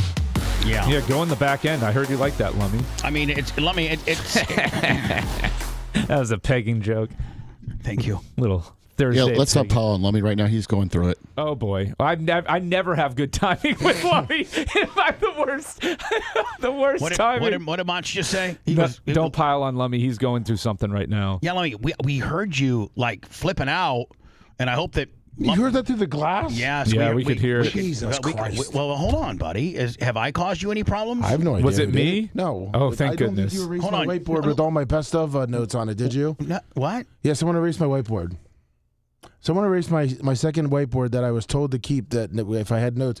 And I wrote down every segment I thought that was going to be good for best ofs when we were going it. And if you look at Brian, does it look empty to you? It's clear. And do you see how it's there's a little note there right there? That's where I was writing all my segments down. Oh, boy. And they're all gone. So I have no idea what segments I wrote down every time because I was trying to do it neatly this time. Wow, no, Lummy, I didn't do it. Did we get it on camera at any point? No, I leave it over there so it's clean. Yeah. I literally put it behind the phone. And here's the deal. But hold on, here's the deal. Somebody did it. Somebody did that. I know. And who would ever do that? And maybe I need to ask the merch crick. I don't think she would do it. She knows better to touch anything around here. I didn't do it. Yeah, I did. So we're the people that live here and are here mostly. I certainly did not do it. I was nowhere near Lummy. Brian didn't stuff. do it. No, Brian. I know who did it. Who? I bet you Lasker did it. He was probably trying to help. Yep, I guarantee. No, or he wanted his own little whiteboard. No, we have one at this seat. I know he does. I know, but see, a lot of times a lot of times he'll get other ones and make stupid message like "Love you, Sarah." I promise you, Lummy, he did it. Will he be man enough to admit it tomorrow? Probably not, because he's a compulsive liar. He really is. He's a liar. I hate to. Hold on. I hate to burst everybody's bubble. Well, Brian just hit 1-3. Yeah, I was gonna say it. Brian did it. Hit 1-3. Good job, oh my big God! face. And Brian, you brought in some great money today. God, let's end on that note. Yeah. Unfortunately, we're not going to have Brian next week. I'm sorry. Let me see if Tuds wants to do it. I already sent him a text. Maybe Tuds and Colton. Yeah, well, I'll text both of them. They'd have to both be here, though. Yeah, I told. No. You know what? Actually, Colton could be here, and we could. Tuttle has such a great Zoom connection that I don't need Tuttle. I mean, if Tuttle would want to stay here, he's more than welcome. Of course. He usually stays with Colton when he comes in. Right. So, I would prefer that. That way, I don't have to have anybody traipsing around here. Yeah, I just told him I'd see if he could get off work that day. Well, not that day. Well, he has to be off in the morning just to be here. So. But even if he did 6 to 8 in the morning, even just for a couple hours. Yeah, I'll ask him. Having that dynamic, I already asked him. And then see if Colton can come here. All right. And then, but that's great. Right. Brian, man, appreciate you, my friend. Love you, Fweet. And more importantly, safe travels with you and your family, and hopefully your brother-in-law doesn't catch the show. And if need be, I forgot about but hold that. on, we can tell Gary before he uploads the program here in 6 minutes to cut that part out. No, I'm not making the. Well, let me ask you, does he listen on any other platform besides YouTube? No, it would be YouTube. Okay, and maybe Facebook, but that would be the only spot. Then we'd have to take the whole show. Yeah, down don't do it. Don't do it. It's my screw up. If I screwed the pooch, hold on, I'm gonna. But you got to realize the person that you would have upset would be your wife. No, it's my sister-in-law, which is even worse. Well, then at that point she could put pressure on your wife, which means she's the keeper of the vagina, which could really which be horrible. Yeah. The keeper of the vagina. At the end of the day, you might win battles, but she wins the war. Yep. I mean, for real. We can all act like we're all tough and stuff, but the person that keeps the vagina and doles out the vagina, usually at the end of the day, we can't live without. You saying the whore wins the war? Yeah. Did you just come up with that just now? Yeah. Oh my God. That's why we love them. And I really think that your 3 questions I'll me develop down, that. and it got me down a path that I kind of wanted to go down and didn't know how I was going to go down it. So thank you. Yeah, I'll come up with something for 2 weeks from now. Clean up your mess. I'll wipe down my board. Lummy, I am so sorry about It's your okay. board, but listen, just like, hold on. Every single day, just like you, hold on, just like you know Lasker did it. You know he did. Because he's always grabbing these whiteboards, doing stupid messages and stuff. I promise you he did it. Yeah. I promise you he did. Now, he's a compulsive liar. He won't tell the truth. But I know he did. Brian, appreciate you, my friend. Thank you, everybody. Fellas, Take care. We'll see you tomorrow. Thanks for letting me finish. You've been listening to the Bubba the Love Sponge Show, starring me, Bubba the Love Sponge, co-host and show historian, Lummit. It's Brian Matroni, king of counter program. Gene Lasker, voice of the people. Glad you get to hear me. Gary Cantrell, video editor. Yeah, back here wiring up. It's Mini Macho. The BRN agent, Thomas Buttoned Up B. Co-host, Dr. Dan Diaco, Esquire, of Council. Co-host, J. Diaco, Esquire, the Spitting Cobra of Council. Now, time for the legal disclaimer. Exactly. The Love Sponge Show is intended solely for the enjoyment of our listening audience. Any rebroadcast, retransmission, or other use of this show without express written consent of the Bubba Radio Network is prohibited. We must dissuade him of this delusion. Until next time, always remember. I'll repeat hello.